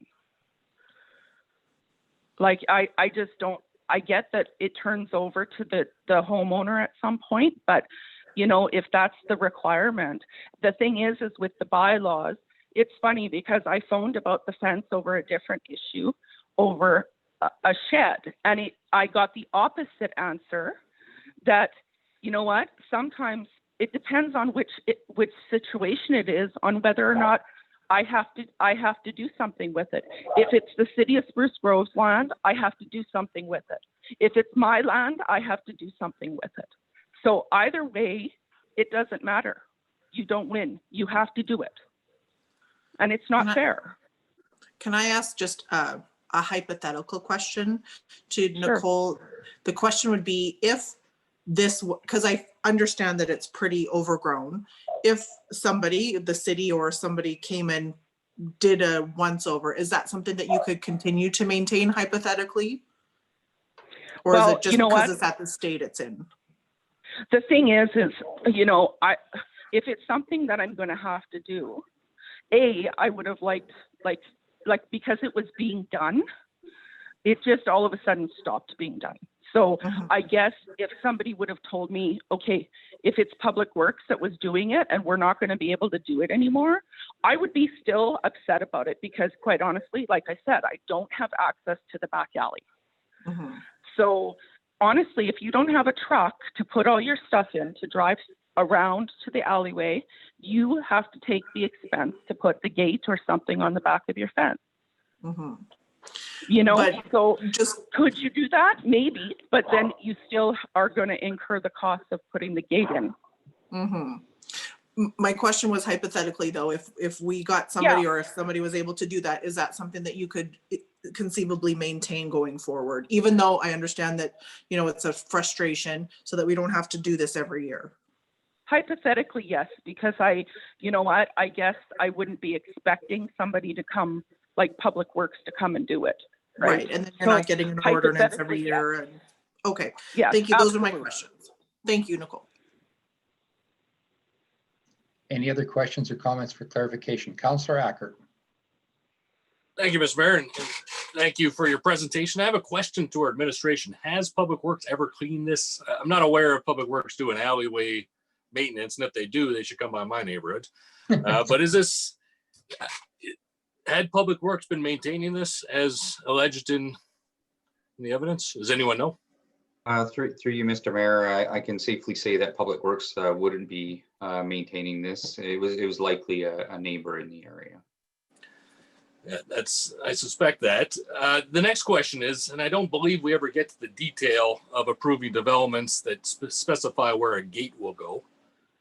Is that not some, I don't think routinely that's something that we get to that level of as developers build out. Is that true? From a council perspective, you wouldn't get into that level of detail. That would be through the engineering design standards, where there's sections for fences and landscaping in particular. So, you know, there are landscaping and fencing plans that are approved through the city administration. Okay. And do we not currently, I guess, require gates on rear properties that back onto an alleyway?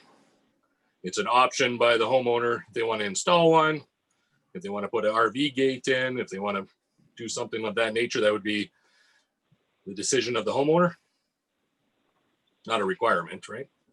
That's correct. And certain instances, depending on the location within the city, there may not be gates granted. It really depends on the scenario, and I'm not speaking directly for an alley. It could be for some park space that we're limiting access, or to a stormwater management facility maybe.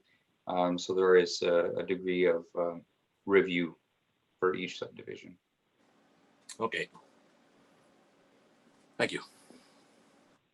Councillor Roth. Thank you, Mayor Houston. A question to Mr. Adamits. As I was thinking about this on the weekend, there are probably hundreds of these around the city, and I'm wondering, I know with a lot of bylaws, we we depend on, as happened in this case, presumably a complaint, and we just don't go around and search these things out. Is that the case, or is there an effort to go around and find these things so that we're consistent with our enforcement? I guess it's consistent with our enforcement in the sense that, like, I know a number of places that I've seen, a couple in my alley actually, where the situation is very similar. Councillor Roth, through his worship the mayor, we do proactive. However, you are correct. The majority of them are complaint based.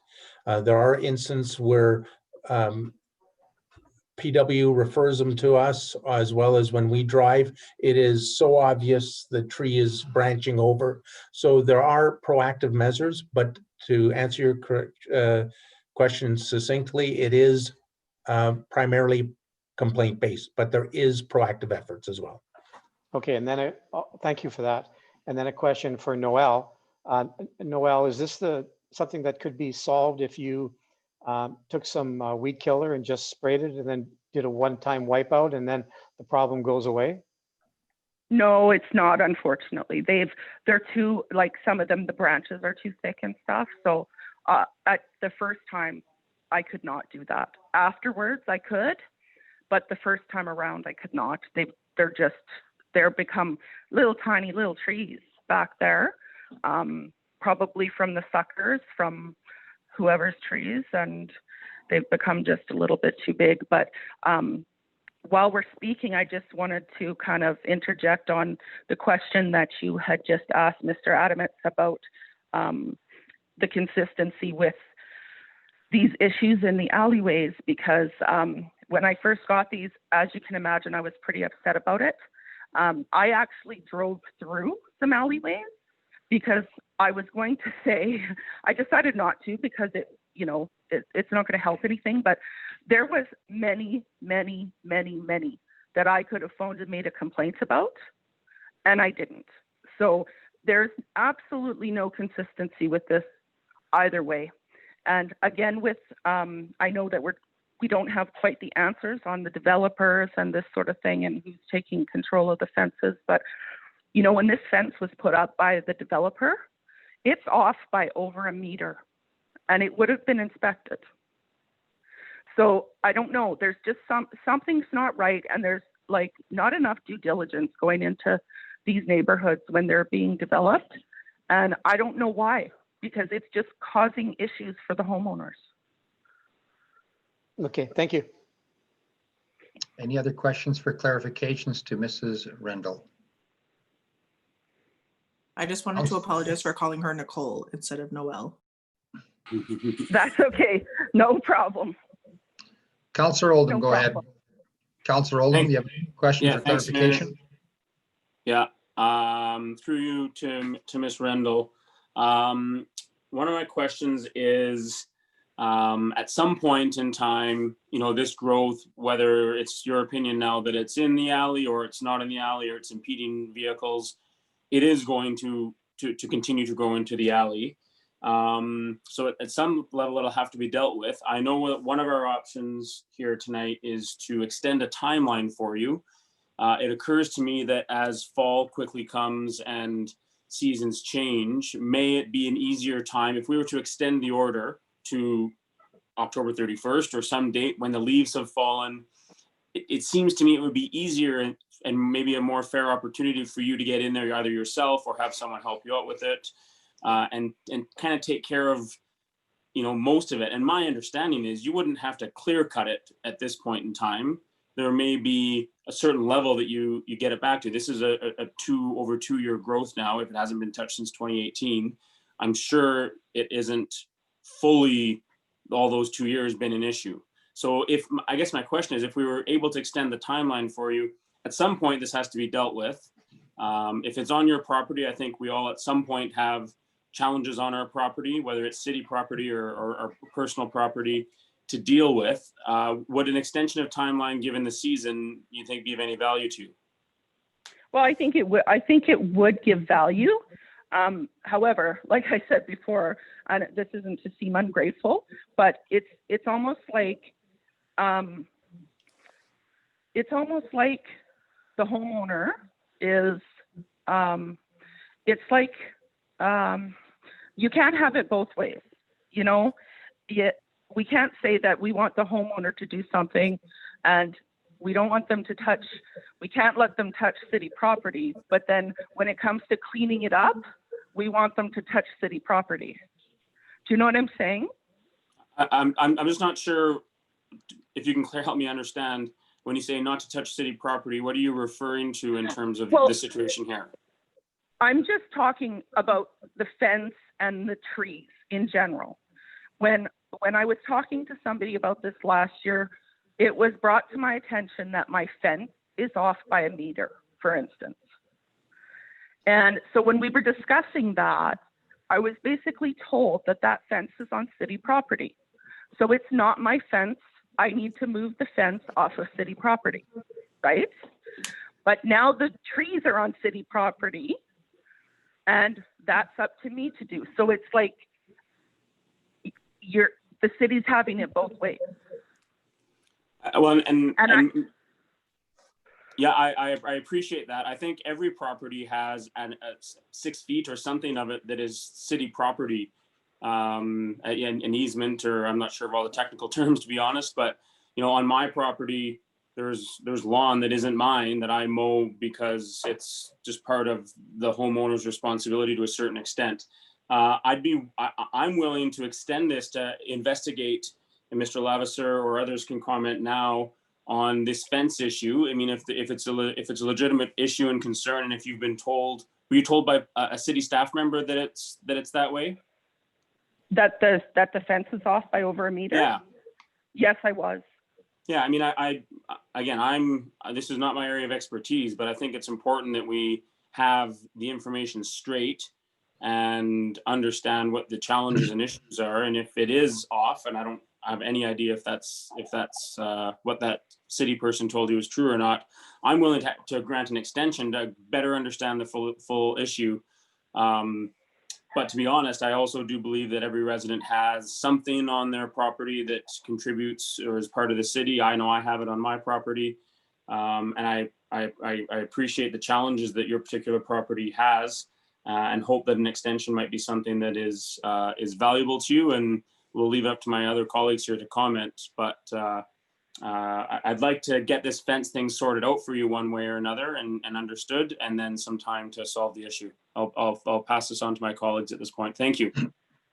Thanks. Well, one thing too, if I could just add, you know what? The biggest issue for me is that the developer puts up the fence. It's approved the way that it is. I'm to take care of the alley, but I don't have access to the alley. Yeah, I appreciate that challenge. I do know that in some of our newer developments now, people don't have access to their backyards and have to take their lawnmower all the way around literally all the way around the block just to mow their back lawn. So, you know, that's absolutely ridiculous. Yeah, there are some challenges for sure in some of the developments, and I certainly appreciate the challenge that you have with accessing that area. So when that happens and those people you're describing have to take their lawnmowers around to mow their lawns, who's approving those developments? Okay, I think we're going to get a little bit off topic with that kind of questioning, and I just want to refocus back to the issue at hand. This isn't time to discuss that. I'm going to go to Mr. Lavaseur if he wants to weigh in. Thank you, Mr. Mayor.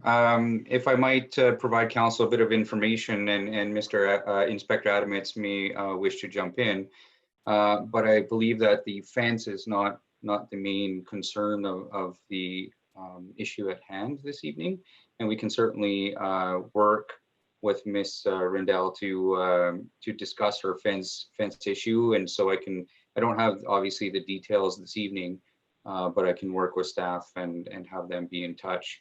You know, so I just wanted to speak a little bit about the maintenance of properties. And so there is an obligation of property owners to maintain outside of their property boundaries. And the example that was provided this evening was to cut the grass in boulevards, shovel sidewalks, those kind of things. That tends to be the responsibility of the landowner. And quite frankly, it would be quite onerous on a public works team to have to clear all the sidewalks within the city, maintain all of the additional infrastructure that a homeowner typically would take care of. And so this is where the example this evening is to really deal with that particular issue. If Inspector Adamits has additional, oh, I see Mr. Wilansky. Go ahead, Mr. Wilansky. Yeah, I was just going to say that, and I've tried to hopefully bring this, really make this maybe a little simpler for everyone, is as Mr. Levasseur said, you know, that there's that responsibility. That was in the bylaw, approved by council. So it's council's bylaw.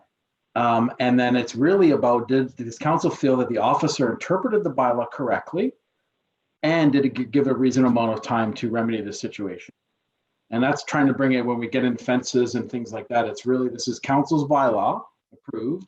And then our officers are responsible to interpret that bylaw based on the complaint.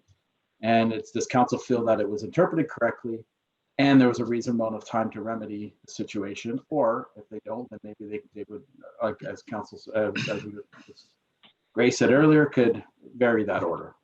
That's kind of the simplest way to look at it in my view, just trying to bring that clarity. Okay, thank you very much for that, the grounding of that, Mr. Wilansky. And to Noel, I wanted to, you know, to comment in regards to the fact of the property that you own that is growing from what would be within the boundaries into an alleyway that do. And you know what, we're challenged a lot of times by our staff to say, you know, this is a bylaw of council. This is something that we approve. And our staff are out there to uphold the bylaws. And yes, this was done on a complaint basis. And we have to respond to residents that complain about it. And the current fact of the matter is you do have access to the alley, simply of driving around the corner. Yes, you don't have an access to go out your back gate. That's entirely, I would say, a responsibility that you could mitigate by building a fence or a gate to that. But recognizing, you know, the challenges that you have maybe to get it cleared out, you may need some help to have that done, and you may have to have, you know, potentially have somebody assist you with that. At the same token, this evening, we're here to discuss, you know, the fact that the growth contravenes out into the alleyway, that contravenes our bylaws, that you know, we're here to uphold. And you know, but we have a couple of options, and one is confirm the order, vary the order, or cancel the order. So if council believes that this is a reasonable move by an officer in our community to uphold a bylaw that is a council bylaw, then council will likely make that decision this evening. I like Councillor Oldham's idea to look at an extension if you would require, and I know that the fall is approaching and it might be as much of a cleanup, but the fact is your trees and your branches and the stuff's growing out of your yard, you know, is in contravention of the bylaw. So that's what we're here to determine tonight. And so I'll turn it back to you, Noel, if you have any other comments.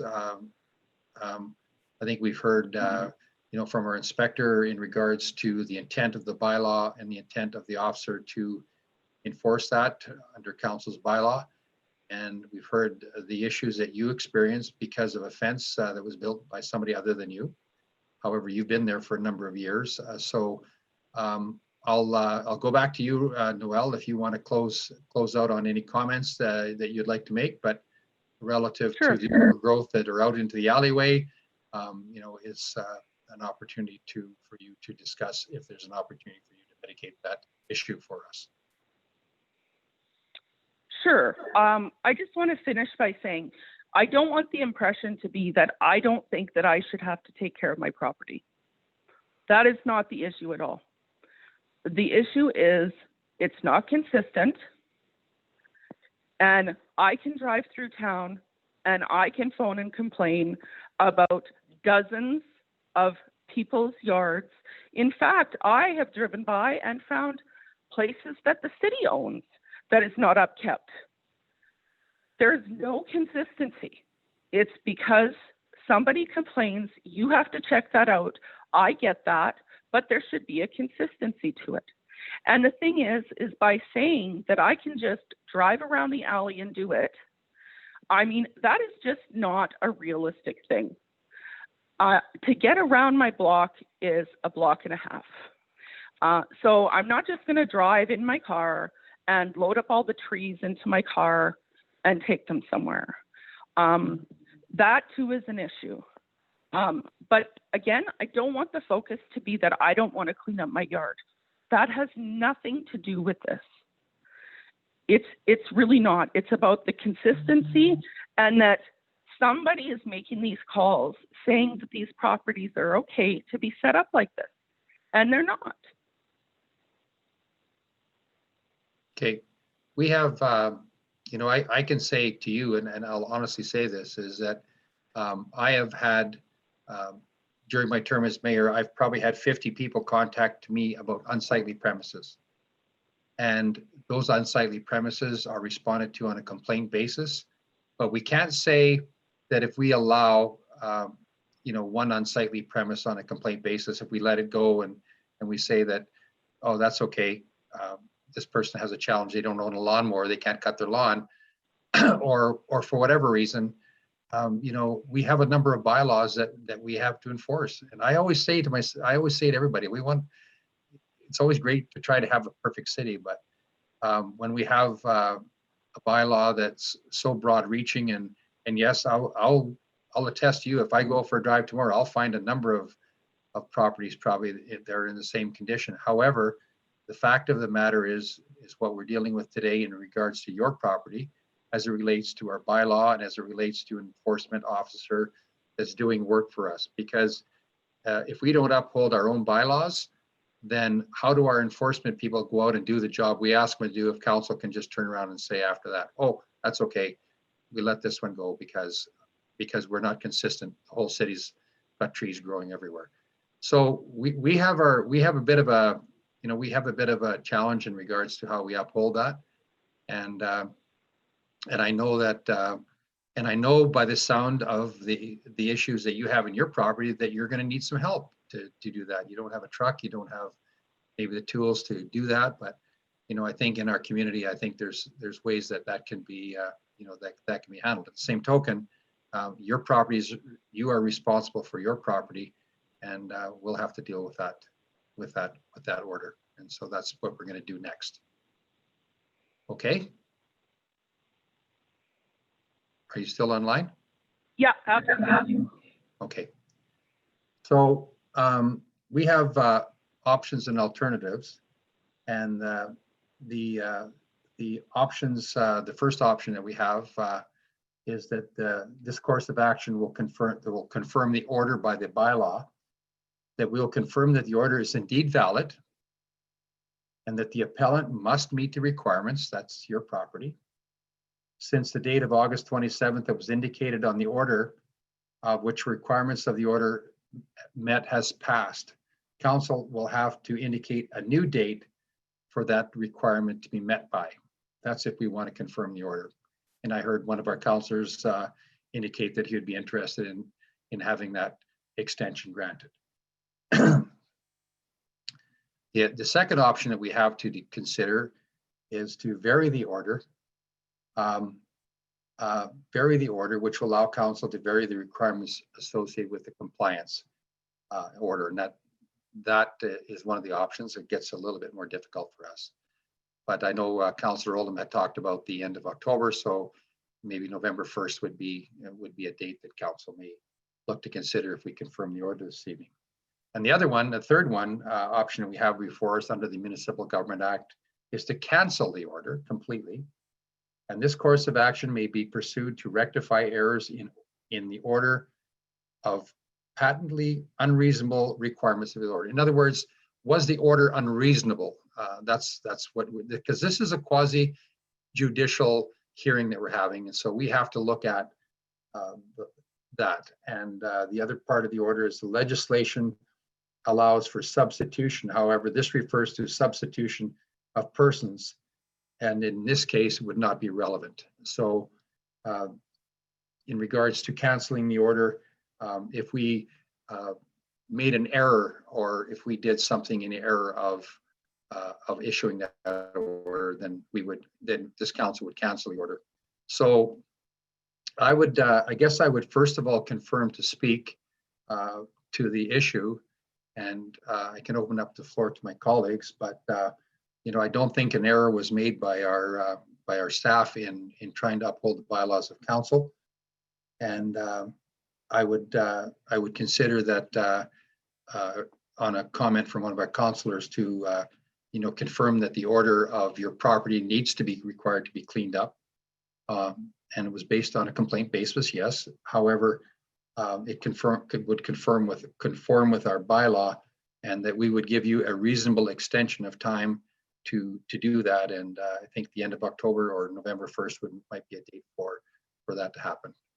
So I'll open up to my colleagues on council if they have any questions or comments in regards to this bylaw and the efforts of our staff that proceeded to this location based on a complaint basis, based on upholding the bylaws of the city. Any questions or comments?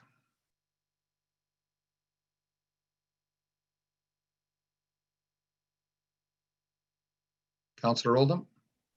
Just a quick question for this. We haven't been in many of these situations, so do we need to make a motion with, if we're going to confirm it, do we need to make some sort of motion that has an extension of time? Is that, or has Mayor Houston laid it out for us clearly enough? What's the next step in this process, I guess? Thank you, Mr. Mayor. Through you to Councillor Oldham. Mayor Houston did an excellent job of laying out what the next steps are.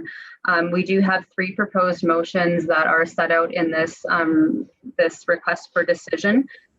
If it is council's decision to confirm or uphold the order, we can simply put an extension date in there. We will have to do an extension date regardless, as the order date has already passed. I believe it was August. It was back in August. I can't remember the exact date off the top of my head.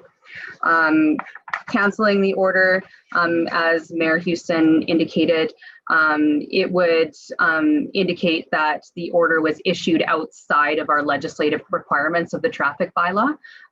So you do really have 2 main options here. There is the option to vary, but that does, as Mr.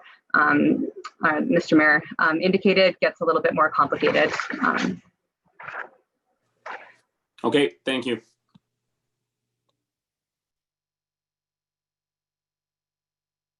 Sorry.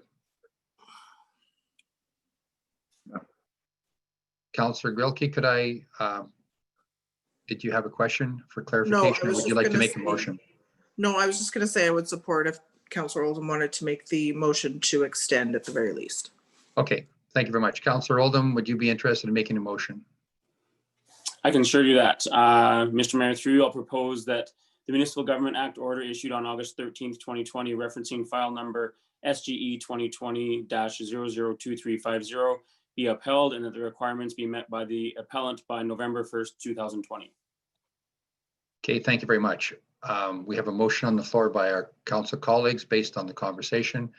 Are there any questions or comments in regards to the motion? Okay, seeing none, I'll call the question on the motion. Okay, thank you very much. That's been carried. Noel, just to advise, the ruling under the hearing that we had this evening has been upheld under the legislative tool that we have, which is the Municipal Government Act. And so we are granting you an extension of time to November 1st for you to do that, and that will be that will also be recorded by our Enforcement Services Inspector, Mr. Adamants, in regards to the directive of council on the vote. So with that, I'll call the question on the motion, or did I already? I believe I already did. Yes, I did. Thank you. Sorry, I was just, it's late. Anyway, thank you very much, Noel, for for reaching out to us this evening in regards to, what you're faced with on your property. And as a council, we're here to listen to our residents, and we appreciate the opportunity to connect with you on that. So thank you very much, and that will conclude the review of the municipal order. Thank you very much, everyone. We're going to go on to our last motion of the evening. Just going to look and see what that is on my list, but it looks like we're ready to adjourn. And I would like to take the opportunity to thank council for I'd say a great and spirited meeting this evening. There was a lot of conversation this evening, and appreciate a lot of feedback and a lot of work that we've done in behind on the background. So with that, we'll call the question. Could I get a motion, please? Councilor Grilke saying no, she doesn't want to leave. Okay. No, you were just going to call for the, Mr. Mayor, I move to adjourn. Okay, we have a motion to adjourn by Councilor Grilke. Thank you very much, Councilor Grilke. I'll call the question on the motion. Okay, thank you very much. That's been carried. And have a great evening, everyone. Take care. See you later.